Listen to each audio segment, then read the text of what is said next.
Live Comic Book Church. I am here with Rad Art and Comics, two of the creators of Murder King. Cali Comics just got his Murder King books in, and he sent some to Rad. So I think all of us will have our copies of Murder King very shortly.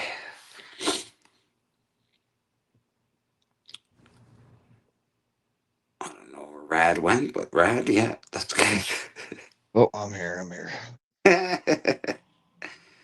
Say hi to Stink Jen. How you doing, man? Dan's Comic Corner. What's going on?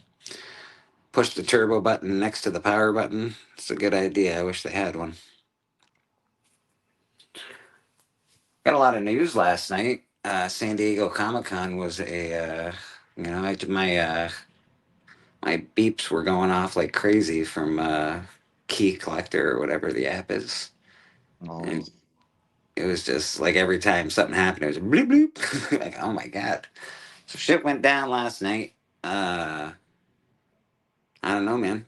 I I know. I don't think I was. When I heard it, I was watching Astonishing Auctions. A great auction, by the way. If anybody isn't watching Astonishing Auctions, you should. I'll be on there later tonight. Um, and I kept putting in the news. I don't think Hudat was too happy with the news of who's playing the Black Panther. Um, but the guy is a very good actor. He's just very small. Uh, yeah. he's not American, so that was another bit of a gripe. I believe he's British or English or something like that. So I don't know, man. He's a great actor though. I've loved him in everything he's done. Alien Romulus was really good. What was it? The Long Walk. He was very good in The Long Walk. He's done something else that was supposed to be really good as well.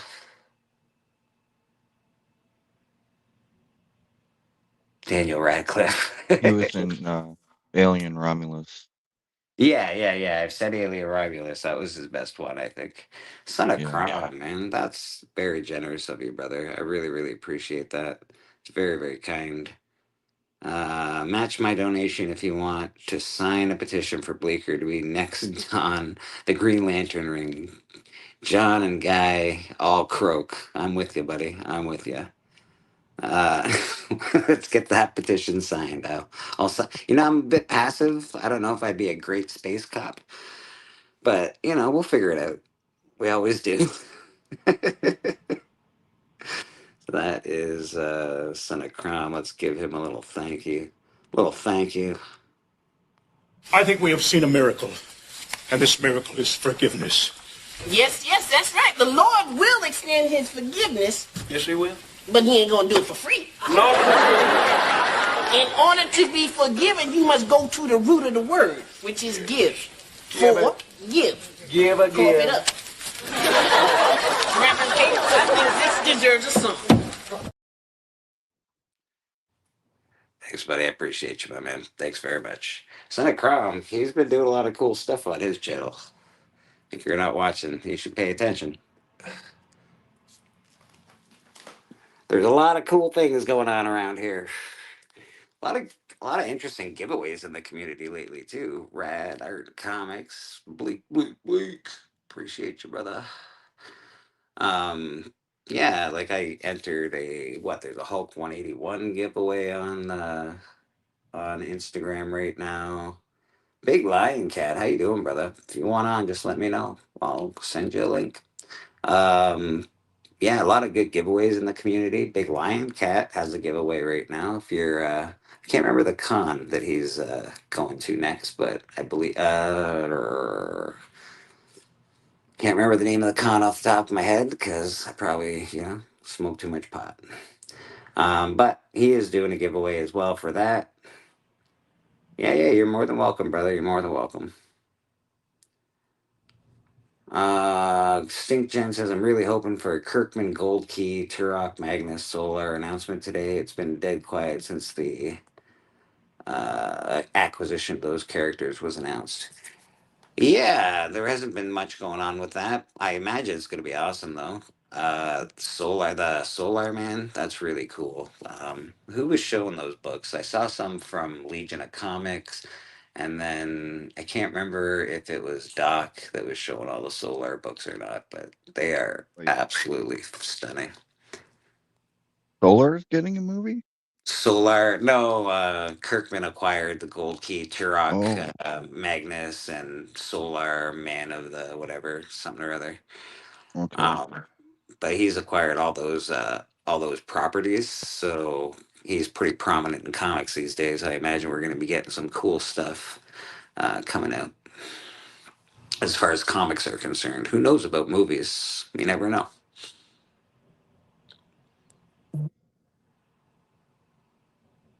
Oh no, yeah, yeah, I know. I sent a message to StreamYard the other day because they keep offering me a discount, and I'm like, well, anytime I press on the damn email to go to the discount, it says make sure you're logged into your account. I'm logged into my account, and then it doesn't show me anything. It just takes me to StreamYard, and I'm like, well, what the hell am I supposed to do? Apparently, I have to be on the full. I only do month to month. I don't do like a year at a time because it's just too expensive. But apparently, I have to be on the full year plan to benefit from the discount. So I may do that. I think Black Friday they usually do like a StreamYard sale, so I'm gonna try and do that then, I think. What else did we hear last night? There was another big announcement. Strange Tennessean, how you doing? What's going on? Holiday Inn Man, who's most likely to say I have the Bleaker Dope comics? I have that Bleaker Dope comics, Comic Collector Geek. Probably Comic Collector Geek is my pick for the who says I have that the most. In fact, I believe long ago I was the person that started that drinking game on his channel. So I think I pointed it out pretty quickly. Like, take a drink. Alan said I have that. Anytime he says I have that, it's a great drinking game. You will get smashed on Monday night, so be careful if you work the next day. But you'll Yeah, have a they also announced that Ryan Gosling is Ghost Rider. That's the big one that I was thinking of. Ryan Gosling, Ghost Rider. I think that's a great pick for Ghost Rider. Obviously, I wish it was Keanu Reeves, but he's getting a little long in the tooth these days to play that role. It would have been an awesome casting 10 years ago, but now Gosling, I think, is a fantastic choice for that.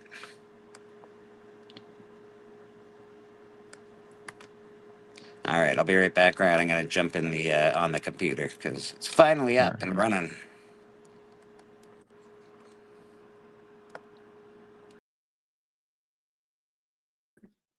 Oh, there I am. Flower, my friend. Holiday Inn Man, flower. Probably because I'm old. I don't know. Vape. I do vape it once in a while, but not too often. Aggressively relaxing. How you doing?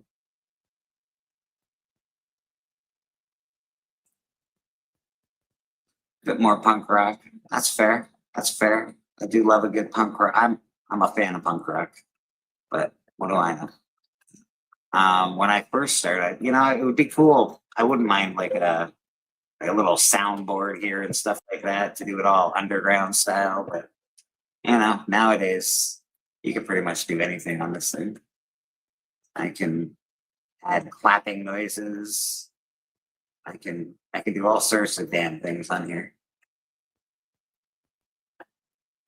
But yeah, I agree. I like the lower underground style myself. Although I don't know how to get back up with it. Oh, frozen. Huh.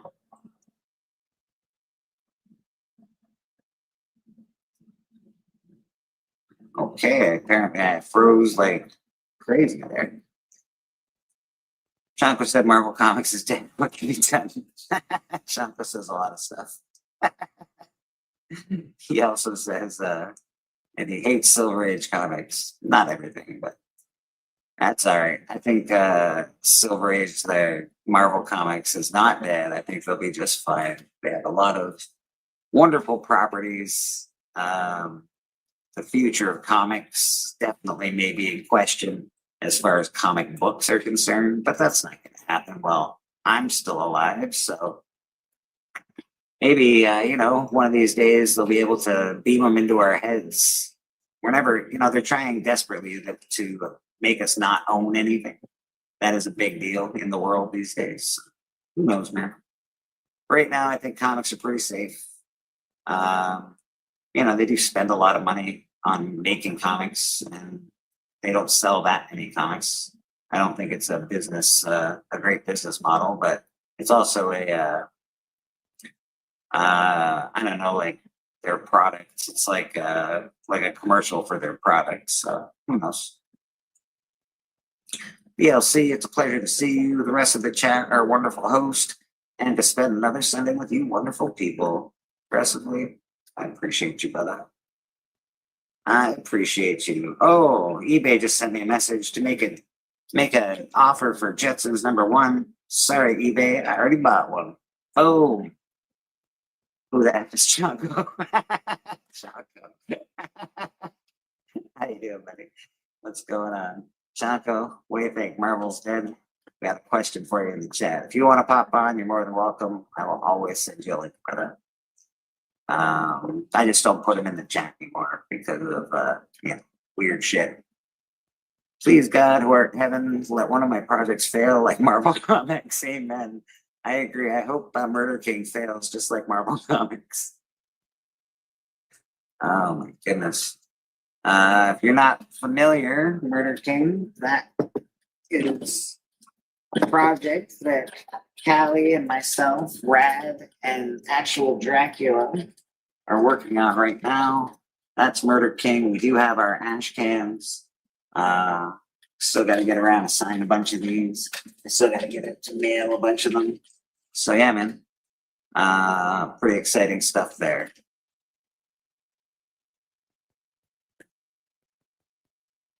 Rad's drawing this morning. I think he's if you check out his Instagram, I think you'll see he's drawn a bit of a Red Sonja commission this morning, which is pretty cool.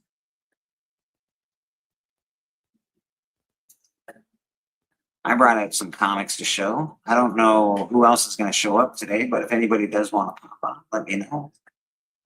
I brought some comics to show today. I also have an unboxing, so it's just a fun unboxing. It's nothing expensive, but I did bring some comics to show today. We got my creepy, awesome Frazetta comic. Well, Frazetta cover, sorry, not Frazetta comic. That's the box I'll be unboxing. Let's start with these guys. So, you know what? I am not a rich man, and I also really like high-grade comics. I'm a bit of a snob when it comes to comic books. Although in EC Comics, I would probably collect anything, even if it wasn't high-grade. But I do collect the Vault of Horror stuff, all the reprints. This is a fantastic reprint, and it's a black cover. Hard to find this in good condition. So I had to snag that up at one of the Comic Cons I go to. And again, these are just awesome. I always love Tales from the Crypt. Is one of my favorite things on the planet. I still watch it every year. It's fantastic to see the old actors. That's a newsstand as well. Nice job. And actors that like I think who is it? What's his name's in one of those things? Brad Pitt's in an episode of Tales from the Crypt. This is just a really cool. I collect Eclipse comics as well, especially the #1s. I always find them to be very, very cool. And that is Mr. Monsters Horror. And it's just awesome. I am a fan. This is a Tales from the Crypt, The Haunt of Fear. I love the covers. Love Tales from the Crypt.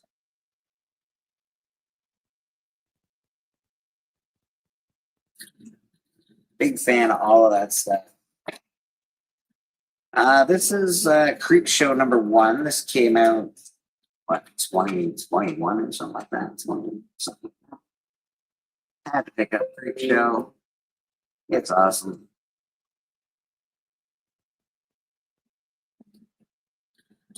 I enjoyed the TV series that came out too. I think there's only 4 seasons maybe of it. Here's the variant to that cover. I actually like the other one better. This is, yeah, the variant of it. But I like the other one better.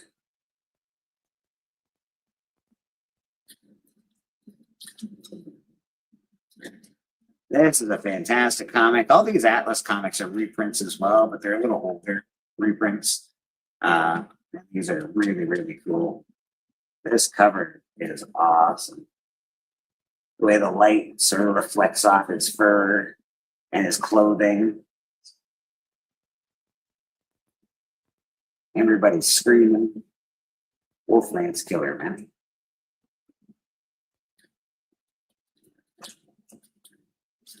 We got hanging out down there. I have lots of those EC reprints too. I love them too. I love them. I'm a big fan of them, bro. Good morning, Brian LCS. Good to see you, brother. Yeah, but the Atlas comics are pretty cool. This is a great book. This is another Creep Show. Just a cool cover. This actually was a gift from Susie Q. So Susie Q, thank you very much for that. That's really great. And Chanko has a T-shirt of this guy's art. It's Skinner, I believe. Yeah. So there's this guy. The guy that does this is Skinner. Just super dope. Very, very cool.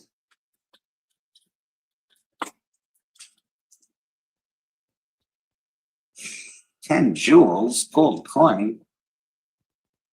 I don't even know what this is, Brian, but I think I appreciate it. That's new for me. That's pretty awesome, man.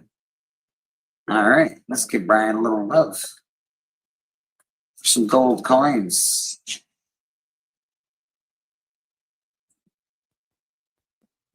Prefer a blessing from him. Why? He seems a lot more religious than you. Okay, but he is my number 2, and he doesn't really do the maybe same. I could just throw you out one. Don't do it. Don't do it, Charlie. Don't do it. Thanks a lot. I appreciate it. Okay, feel better. Thanks, Brian. Appreciate that, fella. JSS, how you doing, man? Just showing off a few of my. I collect EC reprints, and of course, I collect the Bronze Age Frankenstein monster. I have number 2 in a slab. I didn't bring out any slabs today. I just wanted to show some cool raw books. Stuff that's. We talk a lot about investment, and we talk a lot about the future, and we talk a lot about like, oh yeah, what's it worth, yada yada yada yada yada yada. Comics still have to be fun. If you're not like having fun, I don't really think there's a point in collecting comics. It's cool if you just want to be like investor guy, but guess what, man? These guys are just really fun.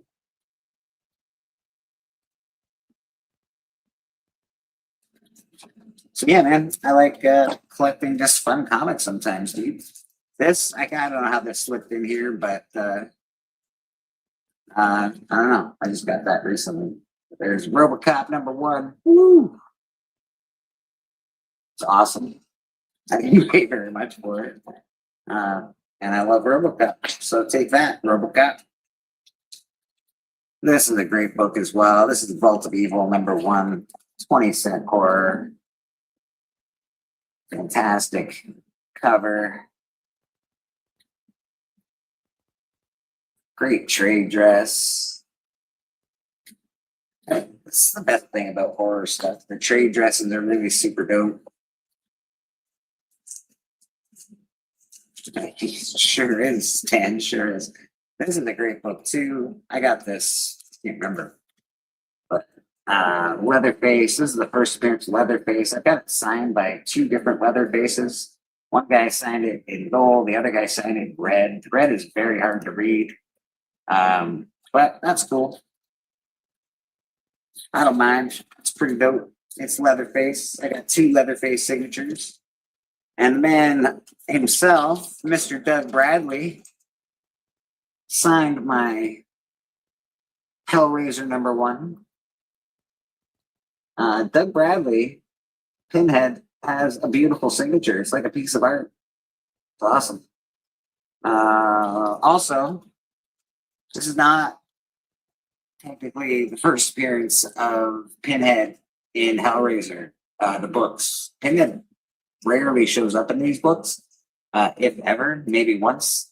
And this is just his first cover appearance. So I know there's a lot of hubbub about his first appearance or whatever, if you look into this stuff.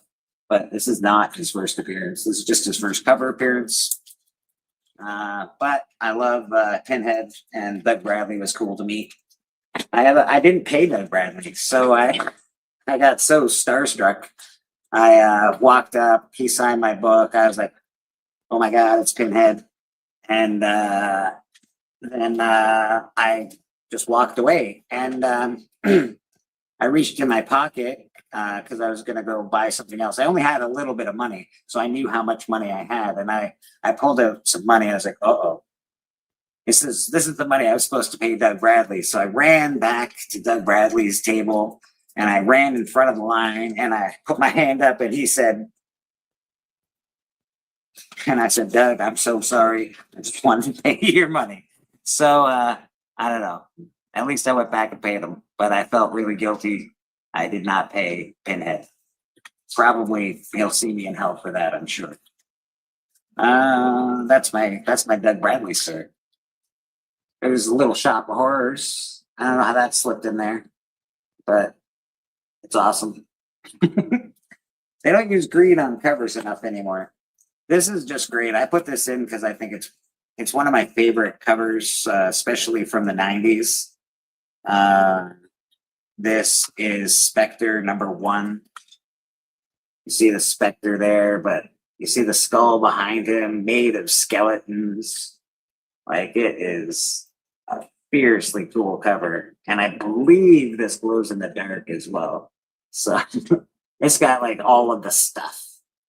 If it had foil on it, maybe it would be even better.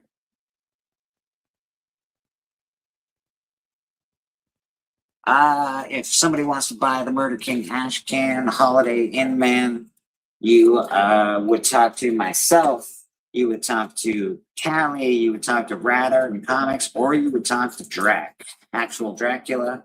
And we can hook you up and mail you one out. These are ash cans. They're the first. We're only signing the first 50. We're signing and numbering the first 50 that we get.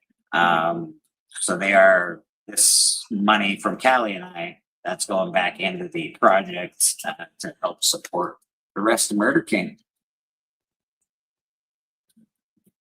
This is Return of the Living Dead #1. Fantastic cover. This was a gift from Susie Q. She sent me a whole bunch of these Return of the Living Dead and monster books, and I was really happy when she did. The Creep Show books. These were all from the same artist, the Skinner guy. These are really, really, really, really fantastic. So this guy, I think he does rock and roll covers for some reason. I feel like I've heard Chanko, because Chanko was wearing a t-shirt from this guy, I believe, when I showed them last. And they're just really cool.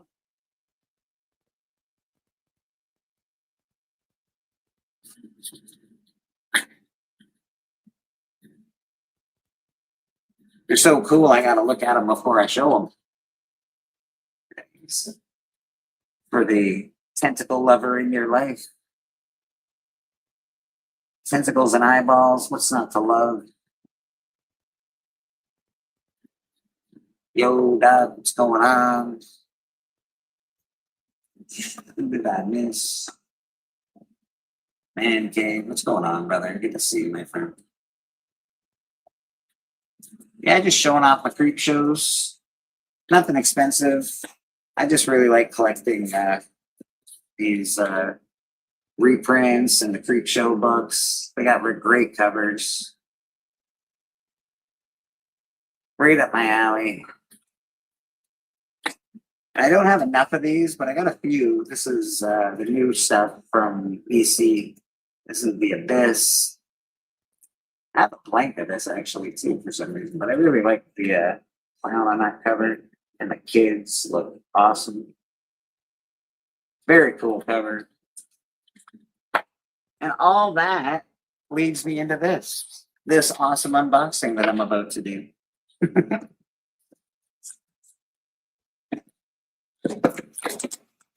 So yeah, there's a reason I picked all those books today. They might match some stuff that's in here. Let's see what happens. So, all right, that's very good. So the top of this box got crunched, but the comics were on the bottom of the box. And they packed. All right. So they put all of the padding on one side, and then they put the comics right here, instead of maybe putting the comics in the middle and packaging on both sides. But good thing they did, because this box got a little crunched, I guess. I don't know, man. I don't know, guys. I don't know.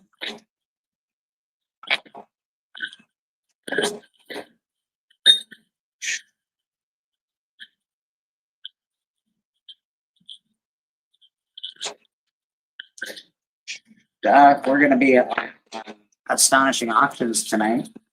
None of this stuff's for sale. This is just my book. These are just my personal books. I had to buy these because I think they're cool.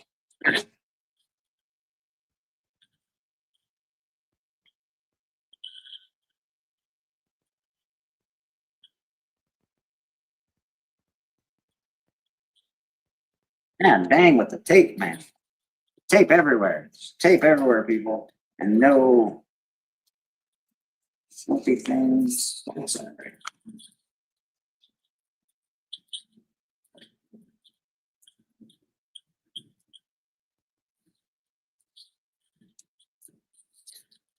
All right. Tape. What do we get? This is Creep Show number 4. The Days of Future Past homage. Super Creep Show number 4. And I could not resist these homages, man. I really couldn't. I think they're so cool. That issue 4 has some cool variants. Yeah, man. This is issue 3, maybe.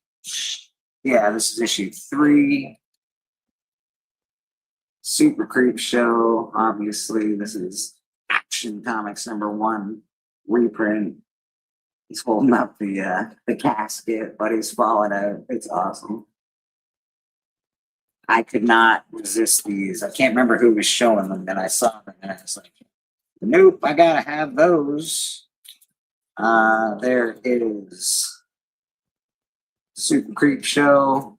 This is number 1, and obviously that is the AF-15 homage. These are so cool. And then what do we got here? We got Super Creep Show number 2. This is the Todd McFarlane. You know what? It's pink too. I like the fact that it's got a pink cover. I think that's pretty dope. Super Creep Show. It's just dope. This is super cool. I dig it. Hold on a second here. Not wreck my comic books. Should probably go down and see what's happening. Swinging for the fences, Tan. Swinging for the fences. Yeah, and he was at he's at San Diego Comic Con, I think. I'm pretty sure he's doing some shopping. And this is Super Creep Show number 5. This is the Fantastic Four #1 homage, and again, I just think it's awesome. I couldn't resist all those creep shows, and then I got this guy. Because it is Blood of the Wolf Man, and it's like the fancy incentive variant. Standing on some skulls, looks awesome. And I'm interested in reading this, so I had to pick up the Wolf Man. And this guy I just sort of picked up because I have the free comic book day one, so you can't not pick up, Dungeon Carl. number 0. And it's the absolute Batman homage. It's a foil, as you can see, and it's hard to see. It's very cool. And Dungeon Crawler. yeah, Dungeon Crawler Carl number 0. And it's pretty dope. Look at me, I'm speculating, Mom. I'm investing.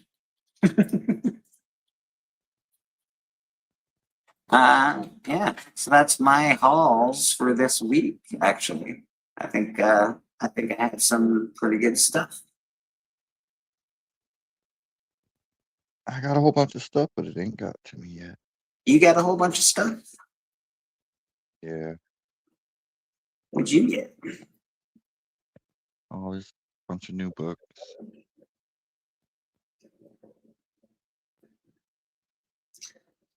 There was some good stuff on the Astonishing Whale auction last night. There's some weird stuff. There was some good stuff. Some great deals, man. Like, deals were there to be had last night. Oh, my own personal books that I haven't read? Oh, probably 50%. I try to read as much as possible. It got overwhelming for a while. It doesn't happen anymore. I read pretty much all my books as soon as they come in now. But for a while, when I was just sort of picking up, like with I don't have a pull list. So when I was picking up a pull list, pull list can get pretty extensive, 20, 25 books. I wouldn't read a lot of that stuff. Now that I just pick up what I want when I want, I have a tendency to read it more.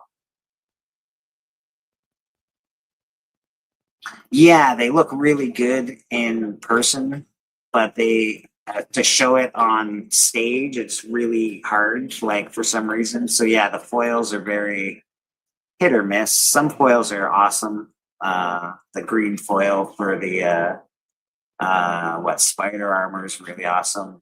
But some of these foils are difficult to see anymore. But Dungeon Crawler Carl, it's a big deal apparently. Everybody likes the books. Everybody likes the property. So it's not hard to get those books at the moment. I think I paid $15 for that. So it's more expensive than I'd like to pay for a single comic book, but sometimes you just gotta, why not? Just roll the dice, see what's happening. If nothing else, we have. Is that the one that Seth MacFarlane signed on to? Yes, I believe so. Yeah. It's gonna be a big deal. I think. But can I say for sure? No, because I am not a future man. I'm not a future man. For a second. There we go. Looking for my phone. Oh, Tan, I see what you did. Tan. I appreciate that. We will be having a giveaway at some point during the show today. That's what we're doing. We're having a giveaway. Thank you, Tan. Very kind of you.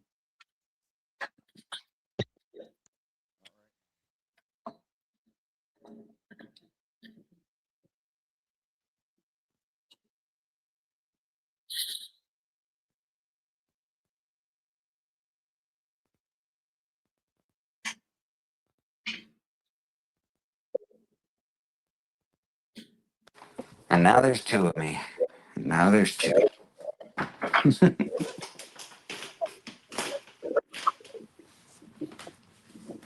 Brad, what are you doing down there, man? You're dark. You're quiet. You're dark. What's happening down there?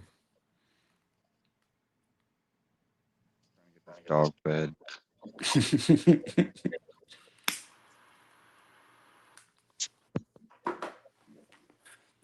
TN said he was coming on today, but I don't know what he's up to.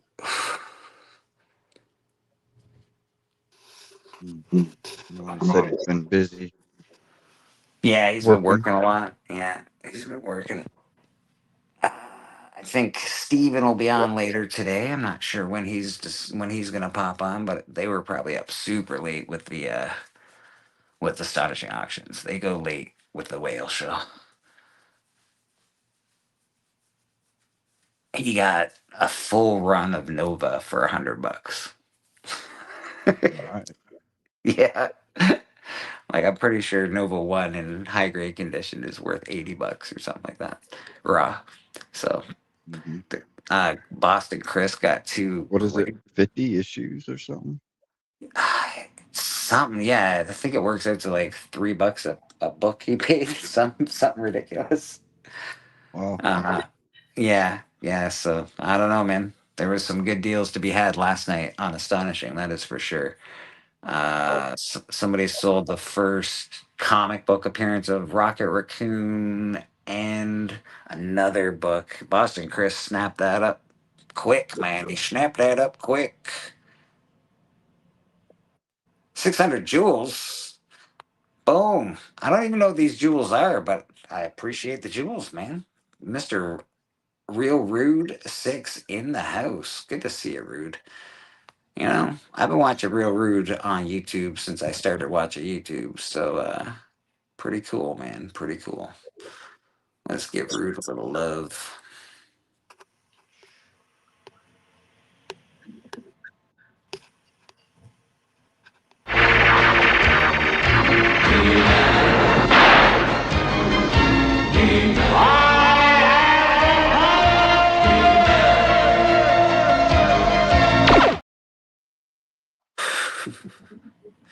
Thank you, Rude. Appreciate you, brother. Dan's Comic Corner. What's going on, brother? Good to see you. I've got a package to send you. Got a few packages here I gotta send out actually. I gotta do some packing and chatting today is what I should do. As Who Dat likes to call it. He was out of Saturday last night too.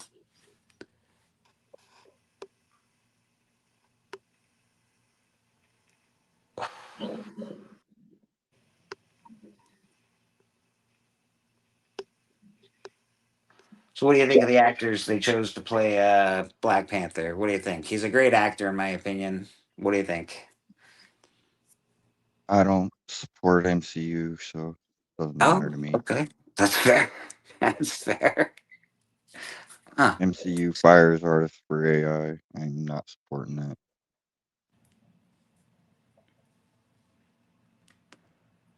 Wow, So that's 90% of the Doom special effects are all AI. All the Doomsday special effects, all AI. I think that directly counters what the everybody was saying on stage that there was no AI. Pretty sure I saw that today. Yeah, that's a lie. Sadie Sink is playing Black Panther.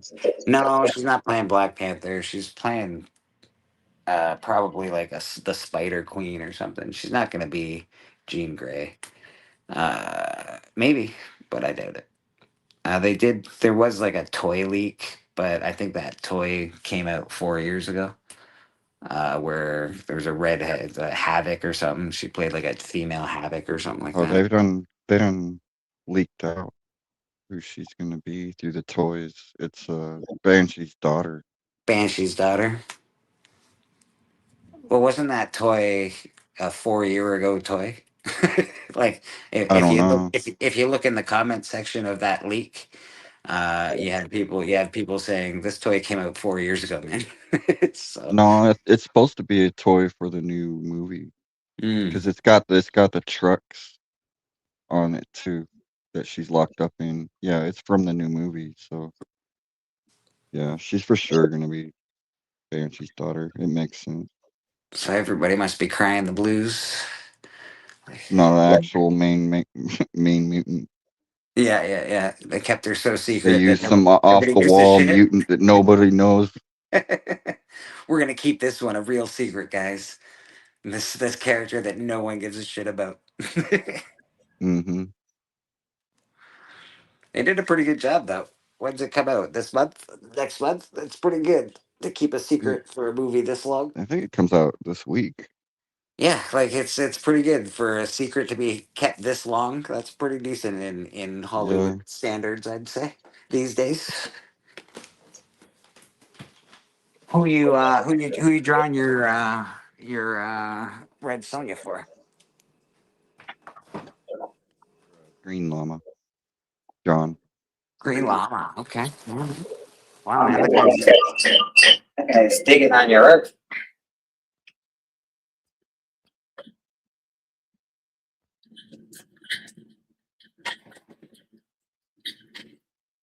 No, she's not playing Black Panther, but that's all right. What else we got going on with news these days? We had a lot of news last week, so let's see. There's no announcements for mutants. There's what's that, sir? There wasn't no announcements for the mutant saga. Yeah, so Black Panther 3. Ryan Reynolds appeared in Hall H wearing a gray Deadpool costume, similar to the one worn by Deadpool in the Uncanny X-Force. I did see that this morning. It was pretty fun. They had Ryan Reynolds in the audience, and he put up his hand, asked to ask a question, and they let him ask a question, and he sort of, why was Thor crying? I think was one of the questions, and I can't remember what the other question he asked was, but it was funny. It was cool. Pretty cool for the fans, I would think, to be in that, not knowing who they were sitting beside probably, and then all of a sudden find out it's Ryan Reynolds. That's pretty dope.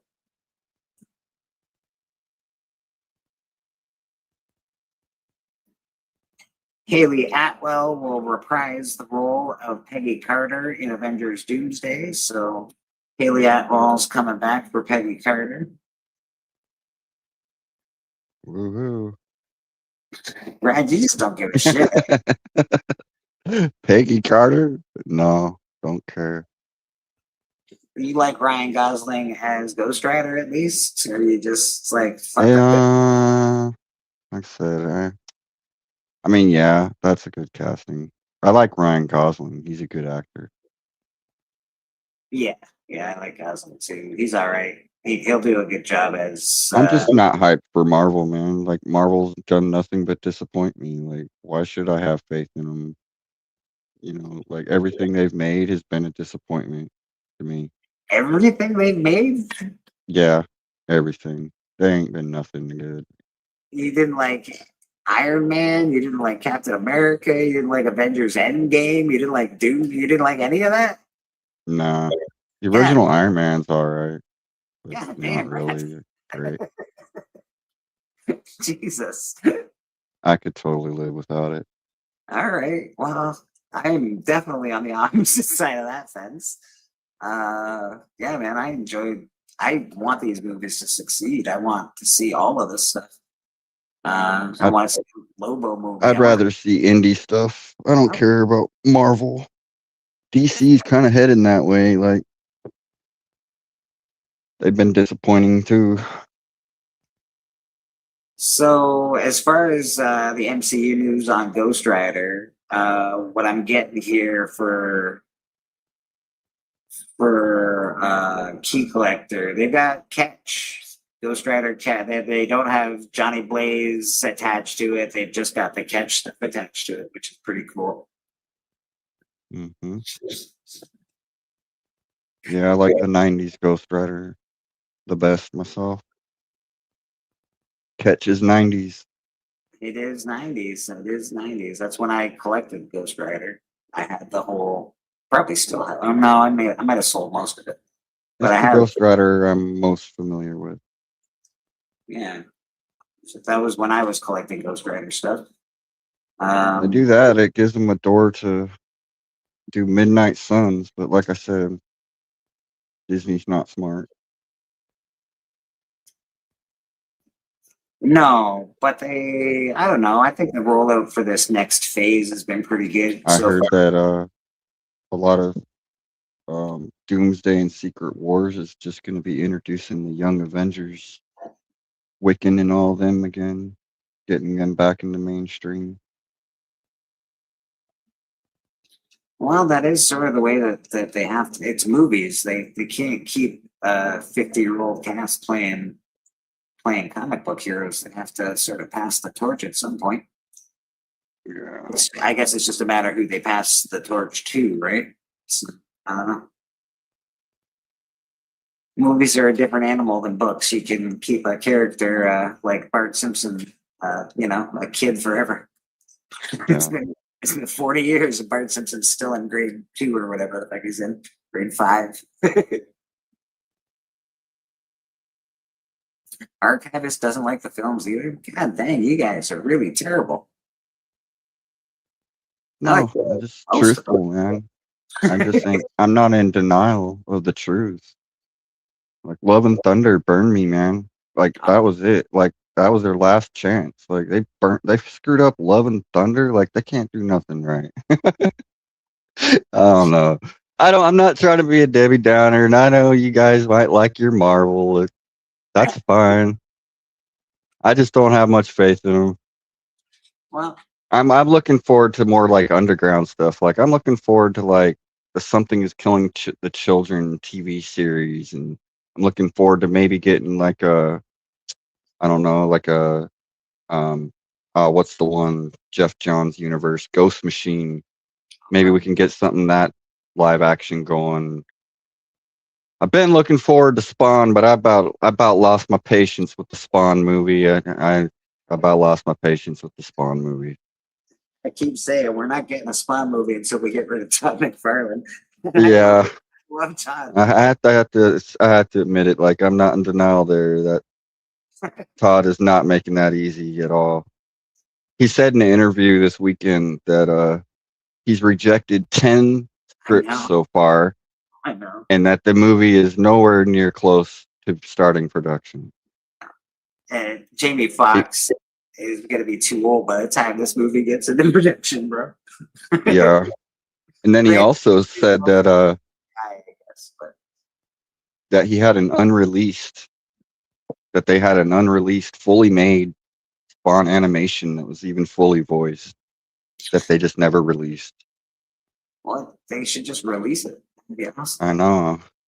Stink Jen says Marvel is cooked. Let them go bankrupt again. They're not cooked and they're not bankrupt. It's like their Marvel films. Disney took over, so they'll never go bankrupt. They're Disney.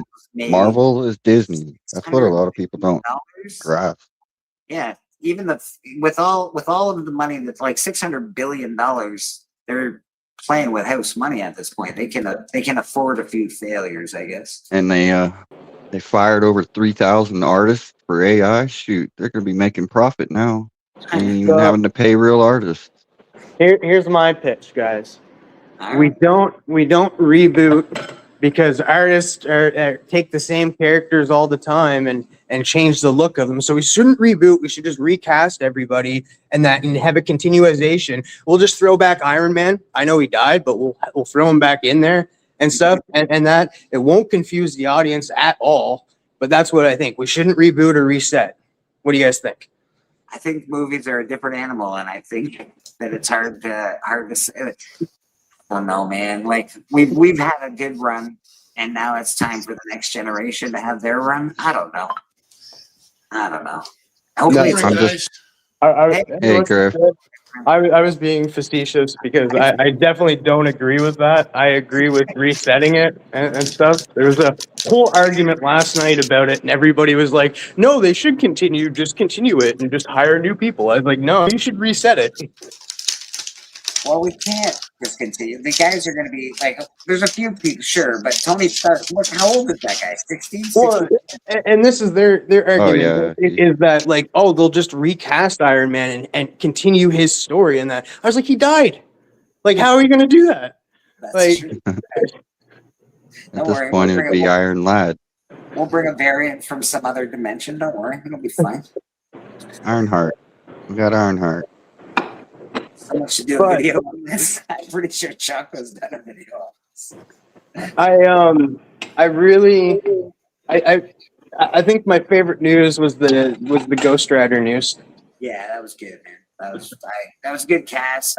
We sort of knew it was coming. Like, obviously, I always wanted Keanu, but he's getting too old for that at this point.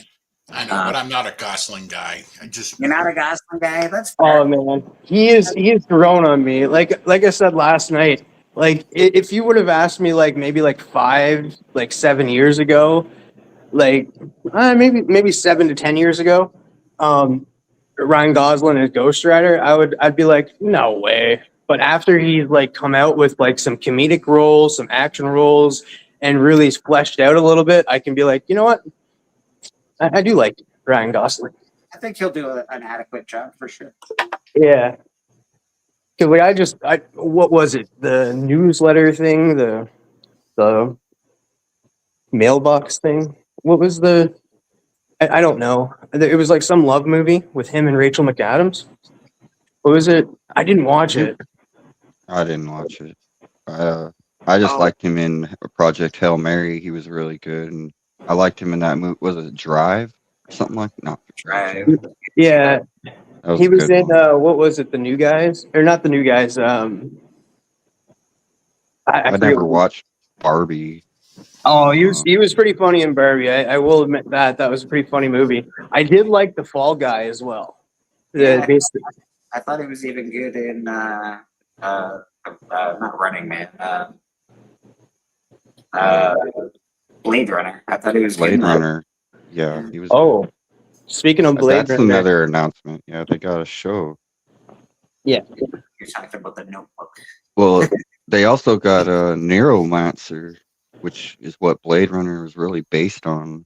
Neuromancer is getting a show, That's which cool. is even more exciting, and it's a Prime Video show, so it's got a lot of big budget. The special effects look really good, but all cyberpunk was born from Neuromancer, the book. I'm digging it, man. I don't know. I want all this stuff to continue. Well, that's all I can say. I like watching it. I like enjoying it. I like talking about it. Even if some of it's not great, some of it is great. Some of it's not made for me, and I know that. He-Man was not made for me. Even though it's a fine movie, it's fine. It's not made for me. Guess what? Because I'm old. It's made for kids. Steven, I Good how you morning, Steven. what's up? Good to see you this morning. Steven's always representing the colors on church, and we appreciate that. Thank you, sir. I really liked Masters of the Universe, but I agree. Like, there's a lot of comic book stuff coming out that I'm excited for, and that, like, I'm still excited. I'm going to see Spider-Man. Did you get that figured out by any chance? I know you were. No. So everybody, if you really dig into it, tomorrow at some point, everybody will know who Sadie Sink is playing. Yeah. Because there's the premiere tomorrow. So I don't know. I'm still on the fence about her being Jean Grey. I don't think she is Jean Grey. People think say now that she's Banshee's daughter. Yeah, because of a Banshee's daughter. That toy release and that, but that might be fake toy release because I don't know. You know what? And Comic Corner does fake toy releases on his show. He'll show up. He'll show like 3 or 4 things that are coming out, and it'll be like which one is real and which one is fake. It's a fairly fun segment on his show, and it does happen. Like, it's very easy to put up a fake ad But they've kept this Yeah. under wraps, so like I am impressed considering like the toys haven't ruined it, which they always do. You have two of the people that spoil things the most. Like you have Tom Holland, who ended up like accidentally releasing a script, Ruffalo.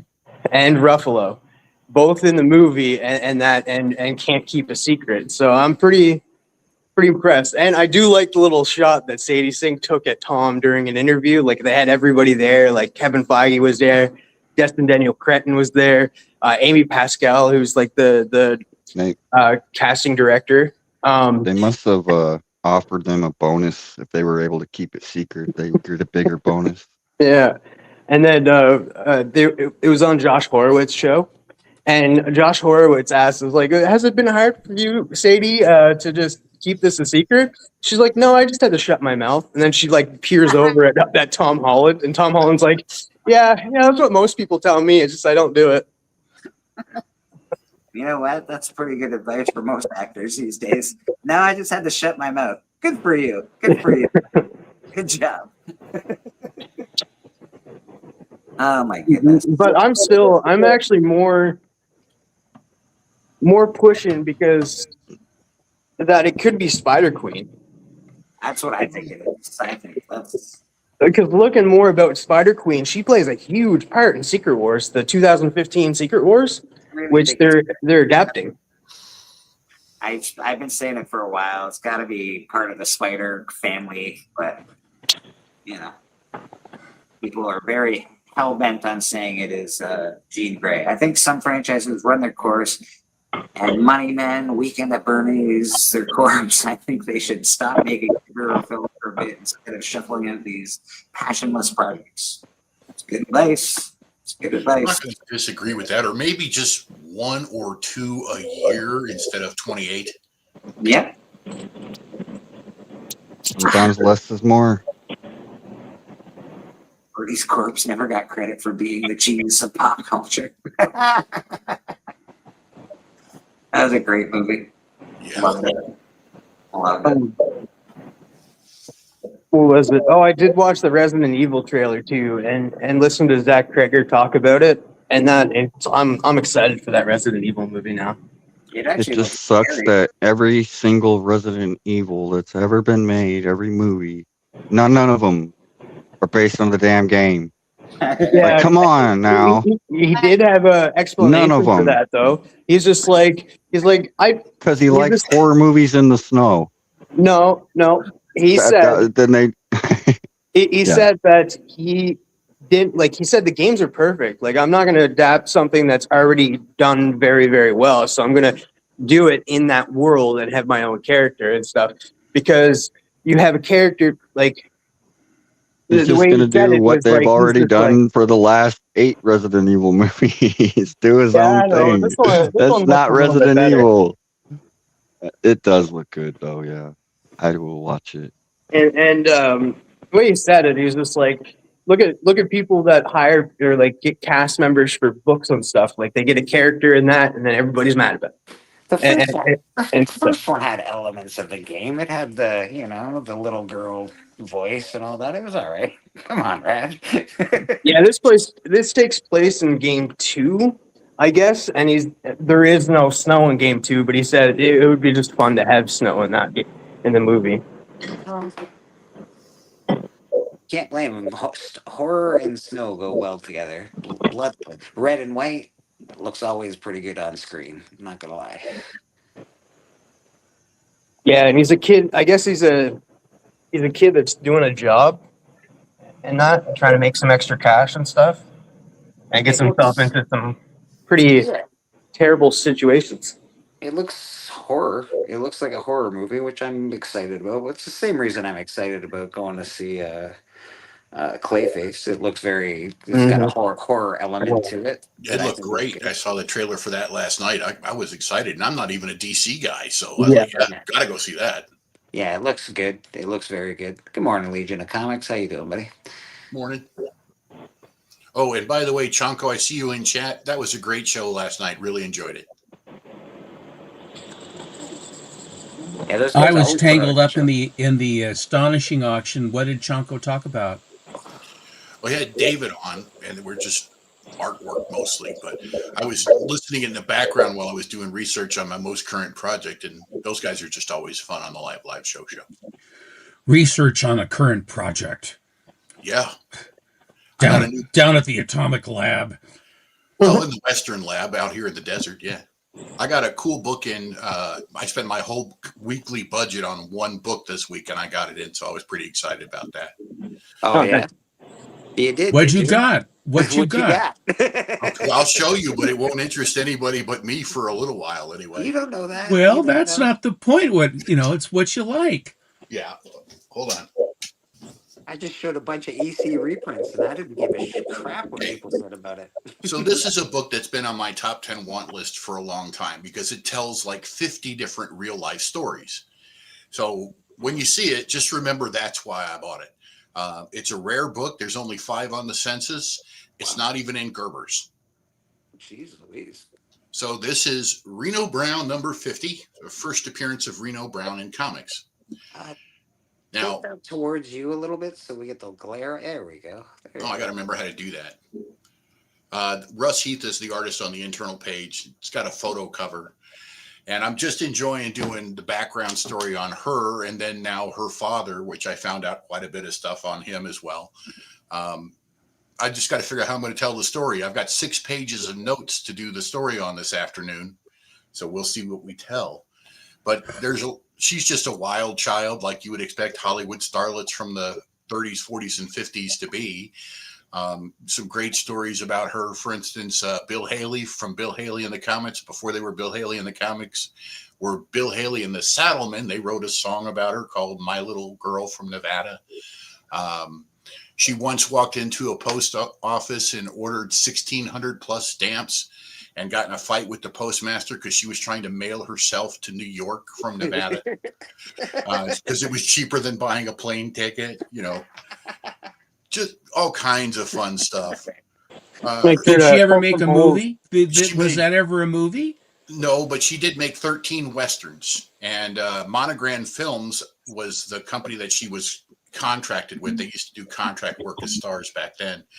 And Monogram actually paid Marvel, who made that book, to make a Reno Brown series. And then that opened up another can of worms. I didn't realize that's how most of the Western books were made, was that the studios would pay the comic book makers to make those stories about their stars. So started diving into that last night, and that took about 4 hours.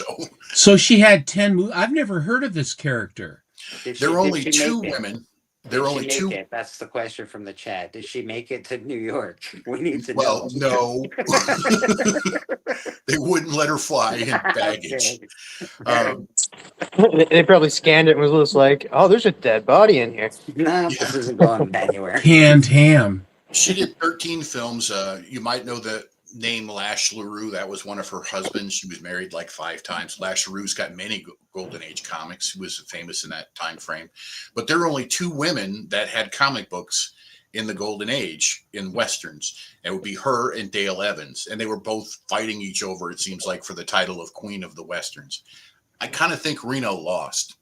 Well, Dale had a lot more movies. I'm a movie file. I've never even heard of this person.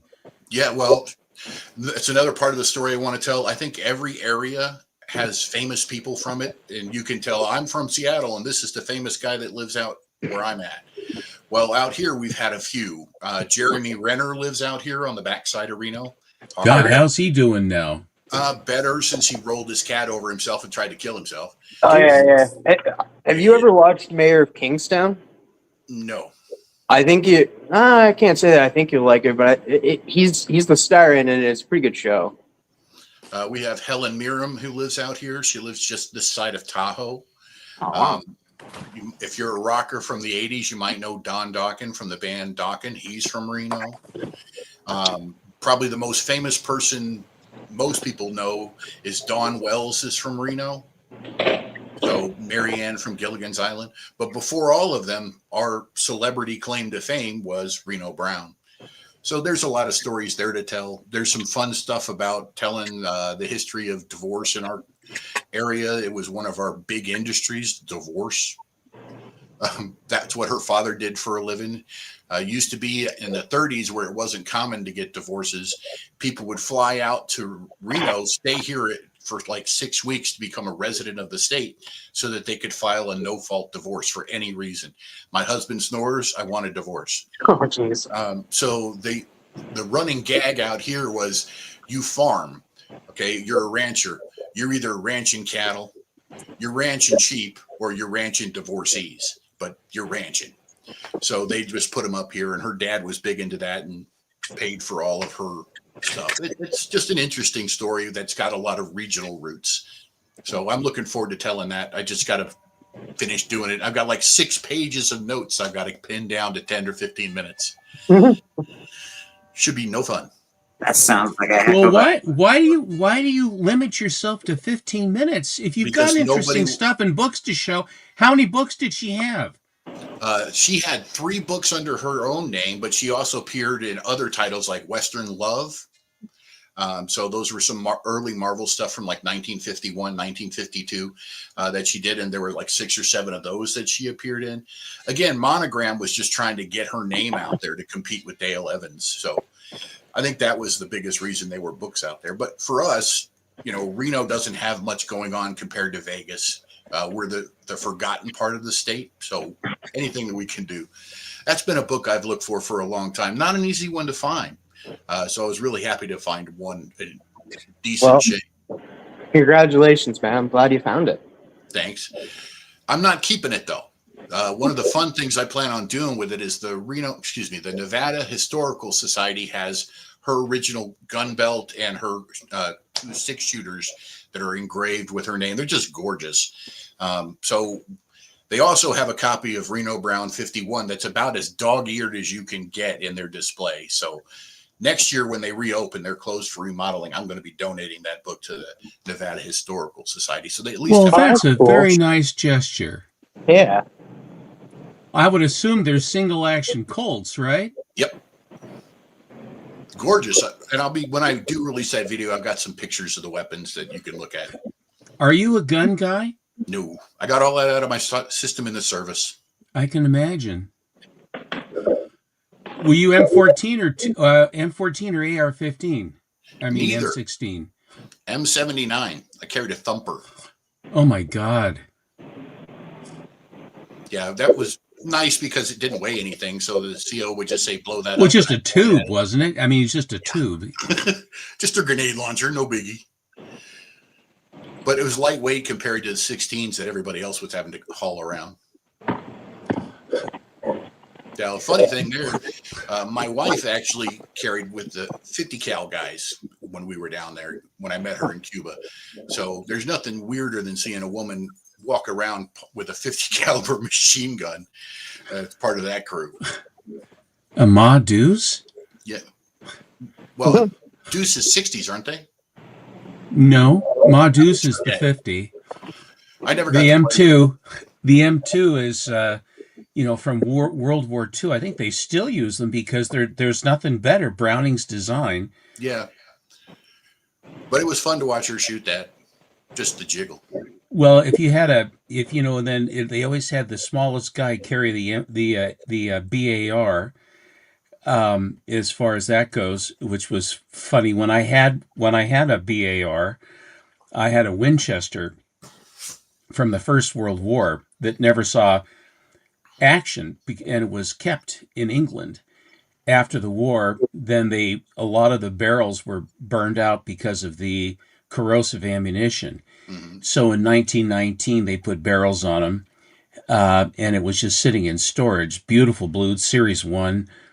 So when I got that, I made it serviceable, and I took it out and ran a few magazines through it. It's a heavy gun, but you can direct the line, your line of fire. You can almost just look where you want to shoot, and that's where it goes. But when I took delivery of it, because it's a Class 3 weapon, I had to transfer it through a dealer. And I'm at the show, and I'm sitting at the guy's table, and I got it on my knee. And this shorter guy, older guy comes up with a gal, and the gal says, my father carried one of those. He would really like to know if it would be all right if he held it. And I said, of course. So I handed him the BAR, and he said, thank you. And then I just watched these memories wash over his face as he's looking at and hefting this thing. And That's a little bit of weight. I believe that it was in, he was old enough, it was probably, I think he was more in Korea than he was in War II. But nevertheless, it just went to, he just really, and then later on in the show, she came back and she said, I just want to let you know that you really thrilled my dad to let him hold that. I said, well, my goodness, for a guy that actually had one, it's my my pleasure to let him, hold on to it, as far as that goes. But a lot of all of my stuff went away. I rolled it all over into books because my bride, I didn't want to saddle Susan with all of those to have to try to sell later on. I had class 3 material. I had a Thompson from 1928, 21-28 Navy Colt. I had a Johnson light machine gun, very rare, out of the Winchester collection. I had a Lewis gun in 30-06 that was an Army delivered gun. There were only 2,000 of them, and they wouldn't let them use them because the chief of ordnance had a real problem with Newton Lewis, who made the thing run. It was several designs that he made work. But anyway, it's just that it's the sort of a thing where, it's, what you got. And then the last one I had, so I had the Thompson, I had the Johnson, I had the BAR, and then I had the Lewis gun. And the only one that I shot was the BAR. I didn't shoot the other ones. Hashtag Horseman in the chat. We're going to be doing a giveaway. Did I actually make the giveaway this morning? Yeah. So, Steven, I'm gonna become unpleasant TM for a second. Uh-oh. Is it time for me to go? No. It's towards you. It's playful unpleasant. It's playful unpleasant. You lit a fire under my butt because I wasn't gonna get a sketch cover and sent to CGC from Rad for a while, but then I think it was last week, you were like, yeah, I want that. Send it to CGC. I was like, oh, you can't do that. So not only did I get one, I got two. Not to be outdone, huh? Yeah. Good for you. That's good for you. So okay, now unpleasant TM's gone. How are you doing, Steven? I'm glad to see you today. Well, thank you. I'm doing well. I was, as Bleecker was mentioning, I was watching until I thawed out this morning about the astonishing auction last night. There were deals to be made. Bleecker is absolutely right.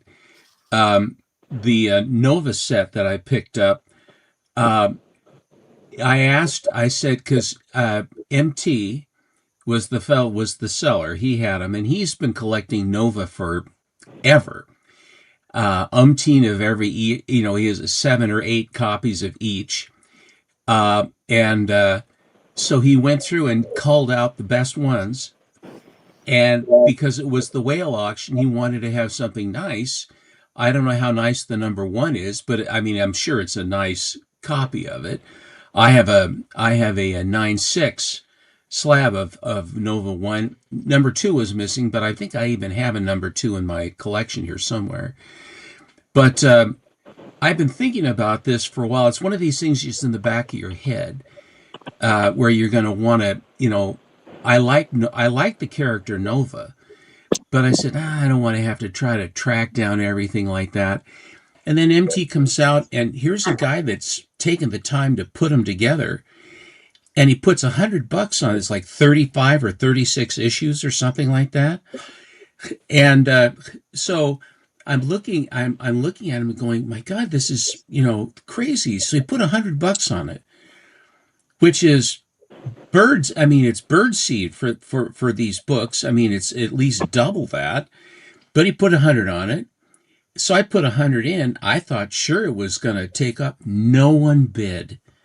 No one put in another bid. Oh wow. And then the other thing, two other things I got. I bid on a couple of those Marvels. My heart wasn't in it though. The first Juggernaut. Yeah. There was that, and then there was the brown cover of X-Men where the X-Men meet the Avengers 8, I think X-Men 8 or whatever it is. And then he had like very hello Chris. Morning, Chris. And they had and Boston Chris won at least one. I don't know if you won two. He got a good. I won one auction with 2 books, and it's funny because when I saw that up there, and people were really, I guess I want to say unmotivated, and I was just like, oh, this is perfect. I was like, because I know somebody who's going to Terrificon that worked on those books, so I was like, yeah, I'll go ahead and I'll grab those. And oh man, Boston Chris is here. I gotta go. No, So, but the thing was way. the thing that the communication part, they were having technical difficulties. They couldn't figure out the clock. Everything was falling apart. One guy was pixelated. You couldn't see him. Then he's coming back, and then he's frozen. And then in the middle of this, Chris is bidding on this book, and then it just goes, whoa, Boston Chris won. Like there's this great incredulity that Boston Chris won the book, but he was right there, and they said, well, I guess Boston won the book. Dude, Yeah. that was a great, And I was going, well done, man. great deal. Great, and the books were in really nice shape too. Well, that's what they say. He's like, oh, they're near midnight. I'm like, well, that's the case. I was like, now I got a question for you, Boston. Are you gonna wait 2 years to open it? No, because I had to actually take these to Terrificon with me so I can get Al Milgrom to sign them and go ahead and allow for me to. I think I'm gonna probably get on the flag too if I can. So I think I've never heard of Chris being a perfume expert, fragrance. Are you, Chris? Are you fragrant? well, I mean, I try to smell nice. That doesn't really sound very good, does it? Well, as far as me, I try to not smell offensive, so I will, go ahead and smell. Douse your body in canoe. No. But I just make sure that I smell like con etiquette. You go in there, you smell decent. You don't want to go in there and make people run away. Doesn't matter. And listen, I don't care what anyone says. Wait for a while, Chris. Maybe Bleecker. Wait for a while. Stank, so I can get the crowd out when I can go to the booths. No one wants to be around me. That doesn't work. Don't do that. It's not right. You got to go in there smelling okay, and then hunt for the books like the rest of the civil people. Well, at least 1 or 2 people are, because the vast majority of the great unwashed at comic conventions, you wonder if they've actually been introduced to this concept called soap. Yeah. Crop dusting you in a crowd, people coughing and hacking all over you. Then a woman with a stroller with 2 kids in it yowling runs into the back of your feet, and you're trying to make a deal on a book, and some looky-loos in there kind of going, oh, that's a really great book. I don't want to be that guy, but like ever since like the C word happened and stuff, every time somebody coughs like open mouth around me, I'm just like, get away from me. Like I don't say that, but like I'm thinking it. Like I'm like, what are you doing? Cover your mouth. No, there's a lot of that. I'm not a germaphobe. You better not be if you're at one of those things. Everything you touch, everything you breathe. Yeah, like I'm not a germaphobe in that way, but I've always been one of them people that's like, I understand people have, I have a strong work ethic, and I'm not taking a day off no matter what. Listen, if you're sick, stay the fuck home. Like don't bring that back, because that's the thing. It's like there's so many people that don't realize that, like, especially if you have children and stuff like that. So you got kids. Okay, fine. The kids bring it home to you anyway. Exactly. I mean, that's how that works. So it's like, oh, Jimmy's really sick. I'm like, oh, great. I can't wait till you bring whatever Jimmy has. Coming my way. It's coming my way. The other thing, too, is they throw it off quick. Do you throw it off quick? No. The answer is no. Yeah. It's also because it's there's one thing I it's really concentrated cold or concentrated yuck. And, Yeah. and they're just, and it's the most virulent thing. And the kids go, I'm better now. 5 hours, they're back on it. You're down for a week, hacking Yeah, and it's awesome. coughing. I'm Especially, not, and I'll say this that I much. enjoyed the time that we're talking about where, we all had to, wear masks and whatnot. Yeah. But I did enjoy the 5 foot thing. I stay away. Wasn't it 6 feet? 6 feet. Just So it's get away 5 feet from in me. Canada. No, I'll say Yeah, this much. bigger Like that comment there, there's absolutely, you're 100% right. Especially if you're if you're going to a convention that that you've traveled to, you're staying in a hotel, so you have readily available stuff. That's that too is much trouble. right by the I'm hotel. focused on the books. I don't Oh, believe no. in hygiene. I just want to munch the books. I've got You gotta got wash a the ticket front to off you, get man. in, You gotta and I've wash it got off you. $26, and I'm gonna get a book, and and munge around and all that stuff, and walk by the boxes and riffle through, not having any intention, not even looking at the books, but Bending them. riffling through them so that they can be touching everything and coughing and touching everything. So it's there waiting for you when you want to touch the books too. Yeah. It's No. when they ripple through I've them. been to a few conventions, I will tell you. Yeah. Speaking of conventions, I don't get to go to them because of how far away I live from anywhere. Oh. So I watch the videos for Comic-Con that's going on right now. There's nobody showing any of the books. I can see the displays for the wall books, way. No in the one ever distance. shows anything. It They want to drives me show the nuts. culture. They want to show the action. They want to show all Yeah. this other stuff rather than just the books.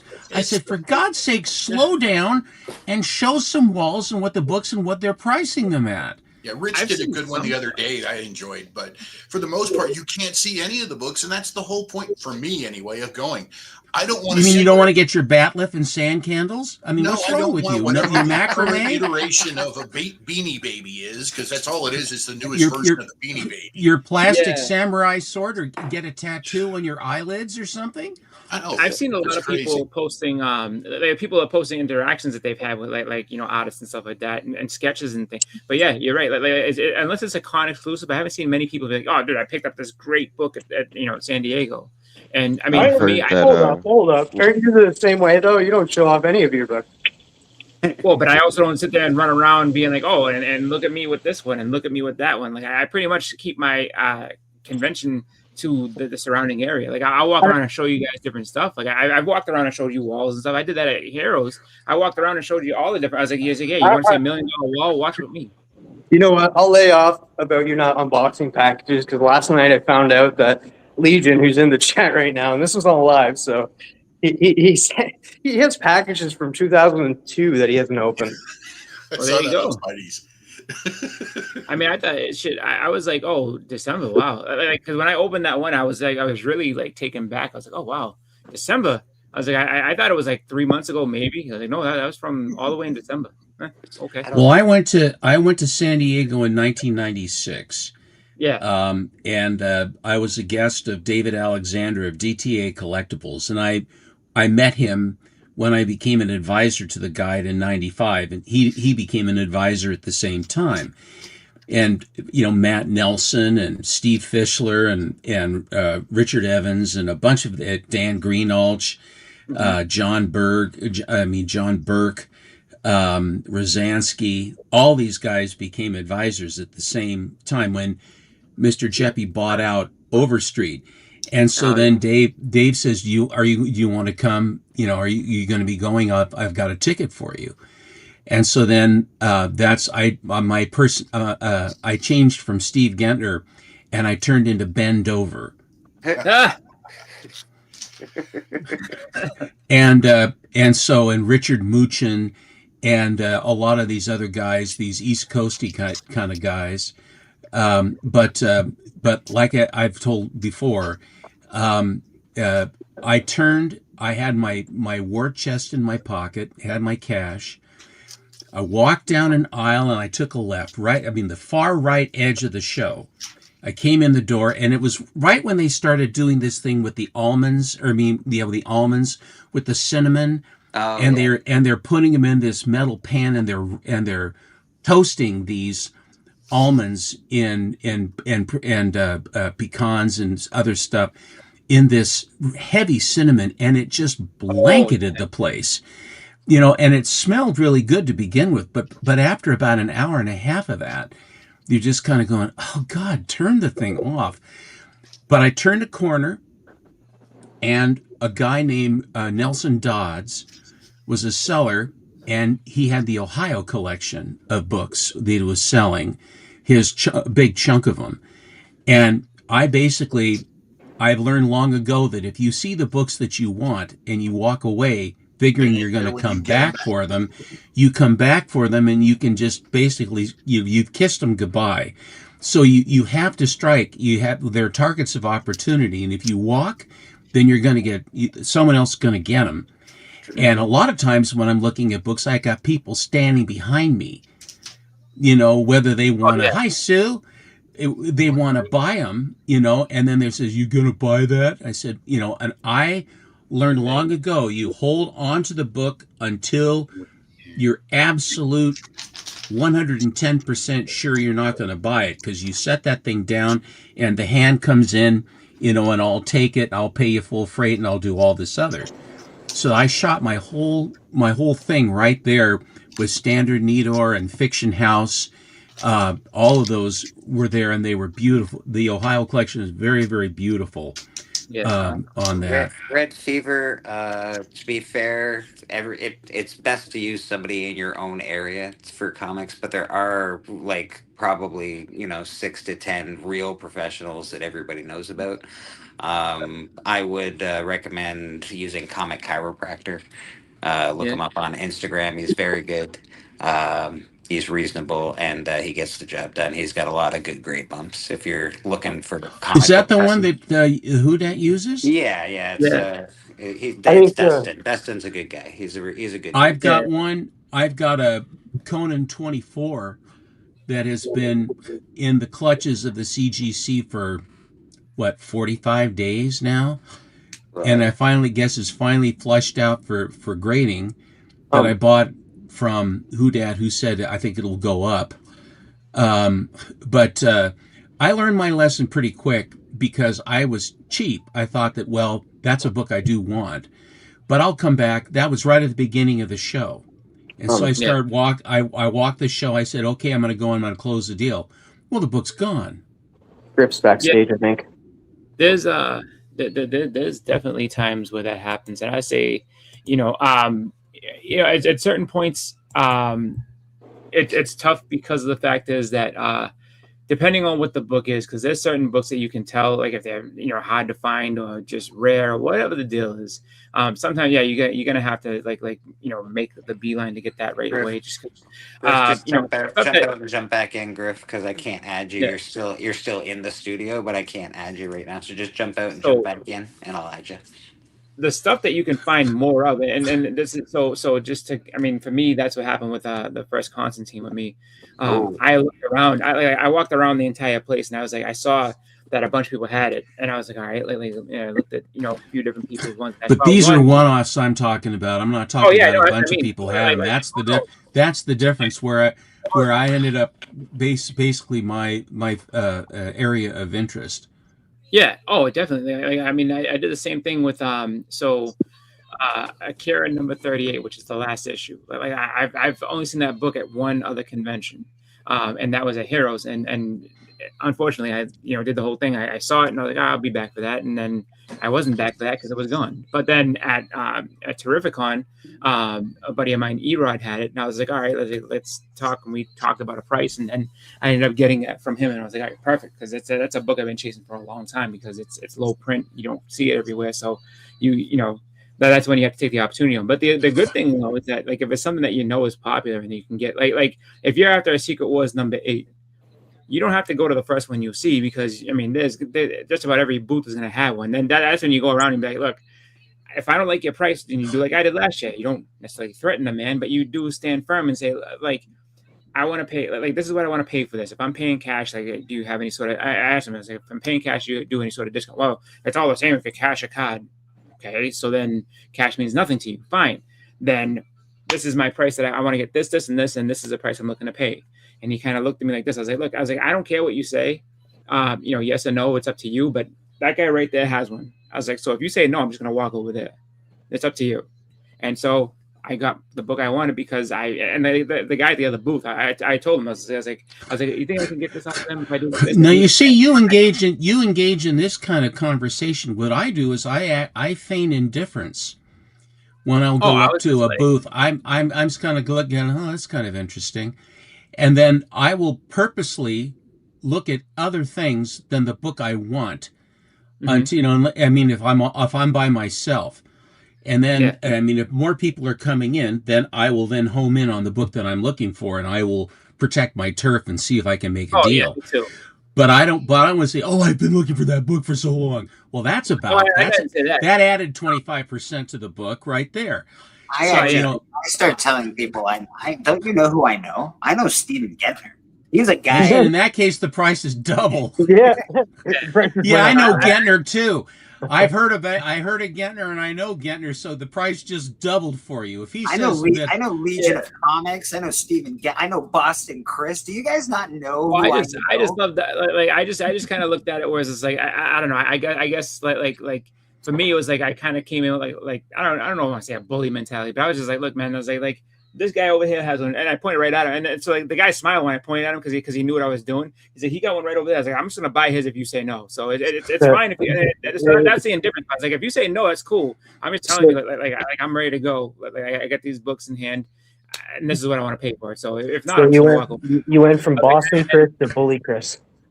No, I just wasn't gonna sit there and let this dude try to tell me that like having Legion is exactly right. You're talking about everything else. You're talking about different books. What about this one? Or you'll buy another book and then say, what do you give me for if I take the pair? Yeah, and then always let them quote the price first. Because always what they'll say, any guy that knows his business says, well, make me an offer. I said, well, what's your best? He says, well, make me an offer. Well, then I come in low. Well, I can't go that low. I said, well, I'm asking you, what's your price on it? And if it's a common book and the guy wants too much, I walk away. But if it's a book I can't find anywhere else, then the haggle begins. Oh yeah, no, it was on Sunday, so it was Sunday, and there was a bunch of them around. And so I Sunday is also a beautiful time to. The only problem with me also on Sundays is that the books that I am after, not that I'm some big shot, but the books that I like, there tend to be a lot of other people like them too. And there will only be maybe one or two at the show, if at all. As a matter of fact, right now Yaniv is down in San Diego. Yep. And I have a big book that I'm going to trade, which is the Blue Beetle 54 and 7.5. Yes. Yeah. And that's a big book. And so I gave him 4 different books that I'm looking for. Not a one of them is there. That's how tough they are. So if you come in and you're looking for a book like that, then if you find that book, then you're going to have to figure out if you're going to fish or cut bait. Yeah, you do a lot of because you do look for books that aren't like pretty readily available, Stephen. A lot of that stuff. I know you shop on Ding the Bell, my comic shop. Where else do you find I go on eBay as well. I go between the two because a lot of times if my comic shop owns the book, they can price it any way they want to. That's when you'll get a given book, let's say you want to buy, and there's a 3, 5, and a 4, and the price on both of those is $200. And then my comic shop, their copy, because it has a yellow box which shows it's their book. Yeah. Then they'll be like $85 to $95 cheaper for a 6.0. And so you go, well, what am I missing here? And I've done that several times, but the fact is, always go over to eBay, and they have a link over to eBay as well. Mm-hmm. But the other thing sometimes that I found too, as another trick, if you go on Go Collect and you're looking at the prices to see what the FMV is, if you scroll, let's say you're looking at it for an 8 or something, You scroll down to the bottom, and then they have ones that are for sale. And some of the ones that are for sale, like on eBay, are not in the listing that you're looking at, even though you've got the whole list of them. So you wonder, where is that? It's misfiled somehow, but somehow, I mean, it's mismarked, but it's over in Go Collect. So, it's where you find them. And the other thing is, and I keep saying this trick, is that you take the name of the book and you put CGC in highest first. And then you scroll down to see the highest grade book for the lowest price. And that's where you have what is known as the sweet spot. It might be a 9.2, it might be a 9.4. In some instances, it might be 9.6 because of the price compression, depending upon the book. And that's the best way that I have found to find the best deal. Motivated sellers, yes. I got a real quick question about those guys over there. I've just started recently buying books from my comic shop. One of the things I want to try to do that I do on eBay on all the time is, hey, I'll contact a seller and say, I know you got it at this price and it's been for sale forever. I have not been able to do. I'm not unless it's a make offer. Their prices they insulate their sellers by selling on that. They say, what is your price? Yeah. Now, I've never been able to haggle, other than with or best offer thing. And I come in low. Sometimes they go, and sometimes they don't. It depends. Right. You'll find out who is a motivated seller. Well, I know and that's what I look for. I want right now, but it's them that's selling it, so there is no make an offer. So I was kind of hoping there was a way to get in touch with them and go, you're a little high on that book. Can I get you to come down? Yeah, and that would be a wonderful thing to do, or actually send a message to them. The answer, they don't do that. Not for that, but there are a lot of sellers that do. I've contacted sellers on eBay, and I've also looked for sellers' names on eBay and then found them on Instagram. Well, that's it. From eBay, you go over to Instagram and you save the discount. Yeah. And then you say, what's your best price on it? And then you can do the haggle. Yeah, because they're upcharging by at least 20% just for eBay fees, right? Yep. So once you get over that, once you start doing it like that, it can be it's more of a pain in the arse. But if you want comics, man, that's the way you got to do it. But it's the hunt. It's the hunt. And that's if you enjoy the hunt. The thing is that I've got a bunch of books in my head that are ones that I would like to get at some point. It's not that I have them on a list. And sometimes a book will present itself that I had no intention of buying. Yep. And I just go, oh my God, look at this thing. Mm-hmm. And then I will end up buying it. And then other thing is, too, if you have a little bit of extra, is that if there's a book that's underpriced, I've picked up a couple. Brittle Page was wondering what you were actually looking for at this con, Stephen. Do you care to share, or is that like a secret? You'd like to get the books in hand first? I would very much like to get what I'm looking for before I divulge, because I have found that sometimes, I don't know why, but people seem to think I know something, and they'll go after what I'm going after. And so I will keep my powder dry, but Brittle Man, if at such time as I am successful, but I'm trading a book that's is a big book, and I'm not going to just trade across for some value of the same. I want to have a book that's going to blow up my dress. All right. I want to have it light up my board. Want to have that Marilyn Monroe moment? Yeah, all right. Man, I don't know why, but I just pictured freaking Steven in a dress. Don't do it. I just want to show Steven, you're awesome. I picked up this week. Picked up Creep Show. Oh, the Super Creep Show. Yeah. I've been picking it. It's only a 5-issue run. And I got all 5 issues because I didn't know that they were doing these fancy variant covers. And yeah. As soon as I saw these variants, I was like, oh, I have to have them. Yeah, I've been picking those up too, and that's just super cool. All homage covers that are great. Yeah, this one's great too. The fact that the casket's open, but he's falling out of it. It's fantastic. And then last but not least, this guy for the homages. Very cool. And then I picked up these two as well. I was talking about this, and I didn't pick it up when it came out, but I did grab a 1 in 10. This is a near mint copy, Mm-hmm. and this is Remember, yeah, what was it during Keys of the Week? You saw that book, and then I was like, this looks pretty cool. So I wound up picking that up, and then because I'm an excellent specker and investor, I picked this up just in case. You're modest too. Yes, very modest. yeah, Bleeker's been talking about this book for years. Dungeon Crawler Carl. Carl. I've been talking about this. Carl. You've never even mentioned Carl before. But yeah, that was my cool 7 pickups this week that came in. Pretty excited about Nice. it. Yeah, I like that you got the Creep Show. I like them. Yeah, man. Like I said, you know what?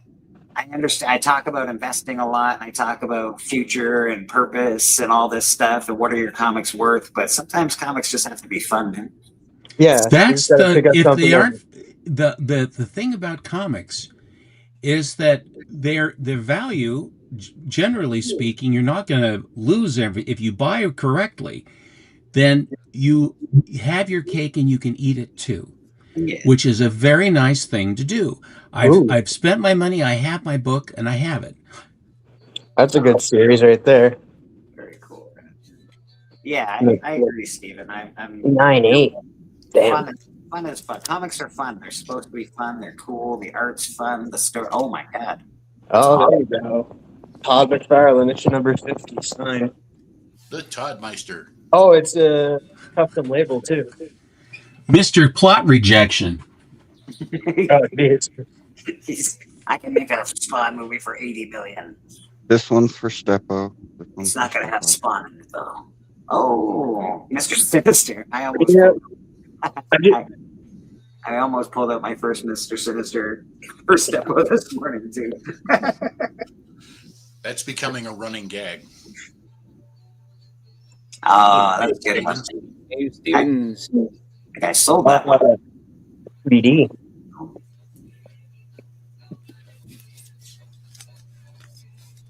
There you go.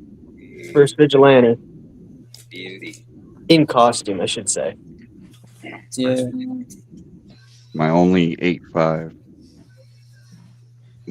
All of mine are 9.8. I have a couple 9.6. Grade. You're a grade snob. Yeah. Patch or something there. I did see the KMU and I did see the San Diego Comic-Con figures for it. It looked good. Oh, there you go. That's cool. Yeah. I prefer Aliens, but the Predator's good too. Yeah, I just showed the first appearance of that guy today. RoboCop is also getting a TV show produced by James Wan. Okay. Which I'm interested in. Like James Wan's pretty good. He's okay. What is he did the panel? Insidious. We have a full panel now. How does everybody feel about the new Ghost Rider? They're saying it's going to be Danny Ketch, and they've picked what's his name? Ryan Gosling. Ryan Gosling. I kind of wish it wasn't Danny. I wish it was Johnny, just because of how old Ryan Gosling is, and that. But because like, where do they go from there? Like, if they want to continue this story and then like pass the torch on and stuff, like they can't go to Johnny Blaze. It goes Johnny Blaze, Danny Ketch, then Robbie Reyes. So they'd have to go Robbie Reyes. I don't know. I mean, they're going backwards because Robbie Ray has already been in something. He was in Agents of S.H.I.E.L.D. Yeah, but so is Johnny Blaze. Nicolas Cage has been Johnny Blaze. Yeah. I don't know. I don't mind it. I think it's fine. I like the casting. I'm a fan of the casting. I think he's again. I wanted Keanu Reeves many moons ago to play it. It would have been good 10, 15 years ago for Keanu, but I think he's a little too old now for that role. That's an awesome book. I like that. I have that book actually. Awesome. I have that. Oh, everyone start drinking. What happened? I've got that. I have that. Pulled it out. I have remember when you got that. I know who you got that from. Yeah. That was from that cost you what, $10? Mm-hmm.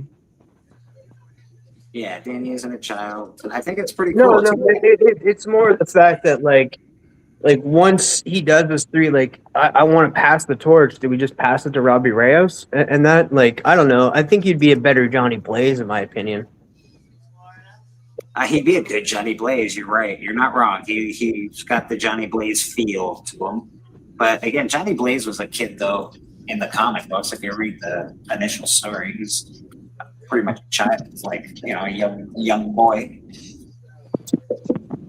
Well, I think the name is so iconic to go with Johnny Blaze and Ghost Rider. The public would know that more. Yeah. Well, I think they're overdoing the muscles there a little bit, Rad. I love that book. I love Muscles Kyle on Holt. muscles on muscles. He needs more muscles. Give him more muscles. Michael Turner, Superman. Yeah, they're not canon and stuff. I think that people are just saying that they've done them before. I think that's where Boston was going. All right, I will say I did like Marvel's Guardians of the Galaxy. There's the one good thing I think Marvel's done. Yeah, that's true. Yeah, I really like 3. They might be able to put Keanu Reeves as Johnny Blaze as a mentor or something. He's an older one. That would be cool. I just hope he does a good job on Constantine. He's gonna kill Constantine. He was great. I hope they get the devil back though. I really hope that dude, the Russian guy that plays the devil, I hope they get him back. He's a fantastic. Sacha Baron Cohen. Oh my god, he's so good, bro. Everything he does is awesome. There's been leaks about how Voight's gonna look in the movie. Yeah, he looks like he does in comics now. Looks good. I saw the trailer. Do you want I should show some stuff, trailer Mr. leak. Bleak? Oh yeah, of course, dude. Absolutely, sure. You doing the giveaway first, or just? Well, let's let it sit so we can get a few more people to go after it. It is hashtag Horseman, by the way. We are doing a giveaway today. Hashtag Horseman in the chat. HORSEMEN. Put your hashtags in. We will be doing a giveaway. It is for X Factor. What do we got here? We've got, imagine that, the Horseman of Apocalypse. Oh man, slabs are too heavy, man. We got Silver Blade #1, and we also have X Factor #1, a really nice copy of X Factor #1. So that'll be up for the giveaway today.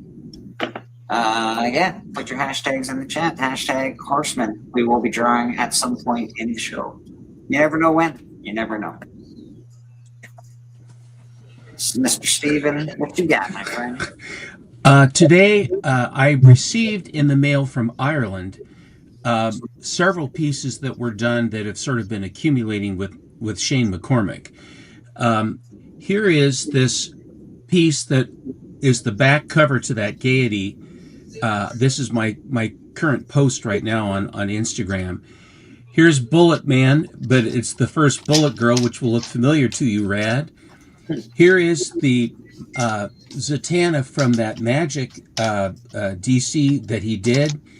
These are both Peter Driven, and so there's those 4, and then this one here. That was 5, and these are 4 of the other ones that I've gotten over the years. It's a Rangers homage, Deja Thoris, basically the girlfriend of the Rocketeer, the Betty Page looking gal, and then Poison Ivy.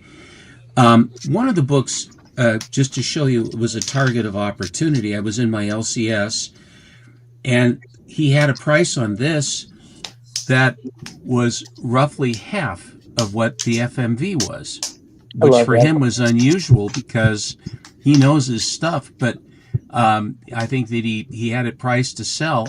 And if you've ever seen this book, it's very seldom do you get the cover that nice and that white. Yeah. So this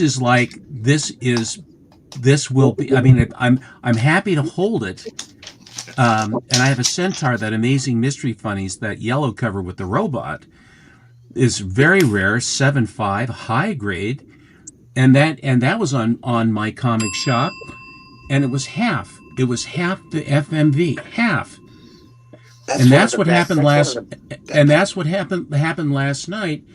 They had the first Sabretooth in raw, and MT had cleaned and pressed it. It was already a nice book.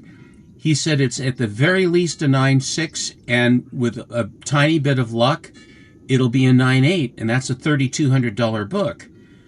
You know, and it was like, and as a 9.6, it's like $1,325, and I bid on it, and it stalled at $730.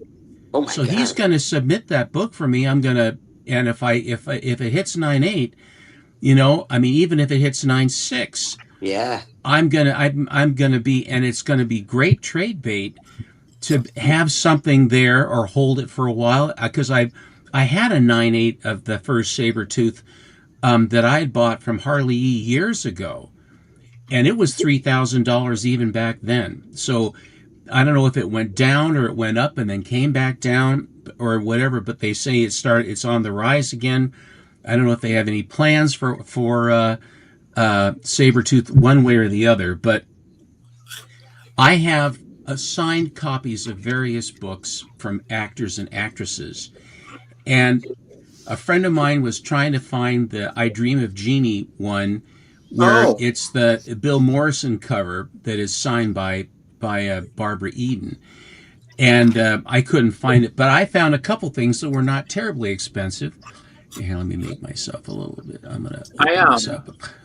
At Rhode Island Comic Con, I saw her in person. She actually looks great for her age, man. She does. Mm-hmm. So these are these signed trading cards.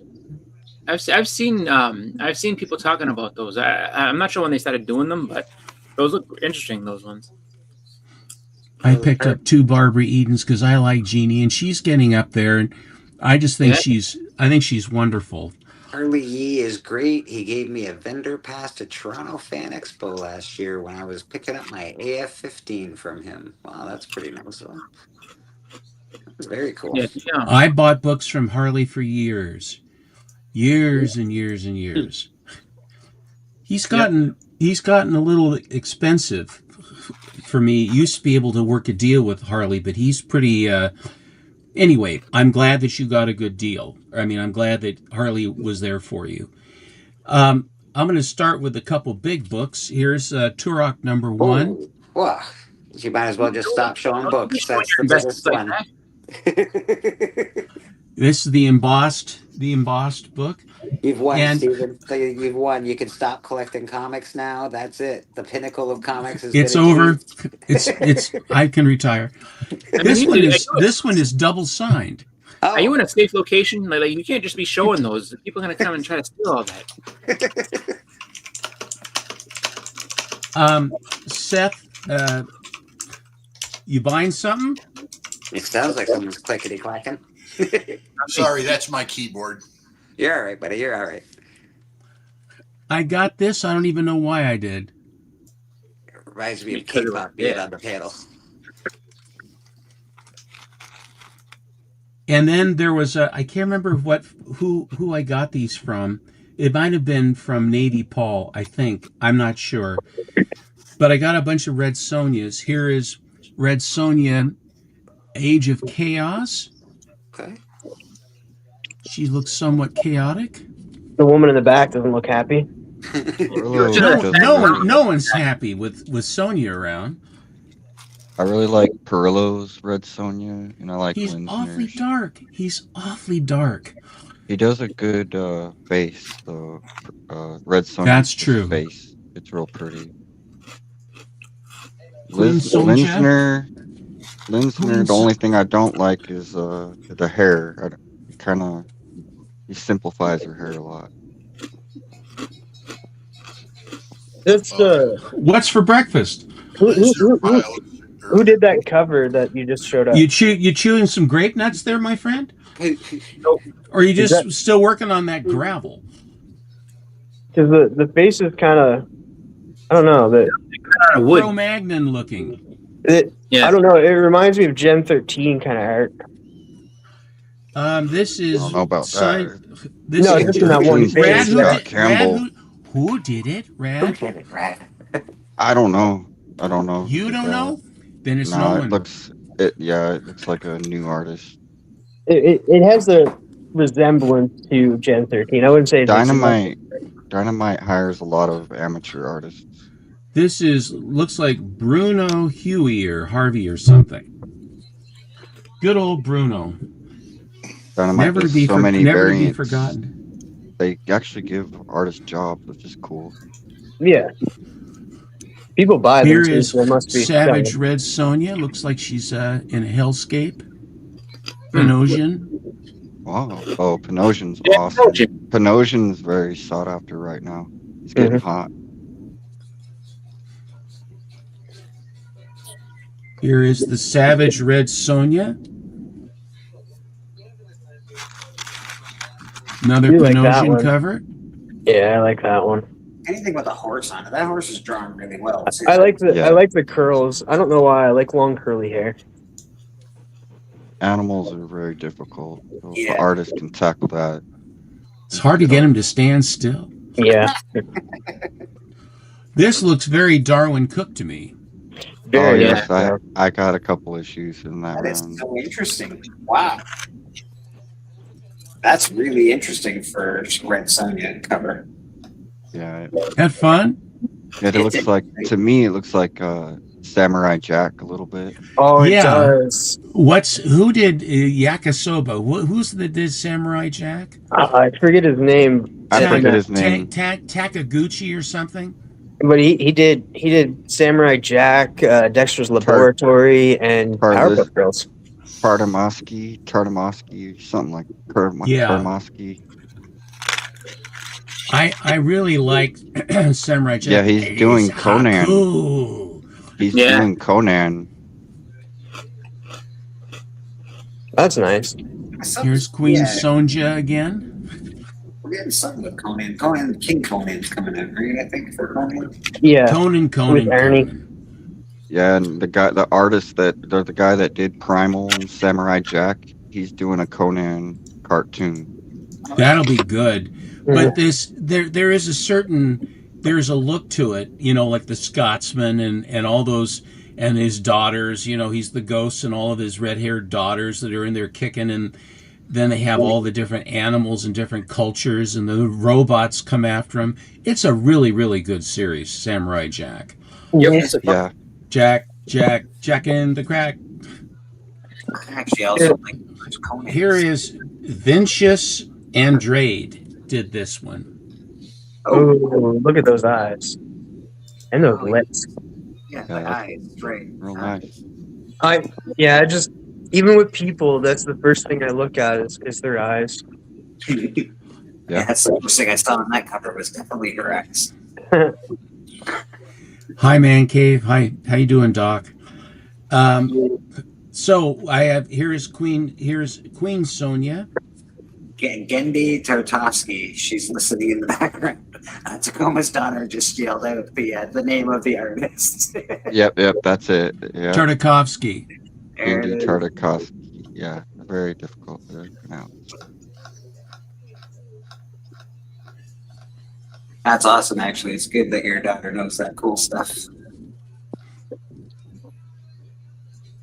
That's, Head up high. I don't And the this colors is on it. I like the art on it, but not the colors necessarily. It looks really muted out. this is Jack Herbert and Myolo. They're just this might have been Tacoma. This might have been a Tacoma buy, actually. I don't know. I can't remember who. That's terrible. She's gonna get the guy with the forelock on his head. She really knows Horse that. cover. I Say do again? Says she Horse really knows cover. that about a horse. I do like how the horse is smiling. He's like, we got him. Not sure if that's what the horse is smiling about. Either. Yeah, true. Ooh, lopping What the heads. heck's that one guy doing? Where's his Headlopper. finger going? Look at the Oh. head at the top there. That's awesome. He appears surprised. I don't know. It's just like that one guy's just like he has that one finger, and I don't know where it's planning on going. It flipped He just up and wants to turned reach around. out and touch you right there. She's Pull my gonna finger. bring that. She's gonna bring the axe back around. I think.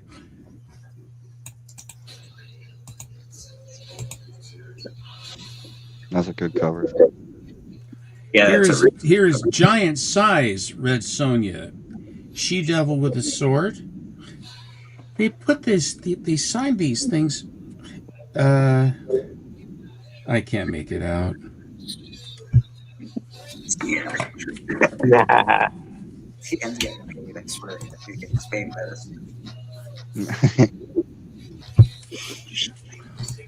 Here is Red Sonja, black and white, black, white, and red.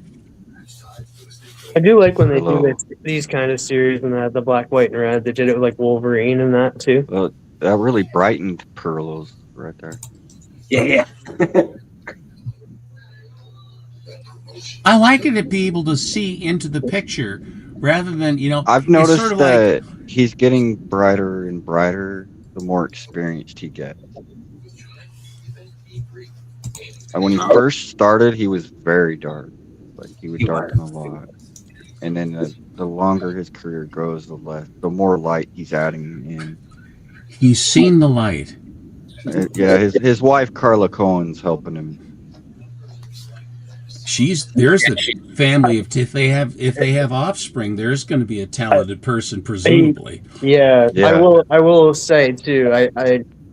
And Perillo and Cohen, I know you're watching, and you guys can write about it later. But I think Carla Cohen's a little bit better than Perillo. Here is Marvel Knight Elektra. Everything old is new again. It says Oh, my goodness. Very And that's more- Greg Horn. Greg Horn. But it must be old because look at the way he signed his name instead of all the big circles and stuff. I don't like the way he's showing his fist. I have Weird's going on. that run, but I'm wondering why I don't have that. Because you stopped Well, mentioning them. It's just one of those things. That's weird. That's a hard one to get, I guess. Yes, all of my books are very hard to get. Impossible to acquire. I don't know why I bought this either. I could tell you. Oh, yeah. I like that Fight Club. I have that book. I have Awesome, that book, too. actually. That's I have an great. alternate. You have this book? I have an alternate cover. Everybody alternate drink. cover, but same artist, and I like that artist. These are from S-Drift. This is from Seth, Oh, okay. who came in at the entire production of Astonishing last night was really, it was out of the frying pan into the fire over and over and over again. Connectivity, someone's in, then they're out, and then MT loses his internet completely. He's on a phone. He's on his phone in his front yard trying to get enough signal. Then there's no one to run the controls on the thing.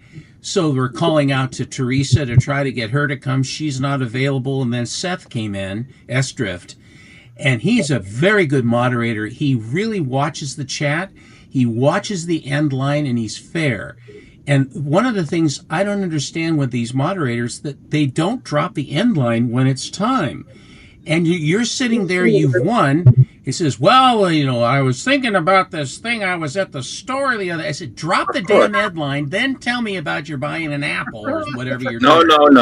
They're trying to get an extra $5 out of that. And like, hey, listen, there's got to be somebody who else would want that book, Yeah, right? and so I think that when the seller is a moderator, then they always want to give you a little more time to, and I understand that. But from a buyer's standpoint, I said, drop the freaking end line. Yeah, when you've stolen a book for $5, you're like, come on, man, just drop the inline. And what Whodat does is he'll put in a bid, and then he puts end line in underneath his thing and his on his and it's it's sort of.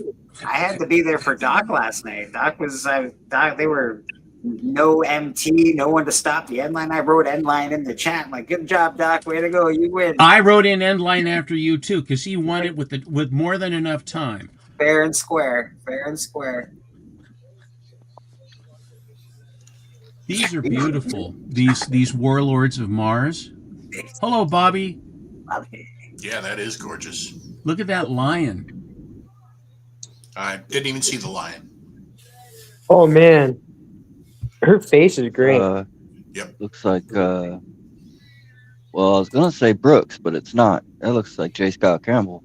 It does look like J. Scott Campbell, but I don't seem to see his signature on this. Is that who that's supposed to be? Stepo Deja? Yeah, that's Yeah. Deja. It's all Deja. Beckerman. This is the thing with these books. There are a lot of different covers for each book. Some of them better than others. I like when they is- did the Mars Attacks crossover with all the Dynamite books. This has a COA authentic, verifies that the signature and or remark provided is authentic and is witnessed by comic exposure. And I don't know who the square signature is. Do you know, Rad? Let me see. That looks like Derek. The face kind of looks like a Derek too, but I don't think so. No, that's Kiyomi.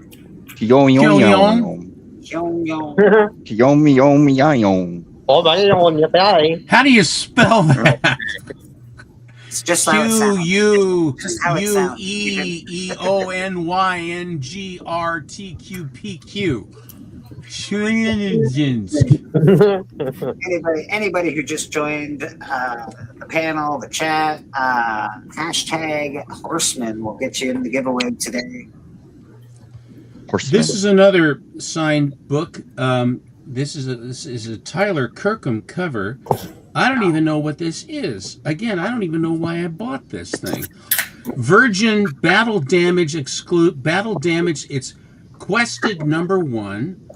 Virgin Battle Damaged exclusive, signed by Michael Catero and Thomas Parson. Whoa, that's pretty awesome. Man, I do like so that. That looks they're really cool. They're homaging Tyler Kirkham's style. They better watch out though. Tyler Kirkham's pretty protective of that. But doesn't it say Tyler Kirkham right he there? did that cover actually. Oh, okay, that's cool. That's cool. Is that who, Dad? Huh? What? No, it's Seymour. Seymour Butts. I don't know his last name. I just know his name. Seymour.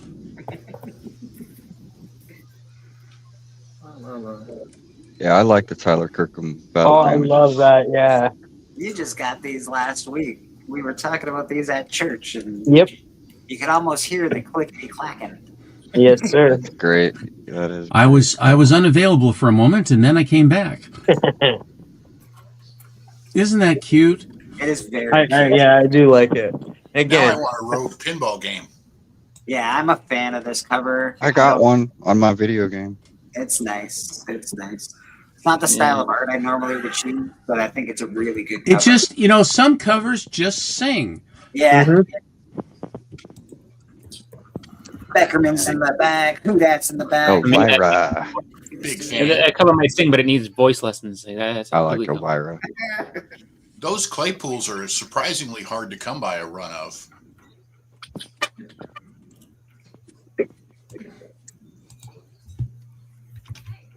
Gotta love that one. Steven, do you have a run of those Elvira Claypool comics or just a couple? Elvira Claypool? Yeah, the first Elvira you showed was from Claypool Comics. I have most all of those. There's an awful lot of Elvira stuff, more and more. Yeah. This one I bought when it first came out, and this is the exclusive. And there are several exclusives that they have on this. This one is Rise, and there are 200 copies of this, and this is issue number 56. That's an absolute Batman homage.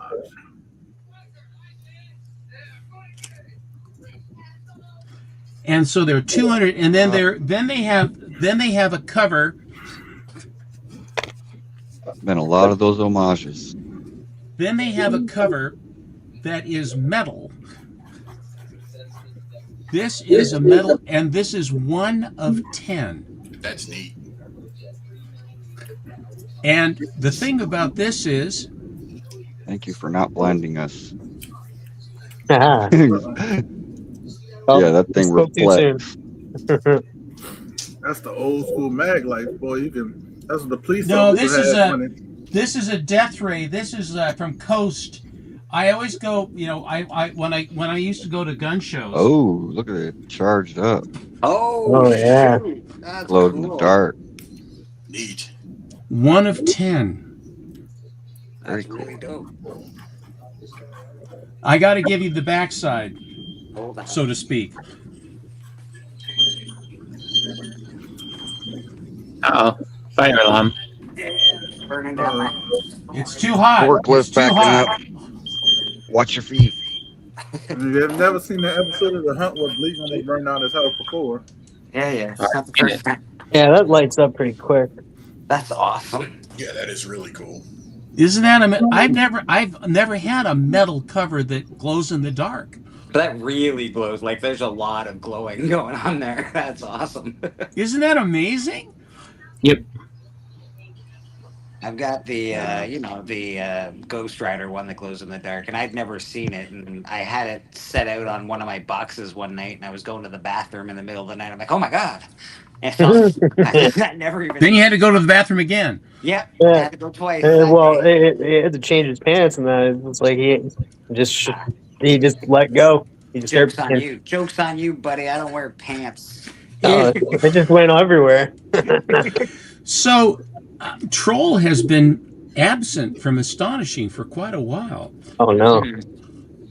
I got these. These are all Trollfire purchase. This is all from a Trollfire purchase now. He's got great books. He's got great books. He does. Could you Hey, lose look. Bobby Delegato? Don't lose Bobby, but lose the thank Now, you. now that's Look a at Havoc cover. look. It's Sinestro. It's not Sinister. Sinister. No, Sinister. no. Why did I think no, it's Sinestro? It's Sinister, guys. Look. No, it's not. No, it's not. What do you mean? Like the I first like appearance goes. I like the composition of this cover. It's That's almost Alex. like- That's Alex. That's I Alex. know. I know. Just Alex joking. Summers. Because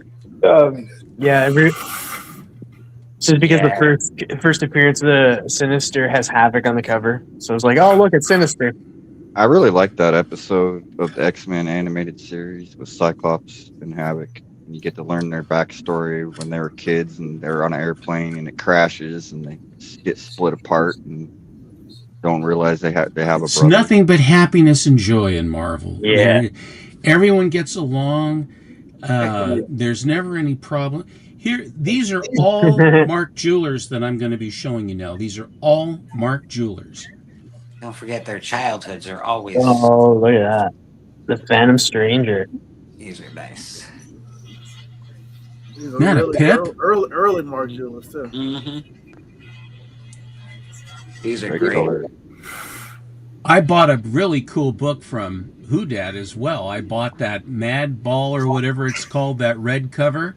Oh, the First Arcade. First Arcade? Murder World. I have it right here. I'll show it later. Okay. But it has the pizzazz The insert. pizzazz insert, yes. Oh, these are fantastic, Stephen. These are great. Do you have a large collection of this stuff, Stephen, or do you just sort of have No, to I've been sort of just catch as catch can, and I'm accumulating some, but I'm not going full bore. But Bronze Age horror, especially DC, I have Marvel as well. I've got a lot of Mike Plug books from his collection. Several of which I bought from Whodad, actually. Yeah, they're all. I love that stuff. But this is great. Witching Hour, all good stuff. The Mark Jewelers always tend to be a little bit rougher because they were handled by, for the most part, service people, because that's who they were aimed at. Tan says he hasn't seen Troll on since the Stan Lee cover sig incident. Now it's always, it says, we better get our Stan Lee expert on the line. Get Troll. Get Troll. God, he's never going to live that down. You know that. Well, I think that they might want to tread a little lighter if we want to see him again. Yeah. Just a thought. Never mind. I was giving MT shit in the chat yesterday too. He said something dumb, and I was like, "Come on, MT, what are you doing?" He said that what was the first? The death of Hobgoblin was the death of Gwen Stacy or something. I'm like, "Come on, man, you gotta get your shit together." I got him twice yesterday. He was like, "Yeah, and Rocky 3 when he fought communism, like he fought Mr. T. So he did not fight Russia That's in the Rocky hashtag that you 4. gotta put. Rocky 4. Rocky 4. And then yeah, and I yelled at him about that, and then he said something about he goes, yeah, and was it Kristen Wiig played Evil Lynn and He-Man movie? Like, that was Alison Brie. I always get him with those, always. These are just really fun.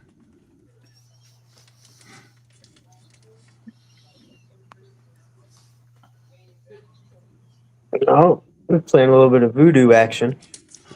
If voodoo is a hoodoo. You don't want to mess with voodoo. This Thongor has the, not only is it a Mark Jeweler, but it also has the star stamp.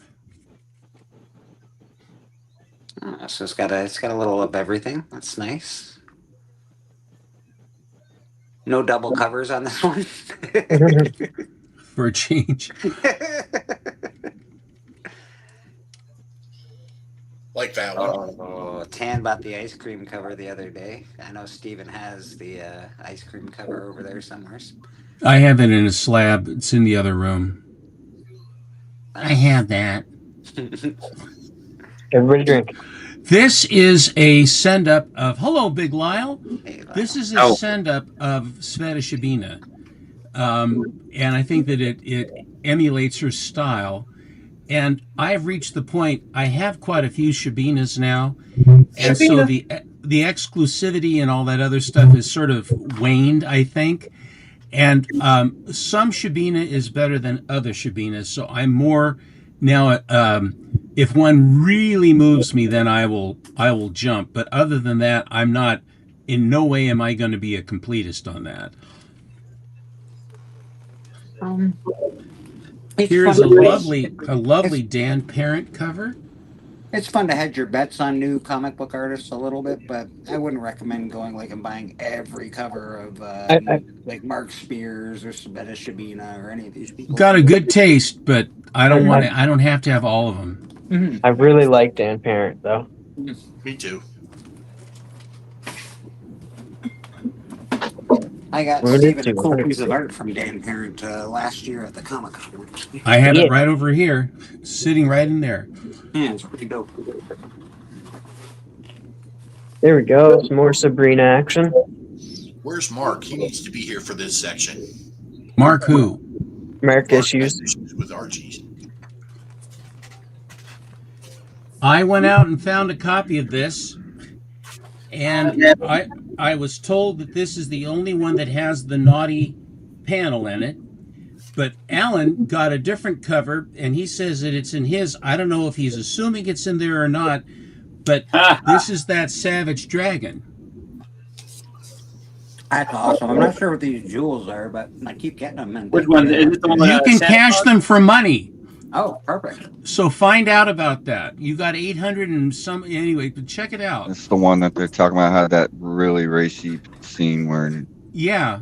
Yeah. The last I saw page. it posted on Instagram. Yeah. With the hair dryer? It's only supposed to be in the blue. It's we'll just say there's It's in this book. like 3 people involved in Show it. Don't show it. a heinous act. Yeah, and somebody watching. I cannot show it. Yeah, don't do that. This was signed by a bunch of people: Joe Jusko, Amanda, and Amanda Lynn. It's here. It is. Oh, It's that's the one I saw. You Jimmy Palmiotti, Amanda. Jimmy Palmiotti, Amanda Klein. Joe Jusko. I remember that. Nice. That's one. You have from Another skull cover. Jusko is one of my favorite artists. He's Oh, an is he? amazing painter. He did a lot of those Marvel masterpieces card Oh, I know sets about in the that. I told him. 90s. I told him the story that I had about school. I said, I said, hey, Joe, how's it going? He's like, oh, nice to meet you. And I was like, yeah. He's like, you caused a lot of fights in my elementary school, pal. He's like, what do you mean? I was like, we used to beat each other up with those Marvel. You're right over there. This is one of only 10. What if the Fantastic Four had different superpowers? And I should get a hold of Troll because this is signed by Stan Lee. You ain't gotta get a hold of the one that sold it to you. It's real. What if the It has a Fantastic COA. Four? Dynamic Forces. I remember when I put that up, nobody was like, I was like, people, you didn't realize he only signed 10 of these? What's that? The Fantastic Four. Those were both yours, weren't they? Yeah. You know, how come they never did like what if the Fantastic Four went on a picnic? It did. It's always Like, when they didn't the have what if. superpowers. The what ifs are always very like sad. I finally got myself a Phantom Stranger #1. Cool beans. There's a couple of times where those Fantastic Fours are pretty decent, but they work out well for the people. But yeah, there's a lot of stories where things go sideways for the people, and like, oh, I got new powers, but then the powers are killing everybody. Something. Yeah, I've never heard Marvel have anything other than having it go sideways. What if worst case scenario? I watched Monster Warrior sell a copy of Batman 227 last night. Oh my that God. the entire spine was just trashed. Yeah, and but he it went was for saying money, it was like a 5.5 or a 6. I mean, He said a 4. He said a 4. Yeah, 4. And it went for hundreds and hundreds of dollars.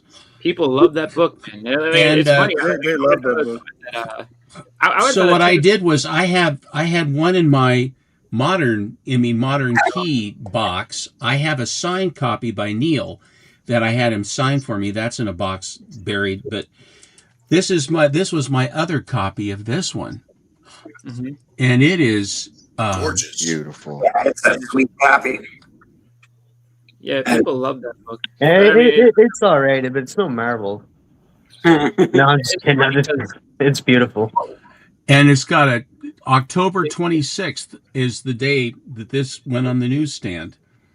No, The demon.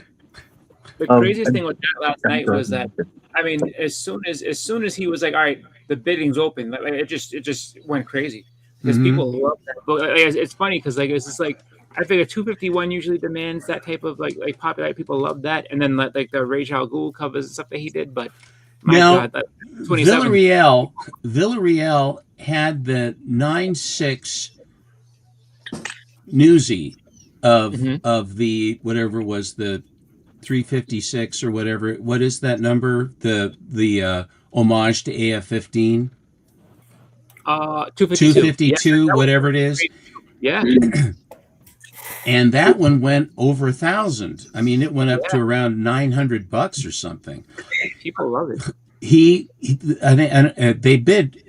I bought a 9/6 white page from MT in an auction in a raffle, and it was the one time. And at the time, he had it at 4.5 9/6 slab. And this other guy, Villarreal's, it was raw.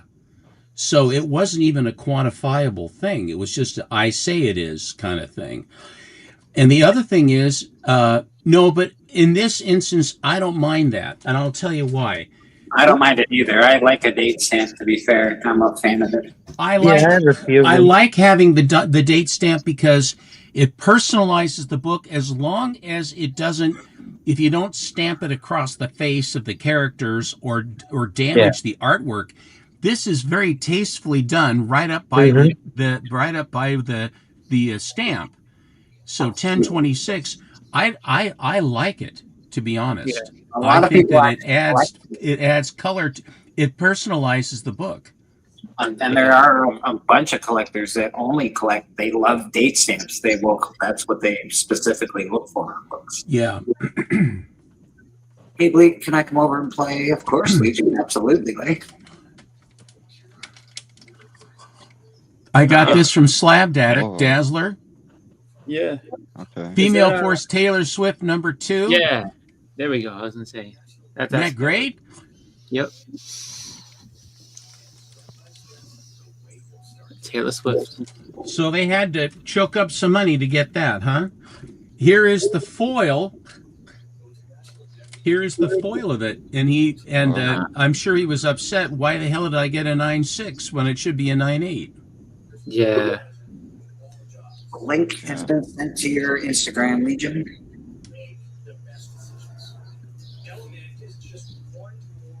That is something else. What is going on there? It's just so colorful and shiny. It is that foil. They did it up extra. That is extra foil.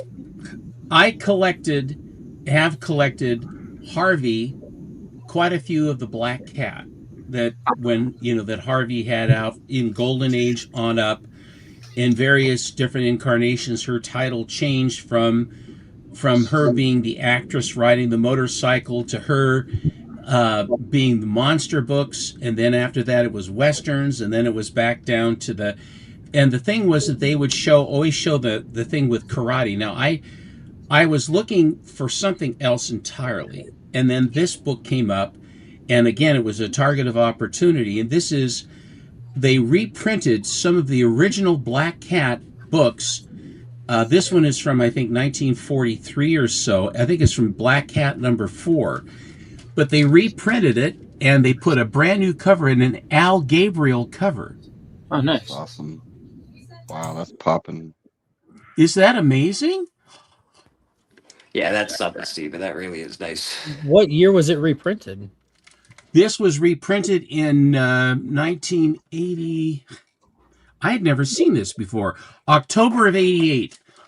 And when I posted this, a couple of guys made comments. They said, finding that book, first of all, it was not a huge print run, and finding one in a 9.8 is virtually impossible to find. Yeah, but I think that Al Gabriel's, name brand artist. That's a beauty. It's a real beauty. Isn't that fun? Mm-hmm.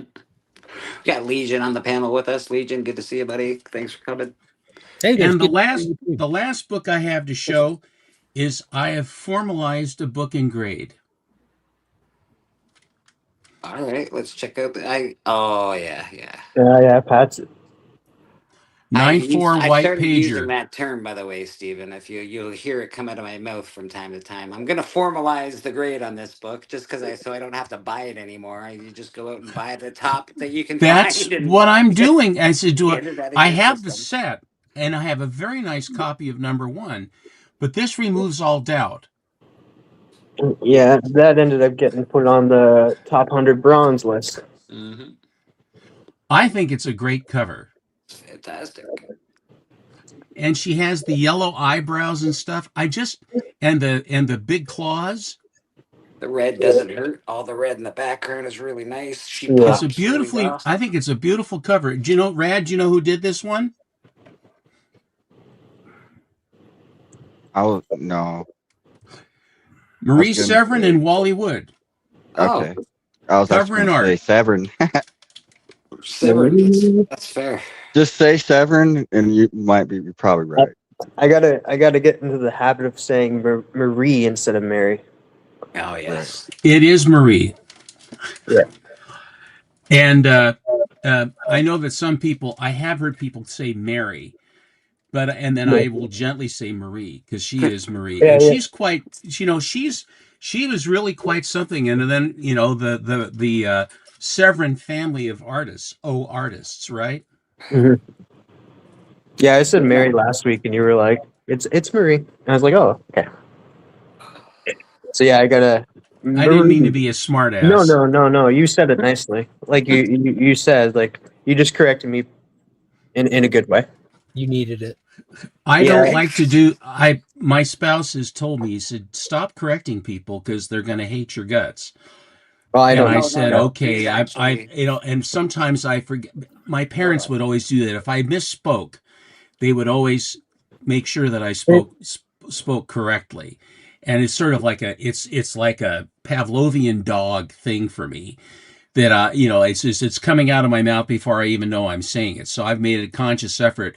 And my friend Alan, I think, has about had enough of me because he's dyslexic, and so he will malaprop the words. That's what I said. I said, "No, you said this." Well, that's what I meant, and I don't mean to jump on the man when he's dyslexic. It's not fair, and so I don't. So when he misspeaks and stuff, then I lay off because you have to. Stephen, I think you just described like all my life problems in one simple summary there. I did. I like arguing with people. So the ever-changing friend group. Never mind. Mark, did you get your kids the chicken nuggies? That is I did. question. I 100% did. I forgot to post a picture of that. I'm sorry. They got the little Happy Meal toys in here somewhere. But yeah, we went straight there and got 2 chicken nugget Happy Meal 6-piece. Nice. Uncle Griff. Was there a toy this time? Yeah, there was. Someone had we had a gentleman's bet over 2 comics that were coming out, and on the line was a chicken nugget meal. So they paid via gifting on YouTube on my Friday stream. So I took my kids to get their chicken nugget Happy Meals. What was the toy that they got with the Happy Meal? I don't know. I just give them the Happy Meals. They open it. They all come in little boxes now. You don't get to see them like they used to be clear plastic bags. They come in little cardboard boxes. That's it. It's because they're getting rid of plastic. Yeah. Mark, They just leave it in the food, isn't that it? You're big on news and whatnot. What do you think about the news that was all dropped last night about the MCU, Black Panther? Dude, I was working on a video while I was listening to y'all, and I just stepped away to film the video. And then when I was done, I came over here and asked if I could come play. Yeah, I think that DC completely bodied Marvel as a whole. Like, and what was cool to me, my takeaway with the news, like just looking at the big picture, is how it looks like comic books really steered most of the excitement that you were seeing across social media. Like that's really exciting to see, especially from Pop Culture Con. But all these book announcements and all these people that are jumping onto DC for the first time and enjoying what they're reading, thanks to Absolute really drawing them in, and DC being prepared with the All In saga and everything. They were just I'm really looking forward to Nightfall. Yeah. This came with the glow in this one came with the glow in the dark metal. nice. It looks like a magnet. Yeah. So, it doesn't stick to my head, so it isn't. I have some original Elvira art. That's incredible. I like her tits. I'm not going to. Awesome. Can you be a little bit more specific? I don't know how that happened. Hold on a second. Let me make you big. Oh, that's because Griff dropped it. Your device got disconnected, Griff. But for me, the Nightfall looks comic good. announcement. Oh, the movie. Yeah. I've been hyped for that. That trailer had. I ended up going and reading the. I told TM about this, but I was every year on vacation. Like I'm on the island, the good one, for like 2 weeks. But I decided to go through all of Nightfall. Oh shit! As like my little something to read. So that was a blast. I'm prepared for the movie. I'm glad, yeah, and you mentioned it before too, and I'm glad too that they're getting away from the Tomorrowverse art. Yeah, they're done with that. They cooked it with the 3-part Crisis on Infinite Earths. And that was still too soon to do Crisis because it was like done within a year. They did 10 films. Yeah, but still, it wasn't enough. Yeah, I agree. Yeah, completely. So Elvira's boobs are so big it keeps knocking me off. It just knocked me out. Can we see those wonderful pair of headlights one more time? There you go. And I do want it known that I don't have that displayed. I could display any art I want. I have Rad's art up here instead. It's the best art to display right there. On that note, my camera's been dropping all morning. I don't know what's going on. I'm going to take off, guys. You have a great day. Well, thanks for showing us the boobs. Thanks. I'll try to show them off a little better when I have a camera that doesn't want to drop every 38 seconds. Yeah, I don't know what's going on with your camera today. We appreciate you being on, Griff. Go check out Griff. Give him a follow if you're not already subbed up. He's got a pretty cool channel, man. Bye, guys. Yeah. Cheers, buddy. But yeah, comic-wise, the one I'm most excited about out of all of them is the Jonah Hex series they announced. And Michael Walsh on it. I didn't even see that news about Yeah. Jonah Hex. Western horror. Jonah's retired, but he's drawn back out. We don't have a lot of description to anything, but he's drawn back out for a supernatural situation. Like it's the most no duh kind of solicitation, but the idea of him being retired, maybe it's kind of like an older Hex than we've seen before. So maybe he's a little more honorary, which is crazy. Legion, I'll make a deal with you. I You wanted me to pick that up for you and stuff. If I pick up Jonah Hex, it's gonna be an instant no. You have to pick up Teen Titans. No.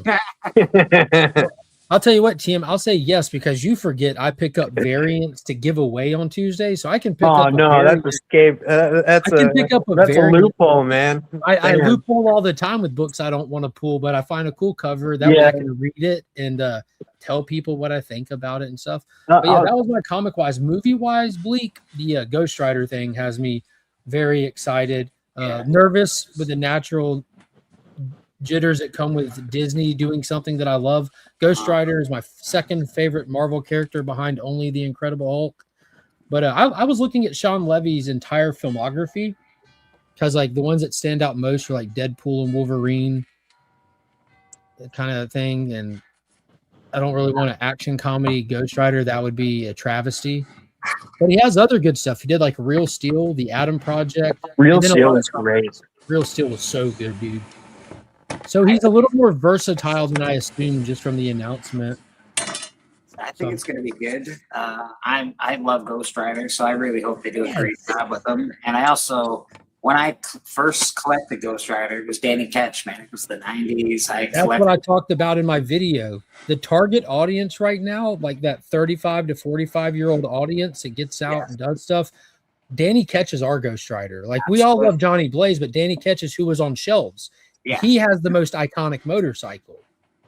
100%. He was awesome. He was super dope. Yeah. In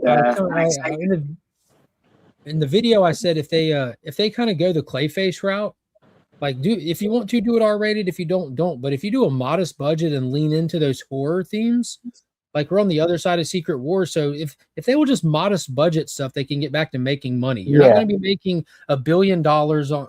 Like when they make these $1 billion box office, they're still only making like $200 million because how much money they spent on it. Just do a smaller budget, make $500 million, and still get your $200 million. That's what worries me about Doomsday. Doomsday is set. Have with Spawn, like Spawn's cape cost $1 million. Back then, Ghost Rider's head is going to cost a fortune just to have it. Not anymore. Yeah, there's cheaper ways and stuff. Yeah, not anymore. All of Godzilla -1 cost $18 million. So that's pretty good. Everything's more affordable now. Yeah, but like again, like that's what worries me about Doomsday. Like they're like because of the rumored budget that they have, like they'll make money, but how much will they make because of that high budget? That's true. Well, the Paramount merger is going through. There are little hiccups, but it's the merger between Warner and Paramount is happening. Yeah, it's delayed, which Paramount's kind of happy about. There's an aspect to it that made them happy about the delay because this gets them the ability to cut straight through the legal in a clear path to do it. They're going to get the merger. Yeah, it's 100%. The judge it's gonna cost them a bunch of money though, right? If it doesn't go through on time, like they have to pay. It'll go through when it depends on how long the partial restraining order is for the merger, because there's a partial restraining order. If it lasts till October, that's when they start having to pay the shareholders There's money. also different levels of the merger. It isn't just like a switch they flip. So like they agreed to not finalize the last thing till June 1st of next year, but that doesn't stop other aspects of it that keeps them from having to pay out to Warner Brothers. there are fulfillment clauses that are almost chronological. Mm-hmm. So that they can basically be good dogs and avoid the penalties, but then they're still closing the deal. Which they put the June 1st date on that. There's too much money on the line for them not to be able to close this. Which put that in context. The judge said the day the judge said we'll put a halt on this, Paramount said no problem, we'll finalize June 1st. You know what I'm saying? Like, what does that let you know? They set the date for the judge. These movie talk in 2026 has essentially become a shareholders meeting. Yeah, I was gonna say this is like we all have our portfolios and stock tickets happen at the same time. It's just like, oh, well, the fiscal year doesn't end until and then this judgment we're waiting on, and it's like, my God. And you know what? When movie talks was like, hey, it's big business. It's big business. That's why. Hey, you know what?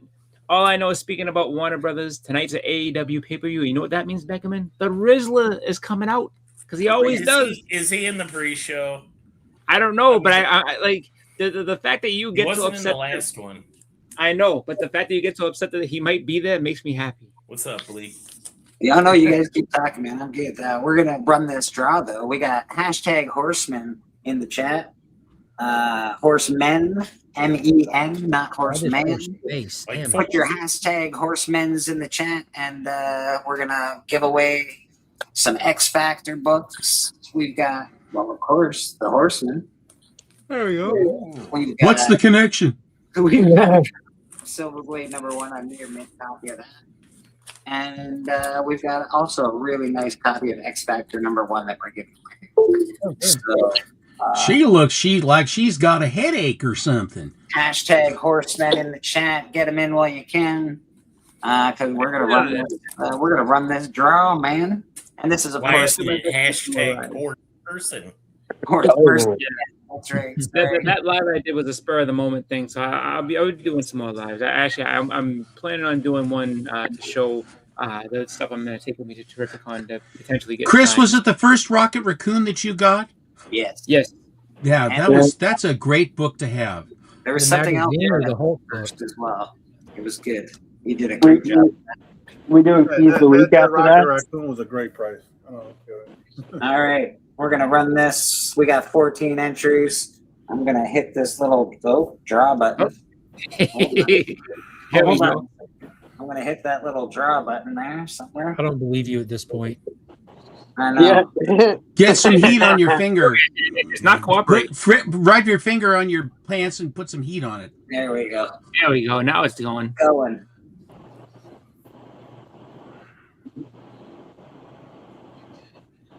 Oh, Hey!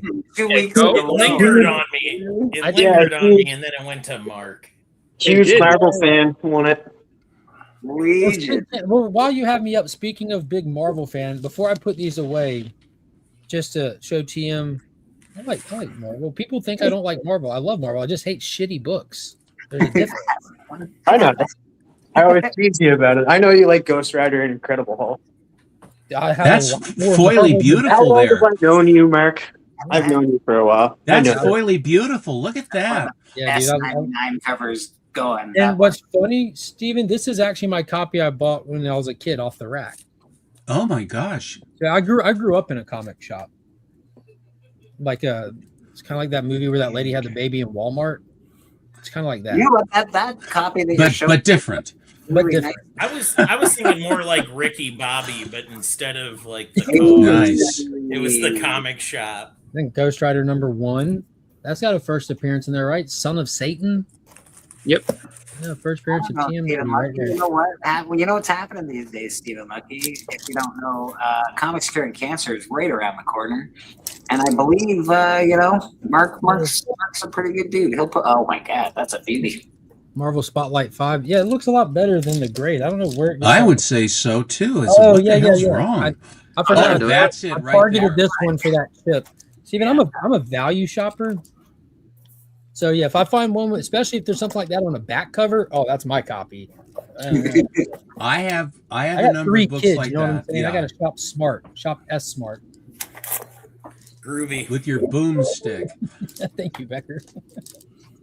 But yeah, I just had those out for the Ghost Rider video. I love it, man. I love it. Great Ghost Rider stuff. I do have all of that stuff, which is cool. Yeah. I'm a Ghost Rider. You have all of that stuff? Yeah, I have every one of the books Mark has showed. Prove it. Prove it. I'm just kidding. I'm just kidding. Hold on, it's gonna take a minute. I know how long it took me to get those out, so I'm not going to do that to you. I had to go out to the comic room. I had to move stuff off slab boxes. No. I don't understand how I can take books out of a box, and when I come to put the books back into the box, they don't fit. Yeah. Now, Dude, will you please explain to me how that is? I have that problem with You're these. opening up a new dimension every time you open that box. And when you close that box, the dimension shrinks. Well, what I will do is I'll put the box on end and let it compress. So if there's any air in the books, then I can get them in, and then it fits just right. But if you try to force a book in after they've expanded, then all you're going to end up doing is either damaging the book that's going in or damage the book that it's going in on top of. And you destroy the universe. Don't do that. Beckerman, are you proud of me? I'm investing. Getting in, man, getting in. I'm investing, Beckerman. This is Dungeon Crawler Carl number 0. You're investing or infesting? It's a Same fine thing. line. It's a Yeah, fine okay. line. It is going to be a TV show, so. The savior of Hall H this year, from what I hear. Yeah, I did see the figure too. The figure. Are you going to get the figure, Beckerman? I mean, I pre-ordered it. Okay. You know what, though? See, the way he says that, there was shame in his voice when he said it. Like, he's like, I feel it. Well, did you see my glow-in-the-dark Elvira? It's like he wanted to fight did. from him. Like, Also, I heard you were looking for one of those I Dream of Genies with signed by. It's Mark the Bill Ruffalo. Morrison cover. Yeah, you should reach out to Bill Morrison. I will tell the person. I actually have a copy, and I'll tell the guy to do that. I'll make a note right here. Rad, the first time I met Clayton Crane years ago, I took those Ghost Rider Trail of Tears and got him to sign them. That was like my first introduction to Crane when those came out on shelves. It blew my mind. Nice. Now, Mark, I talked to you when you went to, when you first got back. Did you end up getting any of those image books this week? No. Oh. Talking about the little samplers or whatever? Yeah, the one pers. Yeah, no. The only That image last book- driver ended up being really good. I liked that. Sean I'll Murphy check them was out when good. they. Yeah, I probably won't check that one out. I'll probably end up reading the Danny Warren Johnson one when it comes out in trade or what have you. But the only image book I got was the Terminal. I picked up cover A, and I got the one copy of the blind bag, and I struck huge on the blind bag. How'd you do on the blind bag, you said? That's the one. I did incredible on the blind bag. Nice. You really did good on the blind bag. You opened one and it was like the Chase variant or something. Yeah, it wasn't one of the rare second issue or anything like that. It was the 1 in 100 foil Frank Miller. Yeah, you did awesome. I got When Rad is done, Mr. Legion, you like Clayton Crane? Yeah, not bad. I have something I'd like to show. Oh yeah, I'd like to see that. That's gonna make you cry. It's gonna be a vial of blood. Yep. You like this, do you? Get ready to cry.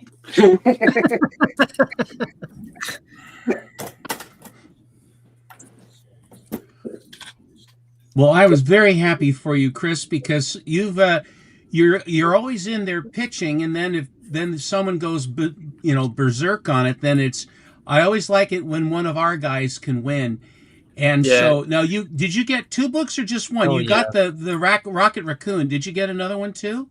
Yeah, so it's 271 and 272, so it's first and second appearance. Chris, I don't like it when you win. I mean, I tried.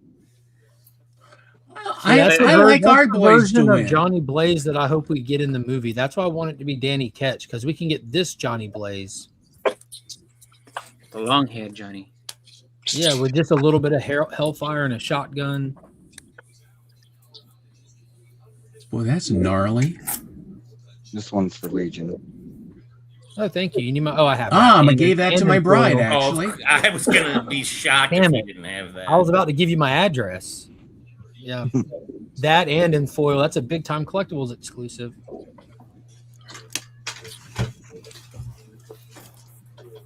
Last one. You don't have one more? I do, but I'm not gonna dig him. That was the Benjamin Percy run right there. It was so good. That guy Exhaust he was fighting.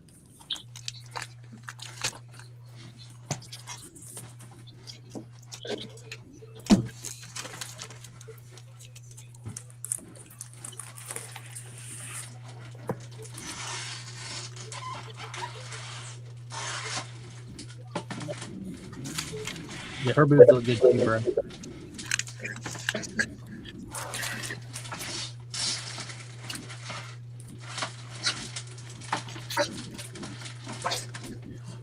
Mr. Bleeker? Yeah, I'll be right back. He's pulling his Ghost Rider books. Hell yeah. Oh, you went and got yours, huh? I'm coming. Oh, I liked that Joe Fixit story. That was good. They brought back Peter David for that story. They did. He fought the Rhino. Yeah, which was kind of a reference to when the Rhino fought Hulk in a Peter David fill-in issue. Remember when Rhino was Santa Claus and they went back and filled in that story? I do not. Yep, I remember that. I couldn't find them all. Pepperidge Farm, remember? Here's my Marvel Spotlight. I'll trade you.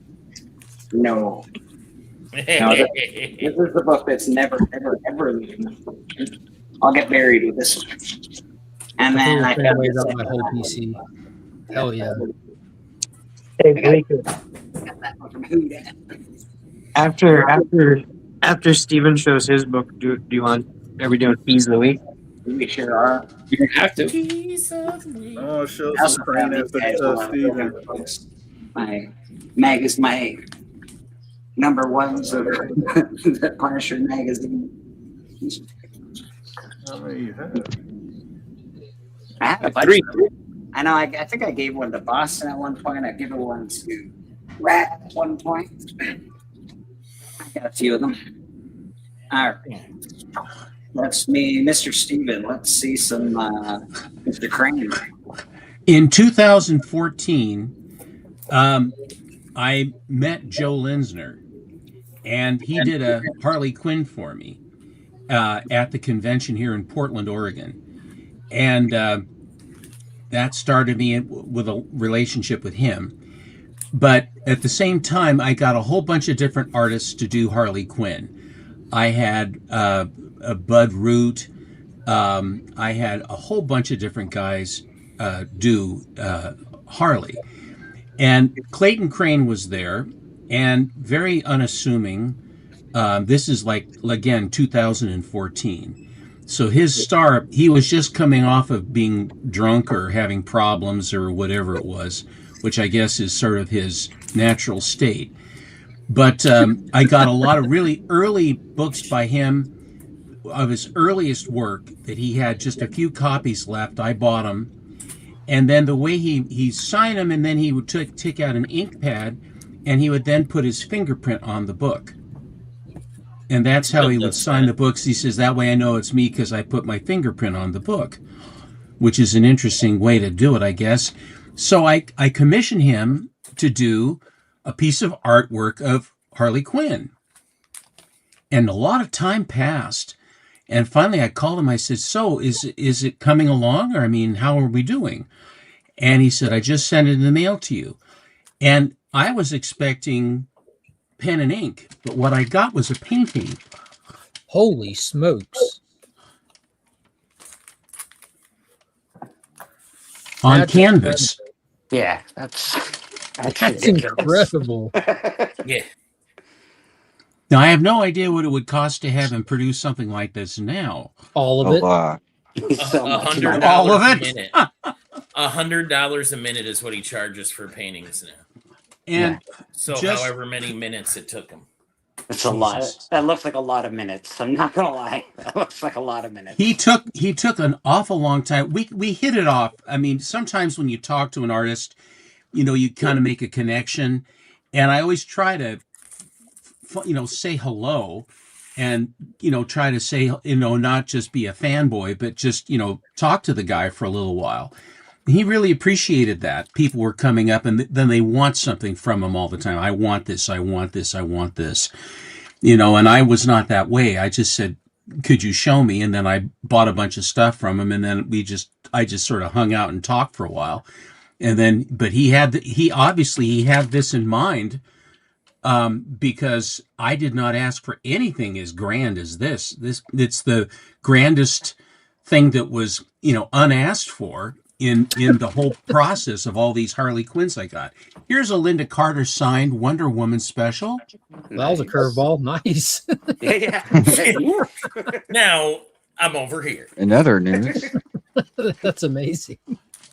And then here is the Mr. Beckerman, Mike. Here's the I Dream of Jeannie. Oh, you did get her to sign. I thought you were still looking for one. No. Oh, Black cool. Box Silver and Bronze is looking for it. Joe is looking for one because And I it showed needs to this be and he got signed by Barbara. signed. He's trying to get one signed by Barbara, and I said, if you're going to do it, you probably going to want to move a little bit here. But Barbara Eden, and then she also signed it Jeannie as well. That's awesome. Which I guess is something. I just thought this cover was so cute. She's one of my first TV crushes, man. She was everybody's crush with Mary Ann. I'm Mary Ann. knowing Bill, I wouldn't put it past him to have several in his little vault in Michigan that are already signed by Barbara. Hell yeah. Whew. This one's signed by Nicolas Cage. That's awesome, dude. Holy hell. Where? I don't think he'll sign them anymore, will he? I don't think he'll sign Yeah, them. for $500. Will he? Oh, God, Jesus. But this is the last issue of Ghost Rider. Mm-hmm. Isn't that a beaut? I got this from Slab Addict. Very that cool. is great. So I just want to, and then he actually, they provide you with a picture of the guy of him signing from this outfit, that's which a is nice called touch. Celebrity Authentics. That's how it used to be done. I have a couple of books that I've sold where it's a guy, me and the guy in a picture with a guy signing my book. So that's all I had. Very nice stuff, Steven. Very cool, man. Yeah, that Clayton Crane stuff is unbelievable. That piece of art is, I can't even imagine what the value of it is. It's probably astronomical at this point. Put it up for auction and find out. Well, no. Hey, who dat? I once Yeah, it stood looks in great. This is actually, I got this from line DLC. for He gave that to my daughter as a little gift, so she loves Stranger Things. She knows I like TNT. That's we- super cool. We were just chatting. He came to New Orleans, so I got a whole bunch of stuff signed, like Clayton Crane. Super cool. Super nice. You know. And I like bringing him books, older books, because he's like, I haven't seen these in a while. A lot of people bring him like a lot of the newer stuff. That's Clayton Crane as well. Yep. Oh Yeah, yeah. that's the He did a bunch of those. X-Force run. Yeah. Yeah, he did that. Yeah, A lot I of got the some of X-Force those. run. I A got lot of the- familiar with him on Spider-Man and like all that like web like dark stuff that he did. I thought was really like the Venom and Web of Carnage and stuff like that. Lost Boys so much. I have that. Yeah. This is his, yeah, you brought him a lot of those stuff, and he just thought it was cool. Yeah, that's very cool stuff. Yeah, he was super nice. And, you know, I like chatting with I like chatting with him first. I guess that's fine. You gonna be on Astonishing Auctions tonight, Mr. Houdat? Yeah, I'll be on that. Come hang out. Nice. You know. Don't sound too excited. I'm tired. Well, the I'm thing tired. is, whenever he's in auction, he's so smiley. I always like to watch his the little piece they have because he's there. He's bright-eyed. He's smiling. He's running around and stuff. And here is Houdat. And then Houdat comes on. He's like, Hey. "How you doing, Houdat?" Fine. I'm okay. Fine. I'm all right. Yeah, They got this for yeah. sale. AI makes you look really happy, Huda, and really bug-eyed. What you got there? What did you just show? Oh, Is that that's the- my channel membership giveaway. That's the Neil Adams. Nice. Yeah. That's the long leg. That's the one. If you ever talk to him about it, he hated that cover. Which is They crazy. made me draw the leg too long. They made him change his artwork. Yeah, he was like, the leg is too long. There you go. I love that. That's what made me start buying comics again. I bought a copy I of got this in a Value collection, Village. and I kept it because I was like, oh, that's pretty cool. That's it, dude. I picked up one of those from Value Village, and I was like, I'm not going to start buying comics again. And guess what happened? Dang it. Nothing. Yeah, look under my bed and in my spare room. You will see a big vast of nothing that Somebody happened. they walk in. You had a spare room? Yeah, there's nothing. It's I have my bedroom in the living room at this point. I really do. Everything's in. I live in my living room because my bedroom has been overrun by comic books. But they're resting very comfortably in They're the bedroom. very comfortable. They're they're being treated very well. They're being manicured and pedicured every day. It's okay. Everything's fine. Well, before you go to the keys of the week and all that stuff, I'm going to ring off here. Okay. Steve. I wanted to come in and show the flag and show some books, and it's a pleasure. And I'll be sitting in the pews watching the wonderful covers that will be made fun of in various shapes and forms.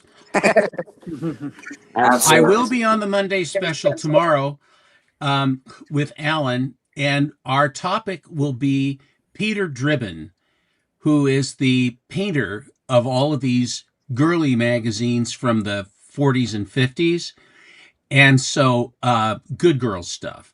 And so that is what we're going to be showing. He wanted to know, we've always done a lot of gold. We did one thing of silver, then we did one of copper, and then we did one of the 80s. This last time he said, do you want to do like from the 2010s? I said, no, I don't want to, I don't want to do that. And he goes, well, I just thought I would ask, of course it's his show. Although Joe, Black Box Silver and Bronze, arbitrarily Googled, AI questioned, he put comic collector geek YouTube, and then the thing going thinking, and then it come up and he says, this run by a gentleman named Stephen, who sometimes goes by the name of Alan. And they misspelled Alan's name as well. So not only is it my show, but they misspelled his name. That's AI. You got to believe that everything is true. Take that that, AI Alan. tells you is absolutely true. And I said, get to work. But anyway, so we will be doing that, and hope you guys come by. It's 4:00 Pacific tomorrow on Alan's channel. And I will see you, gentlemen, and I hope everything works well. Thank you, Stephen. Appreciate you being here for that. Boston Chris, corpulent minds want to know, what are you eating? An orange. An orange. Nice. Have a good That's day, too Stephen. healthy. He's already gone, but hey. We can get into some keys of the week. Let's see what's going on in comic books. See if there's anything fun. Hey, Bobby.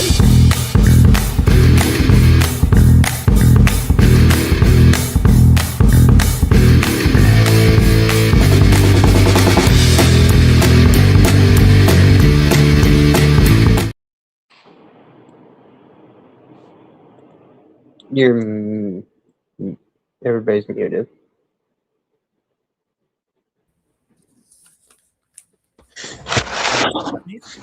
Can you hear me now? I'm not a huge Leafs fan, but I have a Leaf sweater. My dad, though, I feel bad for my dad. I wish the Leafs would win for like all the old heads, because it's been a while since they've had a Stanley Cup. But let's go check out keys of the week, see what's happening. All right, we got Queen in Black at number 1. Wasn't this on last week's? I feel like it was on last week's. Yeah, I feel like it was. I have refreshed the page. Let's see if that does anything. Yeah, no, it's July 29th, so maybe it was pushed back. Maybe. We got after Hela seizes the throne of Null, the symbiote god, their conflict erupts into a cosmic battle that ultimately culminates on Earth. I don't think this is the first appearance of the Queen in Black. I think she appeared in No. Yeah, we figured that out last week. I think backstage and that. But you know, if you like King in Black, maybe you'll enjoy this. Hela's a pretty cool character. Pretty much rehashed stuff from Marvel because of the House of Ideas. It's always doing so well over there. What do we got here? Superman Annual Year 1000, number 1. Hell yeah. Okay. What do we got? One-shot aftermath of the DC KO event, Return of the Legion of Superheroes. We've got 4 variants for this bad boy. First and foremost, if it's Hela, it should be the Queen in green because she wears green. Why should I change her outfit just to sit on Null's throne? That's gorgeous. That Mark Spears. This is a Mark Spears. You can tell right away. That's great. This is nice as well. I don't know what's going on here. So Not sure what I'm looking at. Yeah, I'm gonna check it out a little closer because I'm not sure what's happening. Okay, I see what's happening. We got What is it? Oh, I see him. Okay. Yeah, it looks like almost like a Thor figure, but it's Superman. His cape's sort of flowing out this way. Interesting. That's the Alpha Energy Superman. He's like juiced up in a cosmic. Very entity. Sienkiewicz. Yeah. It looked like Stuart Sager to me, but yeah. We can check though. Let's see who did this cover because it is interesting. If I was looking at it, that'd be pretty cool. Alex Ekman Long. Okay. Oh, that guy. Mr. Lawn did that one. Get off my lawn. Good old Big Al. Oh, I like that one. I'm a huge fan of that. That's good. Yeah, I really like that one. That Who one's did that? great. Got a tarot card kind of feel to it. That's Superboy Prime, isn't it? Mario Facchio or Facchio. It's a Muka derivative. Facchio. Very cool though. This is actually a really cool cover. Yeah. I don't know what's going on with the Superman stuff right now, but I do like this cover. So if I was going to pick up this book, that would be the cover I would choose. Mm-hmm. Yeah. That's a great cover. I love that. It's very nice. The Dirt Beneath the Devil, number 1. This is a Mad Cave Studios. This has got a horse on the front cover. Very, it's all right. It's a little muted. Not a huge fan, but it's all right. Let's see what it's about. That dead stare, though. That dead stare. Yeah. In the final days of the American frontier, June Buckley joins a band of ruthless heirs on a deadly journey tied to her late father's dark empire, where a sinister creature known as the Hendino forces her to confront the monstrous legacy she may be destined to inherit. All right. Sounds like a TV show waiting to happen. I'm going to move on from that because I don't like... Comics should be comics. Stop writing comics to be a TV show. I hate it. I get it, what you're trying to do, because everything's being optioned these days, but just write a comic to be a comic. Avoid Ignition Comics, then. Yeah. Yeah. Everything is like written, like you can tell it's written for TV. Like, okay, I get it. You want to make a movie. No, or that's you want- literally Ignition's like mission Plan. statement. All Yeah. their stuff is they're trying to get them developed. That's why they had like the Beauty that came out. Yep. I love Immortal Hulk. I haven't read Immortal Thor. I've You're sort not of, missing anything. I've given up on modern Marvel pretty much, and I'm not saying that to diss Marvel, but it's just the writing hasn't been good for a minute. There's some books that are still good. Don't get me wrong, but this just doesn't do it for me. Enchantress becomes All Mother. This has only 4 variants. That's a refreshing thing. Let's see the variants for this. Terrible. Oh my God. Why what the bargain heck is going on here? That is something I would draw. Who took my art and put it on this cover? Mike Allred. That's awesome. Yeah. Sorry, Mike. Get out of here. Hey, I gotta hop off here, guys. I appreciate you letting me come and play for a little bit, Bleak. Anytime, brother. Honestly, anytime you want, my man. was I good like seeing that you. one. Bye, Becker. Good seeing you, bud. Later, man. Before See you ya. leave, Mark, before you leave, you got things you want to talk about, like anything happening in the community, anything happening on your channel? No, not shit. I'll see y'all. I'll be live at 8:30 tonight. All right, week's end with Legion of Comics, man. All right, y'all. Have a good one. Check it out, See ya. brother. Peace. Later, Mark. Gatekeeper, member for 8 months. Bam. Yeah, I don't that. mind this one. This one's all right. Yeah, let's get back to that. Yeah, I like it's cute. It's fun. If you like girly covers, this is up your alley. I don't think I'll be picking up Immortal Thor, but that's okay. That's We got actually just Mortal. the what? Oh, the Mortal. Yes. It's Mortal Thor. Yes. Okay, I see.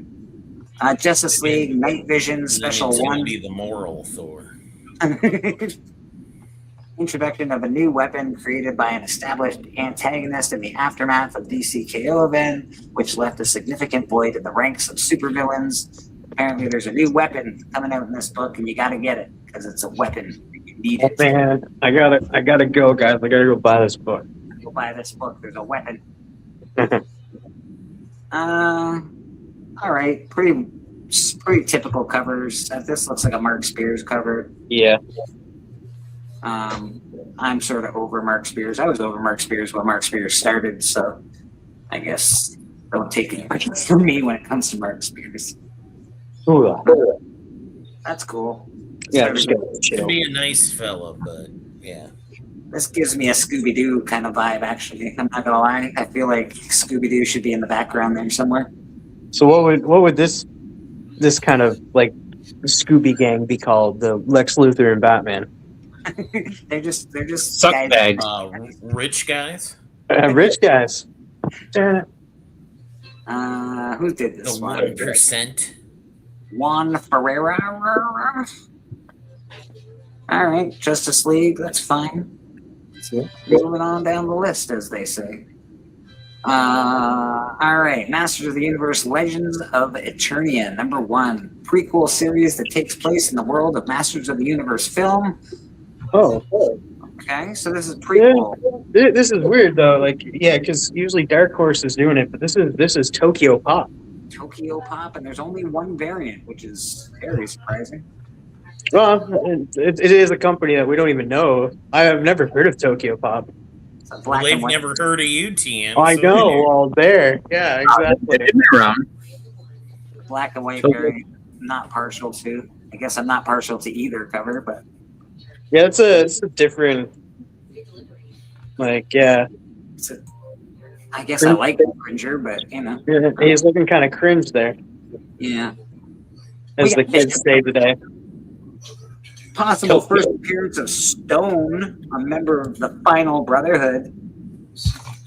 There's a Brotherhood, there's a pre-Brotherhood, now there's a Final Brotherhood. Watch yourselves. I don't know, man. It's kind of a weird name to think of. Like, was this guy like doing something and was like, you know what, guys? You know, it'd be a cool name, Stone. I don't know why I did like a Trump impression there, but sorry. That was your Trump impression? No, it wasn't. Like I don't surfer think- guy or something. Yeah. Brad, what were you saying? Good covers. Good artists. Yeah, I like the DNA covers all right. I like this cover just because of all the color. It's very colorful. Something about it that sort of pops. A covers are good on them. And then, of course, you get this one with the trade dress. I like Bishop as a character. His first appearance is super undervalued.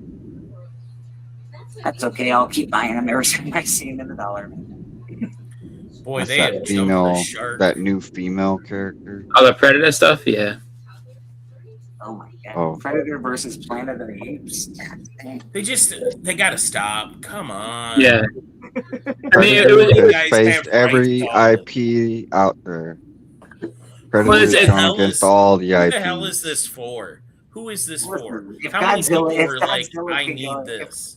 If Godzilla can beat up everybody, so can the Predator. That's just what we're I doing. mean, Yeah, but the thing, the only thing I say, all right. So if you're gonna have the Predator fights and stuff like that, like that's cool to an extent. Is like different fights that make sense between things. Like like who would win between him and Wolverine? Okay, I can see that. Him versus the Planet of the Apes is like, I mean, I don't know. I don't see the Apes Mountain that much of a. Just the idea of them are awful. There's the Scotty Young.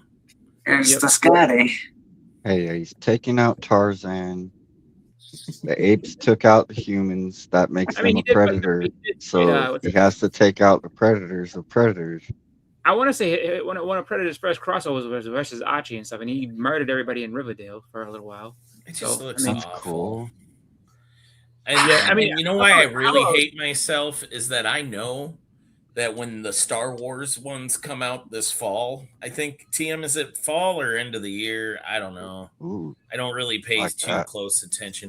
But I'm going to end up buying some of the covers because, yes, I'm intrigued to see Darth Vader versus like Magneto or something like. And I know I'm going to end up buying it, and I'm going to bitch at myself for doing it. Yeah, as I say, Predator versus Star Wars is a bad match just because it's like you can't sneak up on Jedis and Siths. Like that's not going to happen. No, they're doing Marvel Universe versus Star Wars. That was the big announcement a while back. That seems really strange, but I'm sure they'll make it fun in some way, shape, or form. What I would like to see who isn't going to get a Boba Fett and Deadpool cover? Come on. Oh yeah. No, I mean I would like to see a Predator ongoing series if they could do that with Marvel. That would be kind of cool, I guess.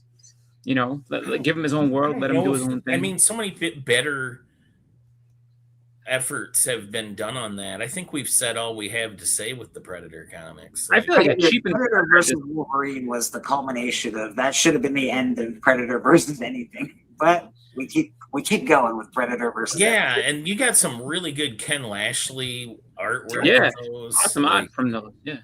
Yeah, I got them. I flipped through a few of them. The story was fine. What I read of it, I don't think I finished the series. What was kind of an interesting one, which was kind of cool, was like what's it called, the Marvel Heroes versus Aliens. That was kind of a different story because that's more of a situation of you have. It's almost kind of like a zombie type story where it's like, certain characters are going to die because they get infected by the aliens, and they have to come together and try to fight them. Like that's kind of interesting. I could see that being something that, because it's a one-time story, you can't keep telling that story over and over again. Predator in Vietnam would be awesome. Like Predator versus Vietnam would be cool. Vietnam, I feel like that would just, I mean, he would just be picking on people that just, I guess the original Predator is kind of Predator versus Vietnam to an extent. Sure, it's like right after that era, but I feel like like those things kind of cheapen the Predator a little bit. I'm like, can we just give him his own story? Let him do his own series. Let him do his. I mean, you have a Battle Beast thing where he's pretty much Battle Beast is like modern Predator, going around wanting to fight the toughest thing. Just go back to the original. Let him go to different places. Or if you're gonna do a reboot, can we have Predator like debate Jesse Ventura on a podcast? I don't know. I don't know if that'll work. Like the Predator just like makes a bunch of clicking, the click sound. Don't talk to me like that. Why don't you tell me? I thought you were a patriot. Didn't I read that about you? Don't forget, you gotta add the word Sasso in there. I like the way you say it. Now, wait a minute, man. You go invisible. How is that fair to everybody? You're supposed to be the ultimate hunter, and you're going invisible on people. That's ultimate to me. All these cheap shenanigans, and you want to call yourself the ultimate hunter? I don't believe it. Impressions of Jesse Ventura are Will Sasso's great. So that is Predator versus something or other. We got, you can tell how happy I am about it. We got Nano. This looks awful, but what can I say? Undercover. It just looks like it's very, very indie, and that so it's like it's their first time doing it. So yeah, well, Murder King, it's their first time doing it, and their cover looks great. So these people got to step up their game a little bit. The Patreon. What other covers do they have? Wait a minute. The Patron? Is this about Al? No, this is the book I showed off on here like 3 weeks ago. All the I had the advanced copies. The one remember the one you made. The story on it sounds pretty cool though. All the great artists have one thing in common: they're dead. A true patron in the fine arts, Mr. Cherish has dedicated his life to scouting and supporting emerging artists, launching countless this is a long thing, from obscurity into industry superstardom. Unfortunately, Yeah, they're just telling us the entire book. Secrets of I Charity. read the cold open to it. It was pretty good. It's a cool story. It sounds like a good story. Who's doing the book? Ignition Press. Okay. Oh, set up for a show or a movie. For TV. I don't know about that, but we'll see. We got Black Star, #1, set against the violent backdrop of the early 19th century fur trade. This fantasy adventure follows Dashiell Carlisle as he discovers his hidden magical abilities and is drawn into a secret order determined to reshape the world, only to uncover the horrifying costs of their vision for a perfect society. Okay. I don't understand at all what that synopsis says. I know. I mean, the fur trade, eh? Okay. I see. Let's see if any of these. I have a feeling fur isn't going to be the only thing that gets traded in this book. Nothing's catching my super fan. I don't mind. It's weird for Titan. Like Titan to have multiple copies of the same cover is kind of weird. I like this cover, probably the best. There's a trade dress version of it. It's nice. Cover A is all right. I wouldn't write home about it or anything, but that's okay. And DC. I'm surprised we haven't seen a Godzilla book yet. That would be the rest of the bingo card for this. The Hot Girl Summer. Man, look at this bad boy. Woo. I might pick this up. This is flying off the shelves, folks. Oh, I'll probably be buying it. I like Hot Girl, but yeah. Golem March. Here's the other one. Here's various writers. I think this is very pretty. Very pretty. You got Batman towel. Very cute. Oh, they're Babs? Yeah, that's Babs. These all Robins down here? Is that what's happening? Yeah. Yeah, it looks like it's all of them. It's all of the Robins? Yeah. And that's Babs there. That's Batgirl. Okay. Well, it's a cute cover. I'm not interested in it one iota, but it is a cute cover. I let so anthology series about Hot Girl. And What I is it guess called? sorry, I forgot to go into it. I didn't really read any of the synopsis. All right, listen up, normies. I'm already upset with it. I'm not. Oh a normie. man, what the heck? I know. Don't call me a normie. Anthology of stories that feature female DC characters. All right. Well, that's a lie. There's 4 Robins on the cover. Listen up, normies. A hot girl is talking. Oh God! I already hate it. Written by Megan Fitzmartin, Andre R. Fatino, Trick Weeks. All these bloody people. All right. That's a lot of people. Another summer has arrived, and so is your perfect juicy beach read. Hot off the presses, this collection of scorching new stories showcases the babes and bombshells of the DCU, slaying the summer. This is so bad. It doesn't make sense because it says join Hot Girl, Catwoman, Red Hood, who's a guy, Grace Choi, Thunder, Shining Knight, Kid Quick, Yeah. I don't know who Shining Knight is. And the Female Furies. Well, what? I don't understand what doesn't make sense. It's an anthology. There's going to be a lot of different characters in it. Yeah, but it's the fact that they say like it's all about women, and then they have men in it. Like, most of everybody in this. I mean, that doesn't mean that there's going to be no men in it. It's not. There's women only, pal. They're telling you the story. I don't know. They have to have men in there so men can be weak and women can rule. That's how it works. This is the Hot 20. Life After Archie, #1. There were 58 variants to that. Holy shit. Wow. I did not know that. Yeah. I like cover A. Cover A is cool. I bet you there's some cool covers, though. I won't go into the covers for it. Yeah. Oh, there you go. Mark Silvestri X-Men, number 234. Debut of Madeline Pryor in the Goblin Queen costume. Yep. Fantastic Four 258, classic Doom ripping through the pages of the comic. You can see his reflection in his glove. Very cool. John Bernhardt. This is cool. Stillwater. I think I actually own this.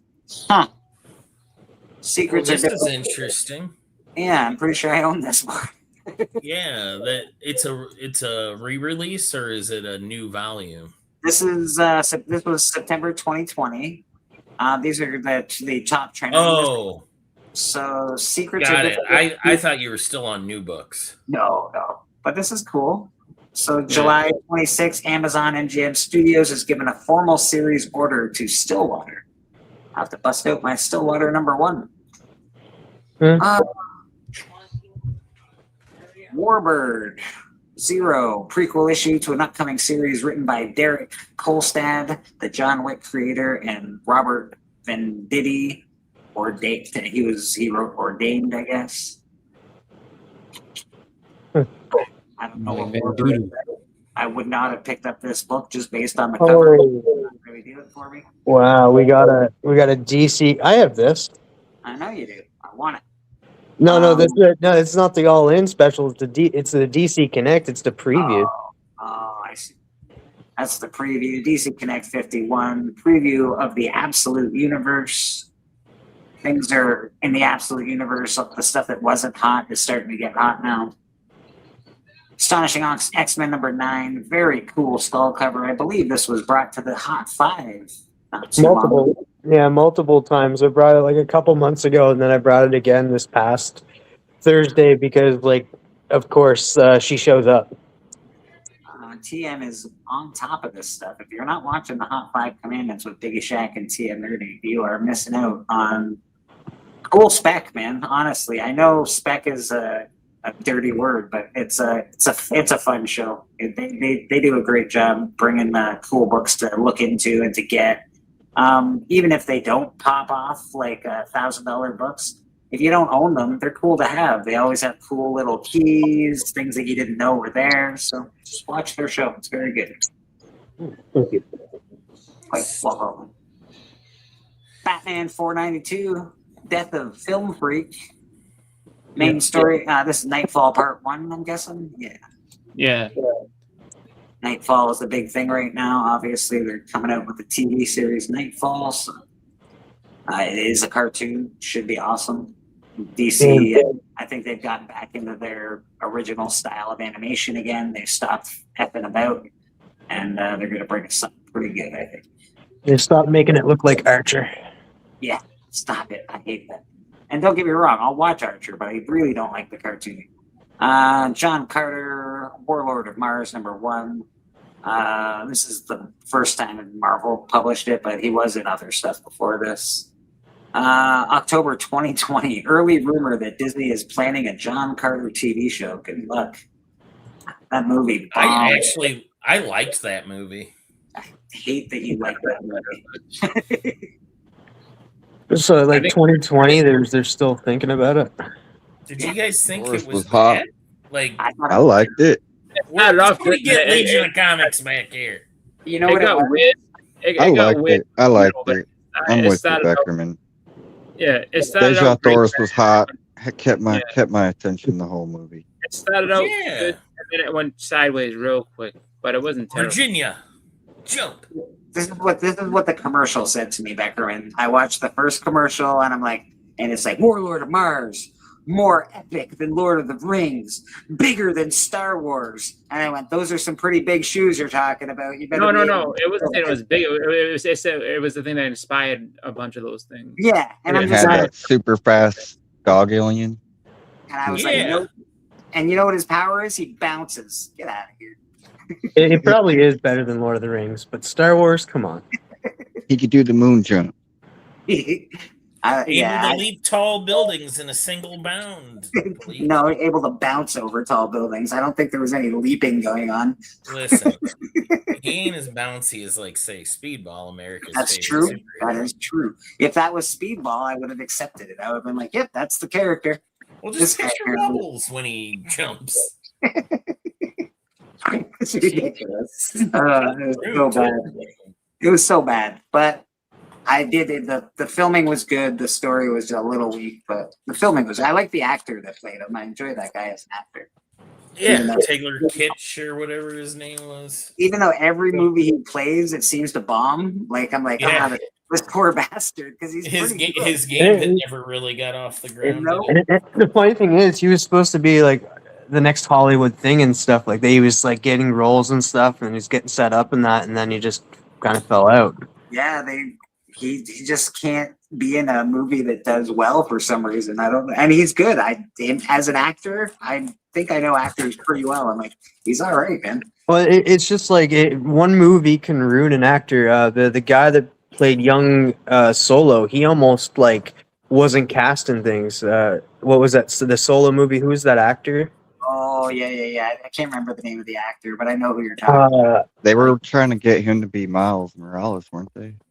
Is that who you're talking about? No. you're The guy who thinking played Childish Mando? Gambino. Mando? No. Yeah. That's Lando. Yeah, that's Donald Childish Glover. Gambino. The guy who played Lando was awesome. He was Yeah, Donald Glover, dude. Yeah. Like he's the reason. Fun fact: Donald Glover is the reason why we have Miles Morales, because there was a petition going around at the time and stuff, and it was like all through community and that. Like he was petitioning to be Spider-Man and yeah, he ended up getting the inspiration and stuff for Miles Morales. That's cool. This is Secret Wars #2, first appearance of God Emperor Doom. This is obviously the Secret Wars that came out in 2015. It's a 9-issue arc, I believe. This book is the big book in the set, and then there's another one that has Doom's face on the cover, all distorted, and that one was shown in the Deadpool movie, sort of as a teaser. Yeah, I need to read this series and stuff. Maybe I kind of want to read it, see what I'm gonna.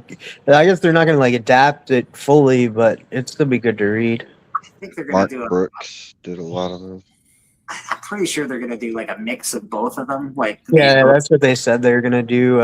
But yeah, it's mostly gonna be because the Russo brothers before, like when they ended Endgame and stuff, and that was sort of like, supposedly last movie. They did say that they wanted to come back and adapt the 2015 Secret Wars story. So it's gonna be a mixture of both, but I think they're gonna lean mostly into the 2015 run. This book is good luck finding a high grade copy of this for $25. A 9.8 in this book is like $600 or something like that, $500. So good luck with that. But if you do run into this book, just know that like high grade copies of this are very expensive. And if you find a really nice copy for $25, you should buy it. Oh wow. Okay, so there's 10,000 phone calls. That wasn't like at first I thought that's how many people like wanted him to, but it was only decided by only 72 votes. Yeah. So like so it was a very close Well, close because you call. had to call a 900 number, and most of Yeah. us that were reading comics, would have gotten murdered by our parents for calling Yeah. a 900 number. Mom would have been, Dad would have been very pissed if it Oh no. phone bill. Oh no. No, I'm looking at Patel's comment down there. I'm like, "Oh no." I wouldn't highlight it and stuff, but read it. Not out loud though. All right. Let me see. Tim, you gotta get Oh my gosh. I'm hungry. Jeez. I think I'm gonna go eat. I think I'm gonna That's go why. eat. That's why I said don't read it out loud or show it. You're gonna go eat something, Pepper? Yeah, I think I'm gonna leave.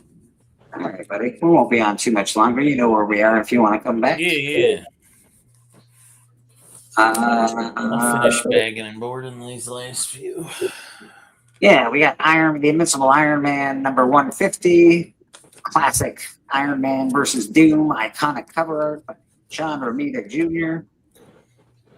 Obviously, Iron Man and Doom are very, Tony Stark and all that. I don't have to tell you. You know what it is. Yeah. Amazing Spider-Man Yeah. 546. All this is, it just has the title. It's not the movie. They didn't base the movie on this book. It literally just has the title of the movie in it. So, yeah. Well, it's like it's not the reason though. It's the 2025 a set photo from the Spider-Man movie shows a vehicle with a symbol that Hello. appears to be Mr. Negative's gang, the Inner Demons. So this is the first appearance of Mr. Negative. So they're kind of tying it to that. Fair enough. Brad? I was calling my dog. Oh, your dog. Okay. Absolute Batman. He's got a cell phone? Introduction of Catwoman in costume, head only final panel, introduction to Harley Quinn, unnamed and obscured by a hood. So it might not be Harley Quinn. It could just be a hooded character. Amazing Spider-Man 332. Awesome Venom cover. First time Venom is depicted with a long tongue. And drool, a significant addition to Venom's design added by Eric Larson. Yeah, he really defined that, and it's Yeah, like but whatever happened to that guy? Yeah, he isn't like I don't know if he still does comics, does he? I don't know. This is so I didn't know this about this book, but hidden in the background of a panel featuring Spider-Man in a park are Charlie Brown and Snoopy having a picnic. Tap, cover, and swipe to view additional image. Tap, cover, and swipe. Getting one more. Oh, there. I don't see Snoopy in the background. Oh, is that Yeah, he's right there. is that him right there? Is that what he's Yeah, he's on supposed he's on the picnic blanket. to- Interesting. It's a far stretch to call that Snoopy and Charlie Brown, but I'll buy it. Yeah. Well, them I know. Charles Schultz lawyers are. I know. I know he's a huge fan of Snoopy in that. And Charlie Brown. Uncanny X-Men 266. If you are buying a copy of this book, there are different copies of this book. A lot of the copies have the Uncanny cut off on the top of it. You can find copies that don't have that. Yeah, just look for a good copy. These are pretty expensive right now, 150 in high grade. I think I paid 200 Canadian for a raw, really, really, really high grade one recently. But we saw the trailer. Gambit's in it, and it's the Gambit that everyone liked from the Wolverine versus Deadpool. So I think it'll get more expensive. Oops. What did I do? Yeah, that scene. I do like that. That scene did get me excited because I was a fan of the Shang-Chi movie, and we haven't seen him for a while. And seeing him and Gambit like just kind of go at her in the trailer was pretty good. Yeah, it was pretty cool. That's Gambit. We got Secret Wars 1, premiere issue of the Secret Wars that came out in 2015. We've got the Amazing Spider-Man Annual 21, the marriage issue. We've got G.I. Joe #1. Boston's probably got 35 of these at his house. Nope, not 35. Just 30. Just 32. These are expensive and high grade. If you want to buy a graded copy of this, it's not a cheap book in like a 9.8, 9.6, No. 9.0 even is fairly expensive. So, I don't have a copy of this myself. I would love one, but I do have the Marvel Treasury Edition signed by Larry Hama, so that's pretty cool. Chain Kata. All right. Fair enough. I know this book just because of Beckerman. This is pretty cool. You got it? No, I didn't get it, but I know it because of you. I can get it. This is the Ash. Boom! This is pretty cool. I do dig it. You said Last Driver was good though. Yeah, it was. Bleak, make me big. Come on. Oh, hold on. I'm not over there, buddy. It's hard for me to see when I'm doing that stuff. Oh, shit. That's right. It's all right. I got you. Hold on one second. Now I gotta take this, remove that guy. Yeah, so those chain katas, you had to get them either at San Diego, but each comic shop got a one per store. Like that or like that. One per store, but he has two. Yeah. Huh. So did you go to Poor in pocket, rich in friends, baby. Backer? Yeah. So what'd you think of that one? Is it good? You know what? I just picked it up. Okay. I haven't read it yet. It's in my to read pile. That's why I was able to grab it. Look at Beckerman. He's investing, folks. That ain't even investing. Those were both free because the shops didn't pay for them. So if your shop really likes you, they may give them to you. Yeah, that might. Yeah. It's Danny Warren Johnson. He's a good writer, so. Do you, how big is your pull list? You still collect, obviously. You still have a pull list, and you do modern books. How big is your pull list? How many books, Beckerman? How many books? Are when you take out all the Thanguli books, it's only 77. It's like probably 50 a month. Holy smokes! But these are all, just the cheaper book. That's how he explains it. But these are the cheap ones. Don't worry about those ones. Hey, my shop treats me good. I get a nice discount, and they give me first crack at the one per stores. There you go.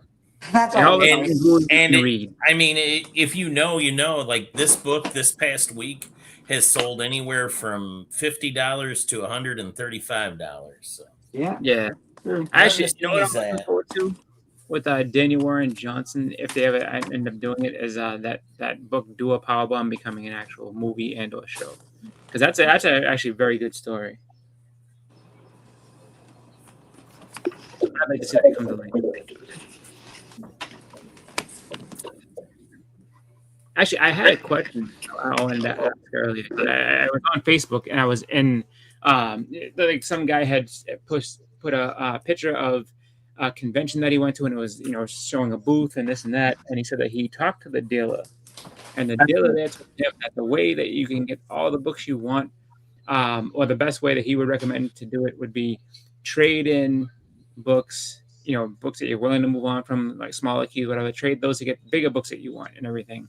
And so I saw I went to the comment section to see like what people were saying, and so there was one guy who was flexing, saying all these different books he got and everything else, and he's like, that's the way you got to do it, and this and that. And then there was another guy lower down that kind of had a more a different view of the whole thing. And he goes, all right, so here's the thing with doing those type of trades. You go ahead and you trade a bunch of smaller stuff to get a bigger book. He goes, and you have to ask yourself, why would they trade down? You know what I mean? Why would someone trade down this? I have a huge book here. I'm willing to take on your smaller stuff in volume just because I have, I'm ready to move on from this. And the thing is that, like he goes, the reason that people do that is because they've already maximized the potential that they're going to get out of that big book. And, either they can't sell it or they're just, willing to, move on. But they'll take your smaller stuff because there's potential in the smaller stuff. Like, you never know what's going to happen. All of a sudden, these, like you say, First Gambit, he showed up in a movie. Oh, that went from a $150 book to a $500 book. So it's just like, and I was curious, like, just kind of where you guys felt on that one. Like, do you feel like that's actually kind of a, legitimate thing? Yeah. As somebody who sells comic books, there are comic books that are really hard to get rid of because of the price. There's only a certain amount of people that are in certain price groups. If you have a $10,000 comic book, I'm not selling it to you or Biggie Shack or I have to go to more of an upper echelon of clientele. And it gets smaller and smaller the higher you go up. Oh. people that are interested in comics and people that buy comics.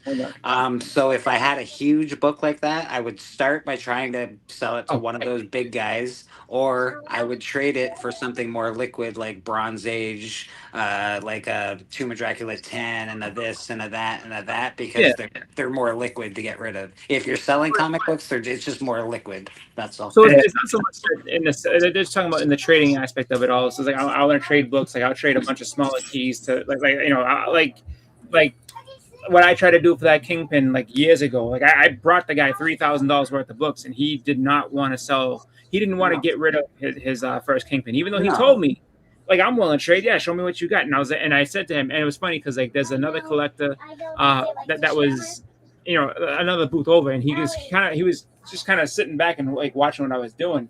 And he goes, and I've talked to him before. He had big books and stuff. So I've talked to him a bunch of times, and he's like I can't take anything that you have because I sell like the biggest stuff like that. But he goes, what you did, he's like, don't let that discourage you. Like what you did was a good thing. It's just he just didn't want to move on from that. He goes, and he was saying that he's going to another show, and so it's like, oh, I'm going to Baltimore after this. So it's like, well, I just restocked your wall, and he said he's like, you restocked his wall for him, but he didn't want to make that deal because he's looking for actual cash instead of trade books. And I was like, yeah, okay. But I just wondered that like speaking of comic book stuff, news, that we saw online, while this has been going, did anybody see that the owner of RoboWolf just went public that Dark Horse basically fired him for not hitting his deadline? So issue 3 and 4 of RoboWolf has been canceled. But I think this is very important. And like, this is something I know Bleak's touched on about. One of the things is making his own comic book. He wanted a finished product before he released, right, Blake? Yeah. And now this is what this guy is saying he wish he had done. He said, really bummed to announce issues 3 and 4 of RoboWolf had been canceled by Dark Horse. I completely get where they're coming from, and I love everyone over there. It's just taking too long to complete on my end. Between getting married, moving twice, and having a newborn, time just slipped away. The day I got the news, I was pretty devastated. All the hours spent at the drawing board, stressing over catching up on my deadlines, and people at shows constantly asking from a good place when the next book was coming. I couldn't believe it would be for nothing. But then the next day I woke up and was more excited to keep drawing Robot Wolf than I'd been since I came up with the pitch. Every line and brush stroke and hatch mark I didn't have the overwhelming voice that said, hurry up, you can't spend too much time on this. You've got so many pages left whispering in my mind. It's been pretty nice and has taught me a valuable lesson in regards to deadlines and how I like to create. I need the freedom to make what I want within the time frame I create for myself, and I don't want to pitch books until they are complete. It's hard for me to not want to pitch all the time because I also have a little voice that says, who cares about this? If you don't have it at a big publisher, you're basically making this for no one. And I've got to learn to get over that for the sake of the comic. So anyways, I'm still going to finish RoboWolf, and then I'll figure out how to distribute it. #MakeComics. What do you think of that, Blake? That's I think that he's making a lot of excuses. I think that he's probably right. It does take a long time to produce a comic book. You want to pitch ideas right at their beginning stage. But if I can tell you one thing, the beginning stage of a book isn't anywhere close to the end stage of a book. Like Callie and I have gone through many different renditions of what Murder King could be, and where it's going to lead, and what's going to happen. And then you revisit it again a couple weeks later, and more ideas pop out. So you really want to have a finished idea, a finished product almost before you go to any of these big companies. I can't wait to get my rejection letter from Image. I'm looking forward to having Todd say no to me, but I'll sign that, put that on my wall. It's going to be lovely. I kind of wonder, I got a book to show. Oh, I kind of wonder, with that whole thing where he's like, in between getting married. Ooh, look at this. Fuck yeah, look at you go, buddy. The only thing is, it does have like a Newton ring and stuff. I guess you can't really see it, But like it's only like in a certain spot, and then that on the face, and it kind of disappears like into the art, so it's not that bad. It looks great. I was bothered by it at first, but then I got over it. Yeah, it looks great, Tim. Congratulations, buddy. Congratulations. Yeah. First appearance of Dream Morpheus. God, what a cool book to have in a 9.6. Yeah, man. There you go. Did you happen to have a random Newton ring on it? No, mine's actually good. Oh, come on. Yours is ringless. Nice. I got a book coming. I actually picked up a lot of the keys from the series and stuff, so I have like a lot of the keys. And I'm just missing Sandman 8, which I have, but I don't have. If you get what I mean. Yeah.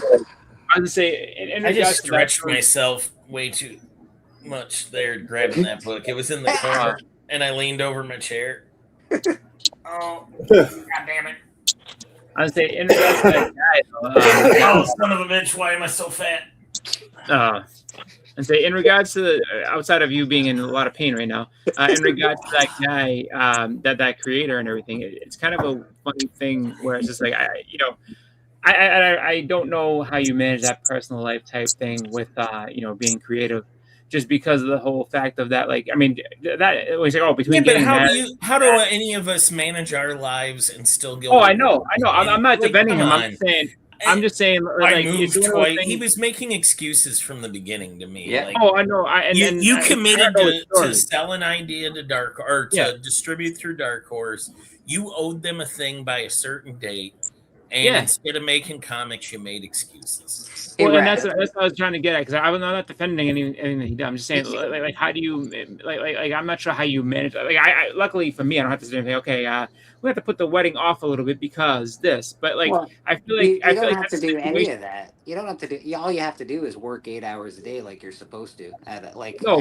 But just being an artist doesn't mean you don't have to do things. You still have to like. I bet he wasn't hours. working on it every day because no, exactly. How I'm do saying any of us getting make married big is projects work? I think that getting married is kind of a tough place to be with that, just because I mean, depending on who you're marrying and what the deal is, like what kind of wedding they want. So I feel like at that point you should have been. He could have said something. I mean, then it might have ruined your relationship. If it happens, it happens. But I mean, but then again, I say, if you're telling somebody, hey, you know what? Let me go ahead. Like, we have to put this on hold for at least like the next year, so I can get this, all together and everything, so that we're all set.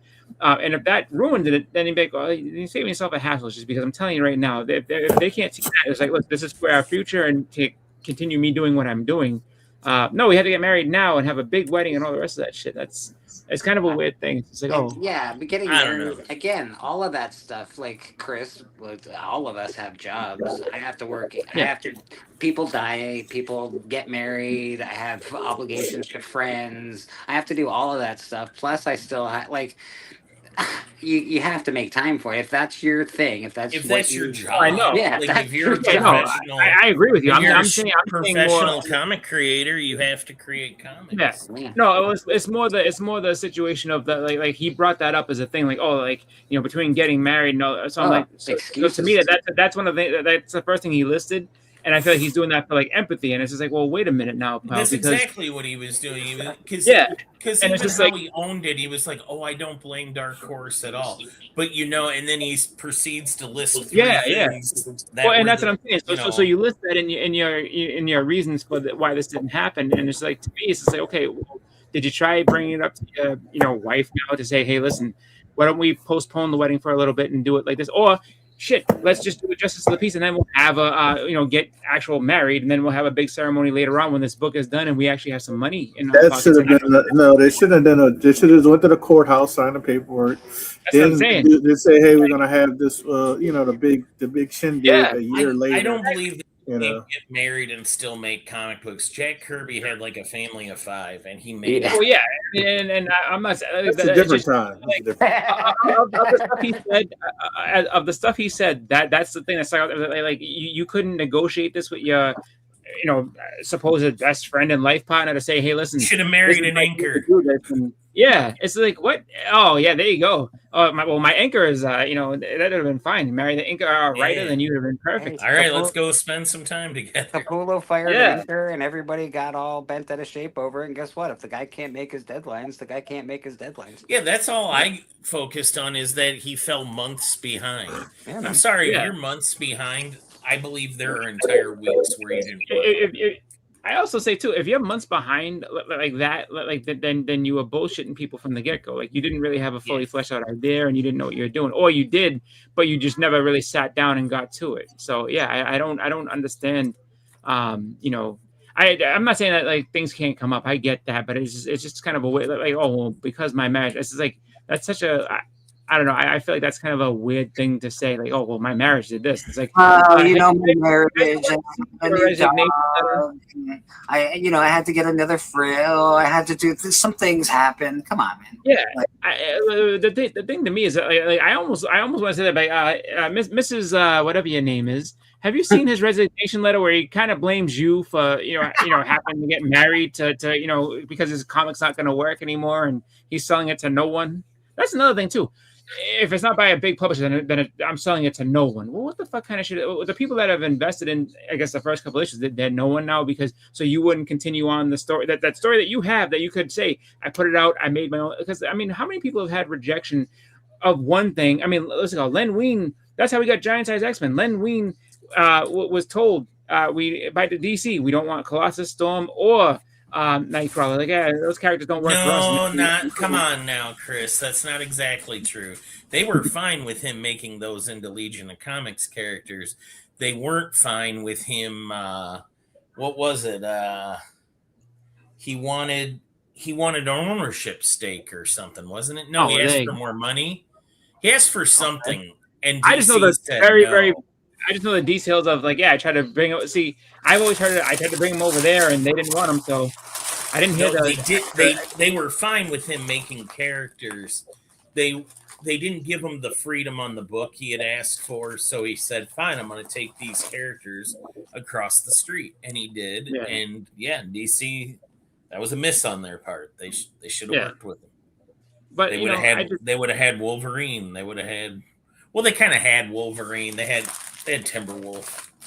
Yeah, but they would have had they would have had Storm. I mean, I also wonder like so had they stayed over there, like would Colossus, Storm, and Nightcrawler actually been anything other than throwaway seatless characters over there? Probably not. Probably not.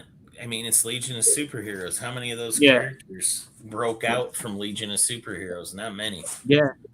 But I just I mean, as far as I don't read the guy's book. I never read any of the issues, but I feel like he has a really poor attitude as to like. I mean, I get it. You're sad that you're not on Dark Horse anymore, but come on, dude. I mean, it's your own doing, and if you believe in your project, then you shouldn't be worried about whether you sell it to no one or not. The fact that you can get it published is the biggest step and hurdle to move forward. It's a very good. When you start a project, let me tell you how to start a project. Start with the end. Yeah. You have to have the end. You have to have the beginning. All the middle stuff you can sort of fuck around with. Well, and look at how many. But you have to have. You need to realize how lucky you were. You were working. Yeah. You had paid work You're with working in comics. with a You're major working in comics. publisher, Dark Horse Comics, and you didn't meet your Exactly. deadline. And, And your laziness overtook your drive to make comic books. That's what Now he hurt his reputation for future books. Yeah, exactly. That's what I was going to say. Yeah, no, because who's going to want to hire him going forward? When you see that this guy sat there and like, well, I understand the decision, but da da da, and if I'm not selling to someone big, then I'm doing nothing at all. It's like, well, then why would I want to hire you when you can't meet deadlines, and on top of that, you don't care about your project that supposedly you made? Like really? So why would I think you're going to care about? And now it's their fault for giving him a deadline. Yeah. Part of it that really irked me. How many hours a week do you draw, and how many commissions are you doing these days? You got like 2 or 3 commissions a week. I'm seeing these days. Yeah, that's about average. Yeah. And you work. You get them out. You get them out in the week, in the 2 weeks that you're supposed to. I try to, yeah. There you go. I try to get 2 to 3 done a week. And if you decide to get married in between, are you going to sit there and say, you know what, commission's on hold? I'm getting married, son. Brad ain't getting remarried. Brad's got no, a no. job. You know what? You know what else is kind of. Yeah, I work whole time. I only slept 1 hour. Yeah, man. Yeah.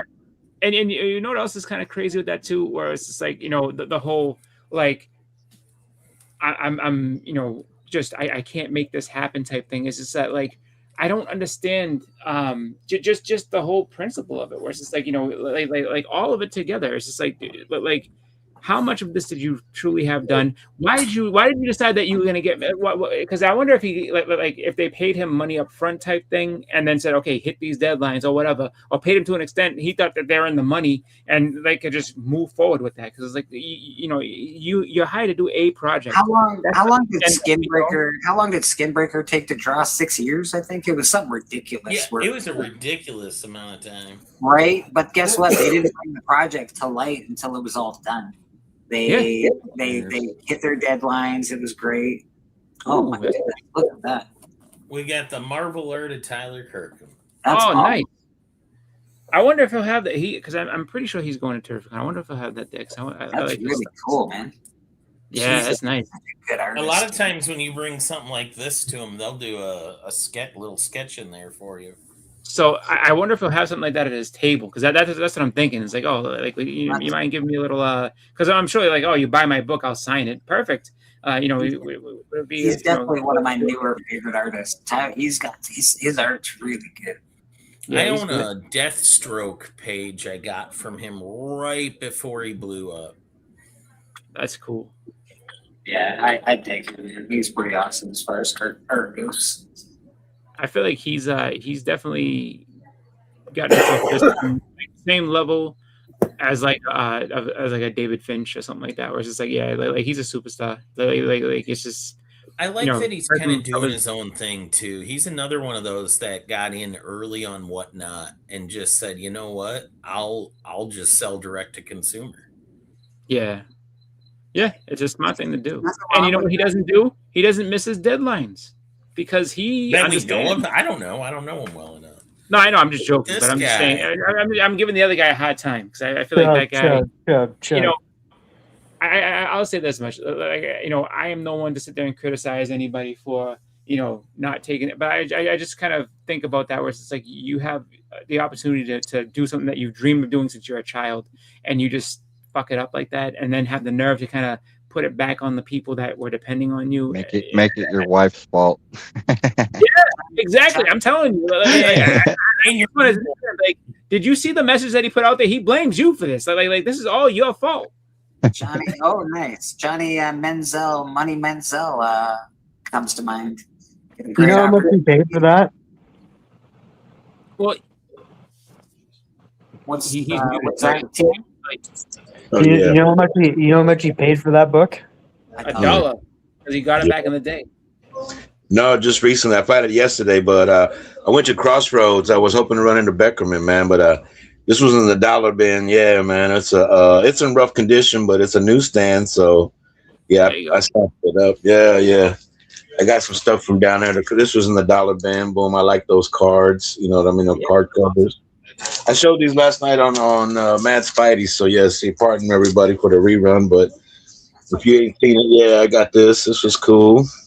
I was paying too much attention to the auction last night. Then I got a couple of new books. Yeah, I got me this blank, you know, Flash. I swung by. Was Crossroads doing anything, or like, did they have anything going on, or what? No, not that I know of. I mean, it was just Saturday, man. You know, they had a few people in there, but yeah, I just happened to stop.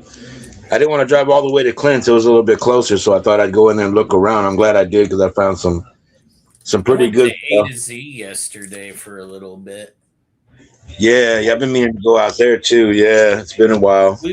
I didn't buy anything. We were around the corner. I found a really good place to eat. That looks good in that color, man. That's Yeah, it does. We were talking about that last night. Like it looks better that color than it does the yellow. Yeah, it made me get it, man. It was looking good. Yeah. Then I found these, which completed my run. I needed number 10 and 11 of Super Villain Team Up. They had, yeah, in real nice condition, man. But you know, I mean, yeah. So I finished my run on that Super Villain Team Up. Yeah, it's only 17 issues. So I got them, man. It took me a couple of years, but Yeah, that one's down. That's one in the books. I didn't And get then to order any. TM, yeah, I showed you that, man. Look, he's fighting some. These guys are riding skateboards and shit. Rock. Yeah. Yeah. This is issue 49, so it's like the one right before when the West Coast Titans show up. Yeah. That's that's the book I have. The first appearance of the West Coast. I think that's like 50, 51. Yeah, this is 49. It's the one right before that. Yeah. For $2, man. I said that was a nice condition. Yeah. And this was a Gil Kane cover, man. This is cool. Yeah, I like that. Jungle Yeah. action. Yeah, some jungle action. He had a few I gotta go back and get. Yeah. And then this was I treated myself, man. This was one that I wanted. First Swordsman. Yeah, the First Swordsman. The colors popping, man. Yeah, that's my birthday book on the Avengers side. It came out the month and the year. Yeah. I have the So that's True version of that one. Bobby, did you watch Hawkman? Did you watch Hawkeye and the first 2 seasons of Daredevil Born Again? I watched Hawkeye. I liked it, yeah, but I didn't. I haven't seen the second season of Daredevil. But Swordsman shows that he's a really good character in the series. I like him. I have to check him out. I always liked him, yeah. But these were some coverless books. These are the ones where Spider-Man gets bad touched by that kid. Yeah. Biggie Shaq, he said he wanted one, man. So hopefully we can piggyback and throw that in that box, man. He gonna get one. If anybody wants a coverless copy of this book, man, hashtag, you know what I mean and stuff. Yeah, and then yeah. You know what I mean? Yeah, I'll send you one of those, man. But this was interesting. This one came with it, but it's like it's the same story, but it's like a newspaper. You know what I mean? It's all one sheet. Yeah, that was crazy. Yeah. That's unique. I never seen that before, so that's cool. Yeah. So that's what I had to show off, man. Yeah. I mean, love it, man. Love it very much. Very cool stuff. Yeah, I didn't get to any shops. I had to go to a birthday party yesterday, so I was just like, "Hey, birthday!" and everybody had fun. But I don't have any good books that came out like the month of my birthday year. There's like Phoenix came out my birthday year, but that's like the biggest book probably of my year. Man, it don't got to be big. It just got to be, that month and that. You know what I'm saying? Yeah. It's you're the big part of that one. You know what I'm saying? Yeah. I don't get any giant size X-Men or like something cool. You're like, this one came. I didn't get a Swordsman. I don't get a Swordsman, Bobby. No Swordsman came out on my birthday. The FF one, I got that one. Yeah, I got the FF and I got my Avenger one. So I'm gonna see what my X-Men one is and maybe I can get that. Yeah. You know what book came out around my birthday? I think it was like July 3rd, 1989. Was Animal Man 13? No, 14. No. The first Freedom Beast. You probably have that already. I would imagine, GM. Oh yeah. I picked it up for $2. Well, I don't know what the temperature is over there, man, but it is hot out here. Yeah, it's over 100 degrees, man. It is terrible. I'm not going outside today. I've been outside all week. I don't need to go out again. I hate the way that my hands look right now because I've been wearing gloves and so they're white as heck and I look like Mickey Mouse. Just stick your hands out the window, man. Let them toastify. Yeah. You got the farmer tan. Yeah. It's like a tan. It's like a shadow for my chin. I'm like, no, that's my tan from my shirt I wear all day. A lot more work to do and stuff. I don't know if it's next week or the week after. There's going to be a day where I have to just drive to Charlottetown, which is like an hour and a half away. So like I to go pick up some material and stuff. So I got to just drive an hour and a half and then an hour and a half back. So there's 3 hours of work that just driving. So from what I can tell, Tim, you've made like a big fire pits area for those fine folks, and they're getting a lot of other like carpentry work done. So What Yeah, they're exactly? getting a lot of stuff done. Like I painted their foundation. Right.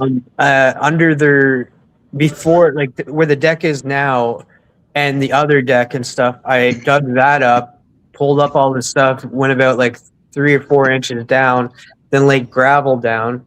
I went up and I cleaned their parents' RV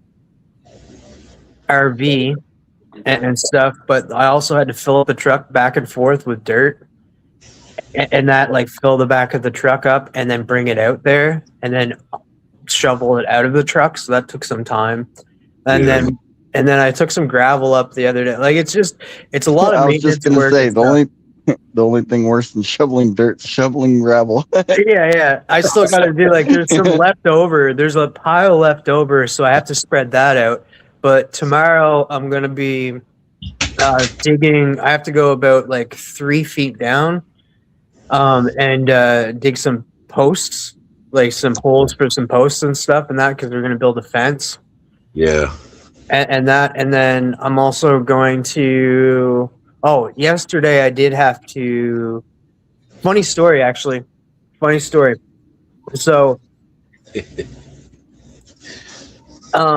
it's a small world and stuff because like I had to go to Callbacks and pick up a toilet seat and stuff and get the right toilet seat and that because there's people moving downstairs in their house and stuff and that, so they had to replace the toilet seat. So I had to go get a toilet seat and install it. And I knock on the door downstairs because they've been moving in, and I freaking open the door and it's like my ex-girlfriend. I'm like, oh shit, hey, how's it going? I didn't know you were back in town. But yeah, it was funny. And then we caught up a bit. But yeah, I've been just kind of like their maintenance guy, I guess, and stuff. Been just doing random stuff. Oh, I also have to. There is along the fence and stuff. I have to dig along that about 3 inches out from the fence and about 2 inches down, and that so we can go all across the fence and that, and dig that up, and then lay down gravel in that, so they don't have to worry about the weeds and stuff. And then I've also been cutting the grass and that whenever it deems fit. Yeah, yeah. So just Nothing wrong with making that extra money, baby. It's good stuff. no. I'm going for the next big purchase of mine. I'm just gonna save up and buy a PS5. Oh shit. Hey, TM. So every time she uses that toilet seat, she'll be thinking about you, man. Oh man, I didn't think about that, but man. Also, I just want to say, if you work at like a Home Depot, a Home Hardware, whatever, and you're in the plumbing section, don't tell the customers that you know nothing about plumbing. I know nothing about plumbing. I was talking to the guy. He's like, "Oh, I don't know it's stuff." And then I was just like talking to the other guy. He's like, "Yeah." I told him, I was like, "Yeah, no, I've been just working on their backyard and that. I don't know anything about plumbing, about the toilet seat that I'm looking for." And then the guy's just like, "I work in plumbing and I don't even know anything about it." I was like, "Don't tell people that." This ain't my area, man. Usually I'm in home and garden, but today they got me over here. So. You just take them to the most expensive toilet seat. You say, "This is the one you're looking for." Yeah, man. The one that lowers itself. You know what I mean? It's got that. Yeah. No, well, I knew it. I found out like they were good and stuff. Like the guy that I ended up getting to talk to and stuff, told me the one that I needed and stuff, and I was able to install the toilet pretty good. Nice. Hell yeah! This is all new kind of work for you, TM? This is all like newish work, kind of. Have you done this kind of work in the past before? Or is it just sort of, I've done like painting and stuff and that, and then of course cleaning is my normal job. But yeah, laying the bricks down, that was new. Building a fire pit, because like I had to dismantle that fire pit and stuff. I had to clean her all out and dismantle it, and then move it over and put it back together and stuff. And that was new, but it wasn't hard. But it was hard lifting and stuff. So yeah, there's been a lot of lot of that, and then there is like I'm gonna be busy all summer, and then maybe next summer too, because I was sitting there with Alex, the guy that I'm working for, and he's just like, yeah, it's like whatever gets done, it gets done and stuff. And if it takes till next summer, or if we have to get to it next summer, then next summer. So I'm like, oh shit, okay, I guess I'm gonna be doing it a lot next summer, because he said he wants a lot of the coats around the foundation done again and stuff. Oh, I painted around the barn certain areas for the white. Yeah. I do have to go to the scrapyard. He wants me to take a lot of stuff because we're also going to be working in another area where I'm going to lay down sand and lay down like the big kind of like sidewalk, like cement things, and because he's going to get a hot tub into that area, so I'm going to have to work and move a lot of stuff around. You're gonna be finding TM in his hot tub. Right, yeah. Yeah. What, But, guys? I'm just here to use the hot tub. Don't worry about it. It's cool. So yeah, it's just a lot of different stuff in that. And it's just going to keep me busy in that. And then that's just what he wants me to do. And then she wants me to do other stuff too. Like there is some stuff up. There's like a certain area that's up above their garage, and that like there's an office in that and like a kitchenette and stuff. And she wants me to organize that and do that stuff and clean that up a bit too. So yeah, I'll be pretty busy with them. And it's not bad because it's like the amount that I'm getting is very good compared to what I'm doing and stuff and that, because it's like, yeah. Ain't nothing wrong with that, brother. Still only 35 cents in the chat. Glad you made church, man. Good to see you. Hey, Dave. I guess we can start going around the horn and seeing what everybody's got going on with themselves this week.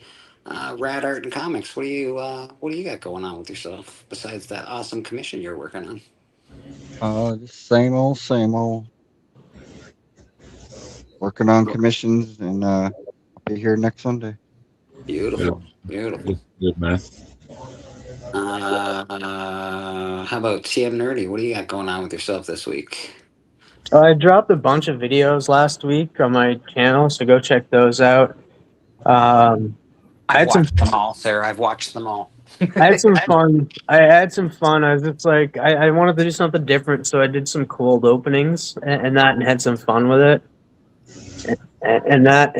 Yeah, I had some fun opening those as well.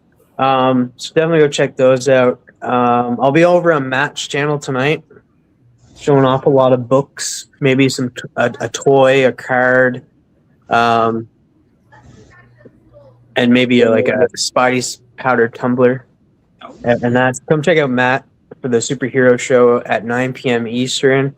Hot 5 Commandments every Thursday. We're taking a break this Thursday, and that I wasn't able to do Thursday, and Biggie said like, oh, we'll just take a week off. So we're gonna take a week off from the Hot 5, but we'll be back in full force the following Thursday, and that. And on Thursday, I'll know who Sadie Sink is playing. So yeah. Yeah, and then I'm usually over in Spidey's. I'm usually on Collector Club. Usually back here on next Sunday. And then I'll have future books to show off that are coming from Rad, and I'm excited for them. Nice. Mr. Boston Chris, you've been doing some stuff on your channel lately. It was nice to catch you doing a live just this week. That was fun. Yeah, I went live on Friday night. I just kind of was spur of the moment thing. It was TiVo, Tim from Lord of the Long Box birthday, so I was like, you know what, I'm just gonna go live just because I was feeling kind of sad about not having my friend around anymore. So I was like, you know what, I'll go live. So I did, and showed off a bunch of books that I got from the Little Giant Comic-Con, and then also unboxed opened a box that was closed from December 19th of 2025 that I didn't realize it was that old. So I was like, oh wow. I was like, I don't know what's in this, but and then when I opened it, I was like, oh yes, now I remember this. So but yeah, I also am gonna probably do another live. I don't know about this week. I'm gonna try it to see, just because we'll see. what happens. And then I know who that was talking with me about doing graphic content, so we'll be doing that this week. So I'm trying to think what else. I don't know, maybe the books I'm going to try to take to get signed. And then, I mean, I still have 6 other packages that I need to open, so I'll get to one of those eventually. But other than that, just kind of having some fun, showing off books, posting stuff on Instagram, and just kind of existing on YouTube. So we dig it, brother. We dig it. Yep. I'm a fan, actually. I like your show. I like what it's called, dude. If you don't know the Fantastic Forum, I think it's a fantastic for a show. So I'm not a fan, Blake. You're not a fan. You're an absolute zealot that wants to be on as much as possible, but you don't get to go on. See, actually, I would like to announce TM Nerdy and I are going to be going live on his channel within 5 minutes of whenever Boston Chris starts a Fantastic Forum. Please, That's right, TM. I volunteered you. Yeah, we made this decision moments ago without you guys knowing. We spoke to each other through our connection. I have no problem with the YouTube ecosphere is open for everybody. So you want to do live when I go live, go right ahead. All I know is Beckerman outright told me while I was live that he was made a horrible decision to stay up late past his bedtime to watch me. So I fell asleep like immediately after. as much as he says he hates my guts, he stays up late to see me. He loves me. And he's just okay. If your enemies, your friends closer, your enemies closer. That's what they say. Please. If that's the way it's going to be, he's going to ask me to move in with him soon. Listen, we need to keep a real eye on you. Can you just move to St. Louis real quick, and then we'll take care of it? Oh, I'm sorry, Kansas City real quick, because St. Louis might be too far. How dare you, sir? How dare you? St. Louis. Well, I figure you want me at a distance, so I'm not, right there, but close enough that you can say, what's that Boston Chris up to? Crime in St. Louis? I know who's behind that. For this part, but I got to get back to cooking my lunch. Yes, sir. You got anything going on this week? I went to a place called The Pizza Place, and I would like to go back. Bobby, we should get a group. It's like right around the corner from A to Z, but they have it's so cool. It's like 80s, 90s nostalgia, run wild all over the walls. Dude's got movie posters, concerts he's been to, tickets from the concerts he's been to. They're but how I found out about them is from the Cornette podcast. They ended up he sent in a question and plugged his pizza place in Blue Springs, which is right next to the suburb I live in. And it ended up being 15 minutes from where I live. And it was really good. But he got a bunch of free advertising out of the Cornette podcast. And every other episode now, they'll be just go, they'll make up their own coupon codes and stuff. Oh, wow. I didn't do any of that in there, but they were really nice people. It was a really one of the best salad bars I've ever had. Hell yeah! You just told me on not going salad bar. Yeah. I would normally say that. It had really good stuff on it. I ain't doing lettuce. Don't do no lettuce. You're saying that it's vintage and 80s and 90s. Yeah. So the bar menu on the table is in the inserts of a VHS tape case. One question, because we all know who was prevalent in the 80s and 90s. So is Flavor Flav involved in any way, shape, or form? No. that chicken stealing bastard. And it's because I can only see that. It's back when I ordered a pizza about 20 minutes ago. I was just but anyway, the pizza place. It's capital THE Pizza Place. The Pizza Place, Blue Springs. They got my endorsement, Bobby. We're going there soon. I'll talk to you later, guys. Well, I'll stay in here, but we got you, brother. We got you. And that is Beckerman. Check him out. He also does. Enjoy this picture of Boston Chris. Is it C4 that you do? With all the 4C. guys. 4C. They do all the art, and it's awesome. If you're looking to buy actual art from real artists, that's the place to go. You can also buy art here from real artists like Rad Art and Comics. But Beckerman does an awesome show with those guys. And he also hangs out here with us. And every now and again, he'll do a Comic Viking episode. We'll see what happens with the next Comic Viking episode. Myself, catch me here every Sunday, Comic Book Church. We try to keep the panel open for people. If you do want to pop on, just give me a message. Most of everybody on the panel right now are regulars, so I always send them. Oh wait, you know what? I didn't see Houdat up there. He's behind the stuff. It's a lie. There you are. You can go right after me. You can go right after me. And then obviously Sundays, we got Murder King coming out. We got Tonight with Astonishing Auctions. We'll be on there. We're sort of, I'm not on the internet too much, but I'm on the internet enough. I like to hang out with Boston Chris on his show. I like to hang out with Biggie Shaq on his show on Fridays. When Houdat has package chats, I like to hang out there. So you know what? If you're not subbed up to any of us on the panel, sub us all up because we're awesome. Houdat Comics, what do you got going on with yourself, sir? We got Astonishing Auctions tonight. Actually pulling some different stuff. I'm pulling some blank covers. Ooh. Some $10 blank covers. These are worth more than $10, but I'm gonna give some people some deals for the last few months of con seasons. Some blank covers that are, this one's like a $20 cover. I'm gonna do for 10. I think this one's more than this one's probably the fall of. I think that's about a 15 to 20. And then they got a Fan Expo Canada one I found. The Muppet Show. So I'm gonna throw those up as a little deal for $10 tonight. But I'll be on Astonishing. I have a little X-Men deal as well. And so we'll be on there having a little fun. Next week I'll have some CGC unboxing. 7 or 6 books, I can't remember. Oh my goodness. Coming back. So they say it's going to be a Tuesday. It should be a Monday, but it's going to be a Tuesday. I got that, and then I had a package come in. I wasn't able to get it from the post office yet, but it has a vintage Mickey Mouse phone that I was going to give my daughter so she can decorate her room. So I'll show. I got that, but it had, but it was a whole bunch of other stuff too as well. I got autograph omnibus. That's like 9 autographs in there, and a whole bunch of other stuff. So that I'll have in that little box. I wish the post office was open on Saturday and Sunday. I could get it now, but yeah. So I have that. And I probably got other stuff. I'm like Chris. I do have some other stuff that I probably need to unbox. That's something else. But yeah, I got some other stuff I need to unbox that I haven't unboxed that I totally forgot about, and might show that off. Really, you're on camera. Oh, I got some from Comic Journey. What the frog? This is from October.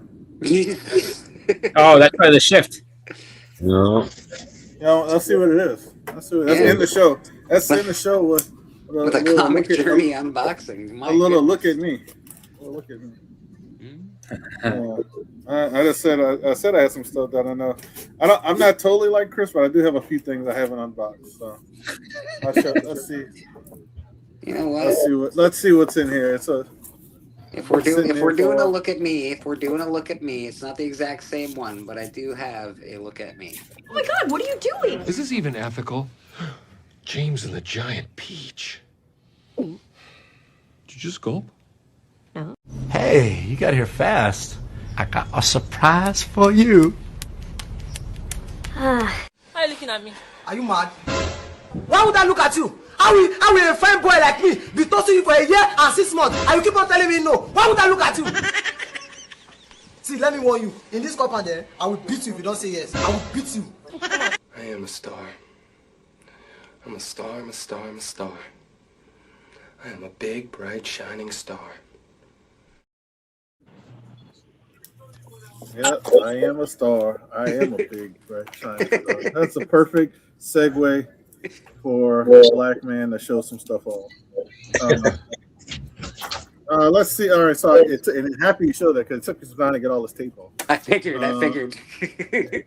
This says Shift Project New York Comic Con Ashcan. Oh, cool. Very cool. Yo. 2024. I said it's been sitting here since October. Day one. Oh, I got 40 out of 90.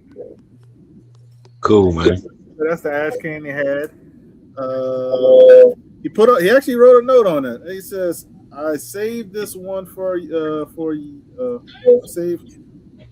There's a dear also save one. Please look for the package with the Kickstarter reward separately. You will be. I can't read that word. From Matt Hose. Okay. Dude, what? It got very sloppy at the end. I can't read that. That was The last few words. I can't. little chicken scratch action there. At the end, you get tired of writing. This gets worse and worse. It happens when I sign my name. Actually, I have to if I'm doing too many signatures at like the post office. The first one's perfect. The last one's just like whatever. He sent some sketch cards. Oh, that's cool. So these are some he did. Yeah. Right. These were. I know he was gonna send these to you. But I remember this. Yeah. Yeah. You tired? Did he do all of them? Looked like he did those. He had Donatello. Looked like he did 2 Donatello. No, Raphael looks very angry. Raphael's always angry, though. It's Raphael. Oh, this was actually cool. I'm assuming this is Black Panther. Looks like a Daredevil. Oh, yeah, that is cool. Yeah. I don't know if it's Daredevil or Black Panther. Could be either or. I think it's Black Panther. It looks like. Yeah. That's what I'm assuming. I guess this might be a Shift character. Oh, cool, man. Very cool. Uh-huh. Let's see what else. By the way, CJ, if you're out there, we miss you. I hope you're well, buddy. Yeah, bro. You got the notes. Thank you for your support, kindness, and friendship over the years. I appreciate you. Wish you as hopeful pieces I did for you somewhat make up for the delays because he only was like a couple. He says, I hope your daughter likes the sketch card. Keep encouraging her to draw. She's very talented. Best CJ comic journey. This is the one he did for my daughter. Actually, that one. Oh, nice. The Stitch one. Very cool. Yeah. She got a better one. Jeez, please, come on. Come on, CJ. What are you doing? He says, a million. Also, he wrote another note. 1 million apologies for the delay. I hope you accept my apology and forgive me. And because he threw in this one, too. Oh, nice. They got one more sketch card. I am part of.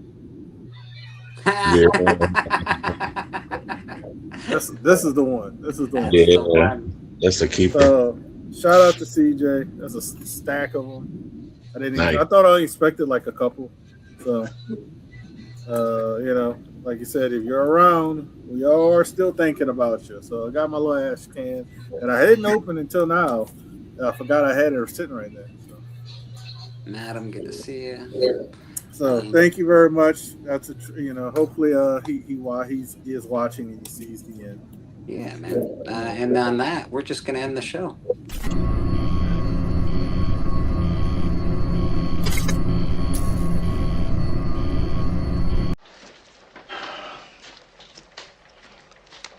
Looks like I picked the wrong week to quit amphetamines.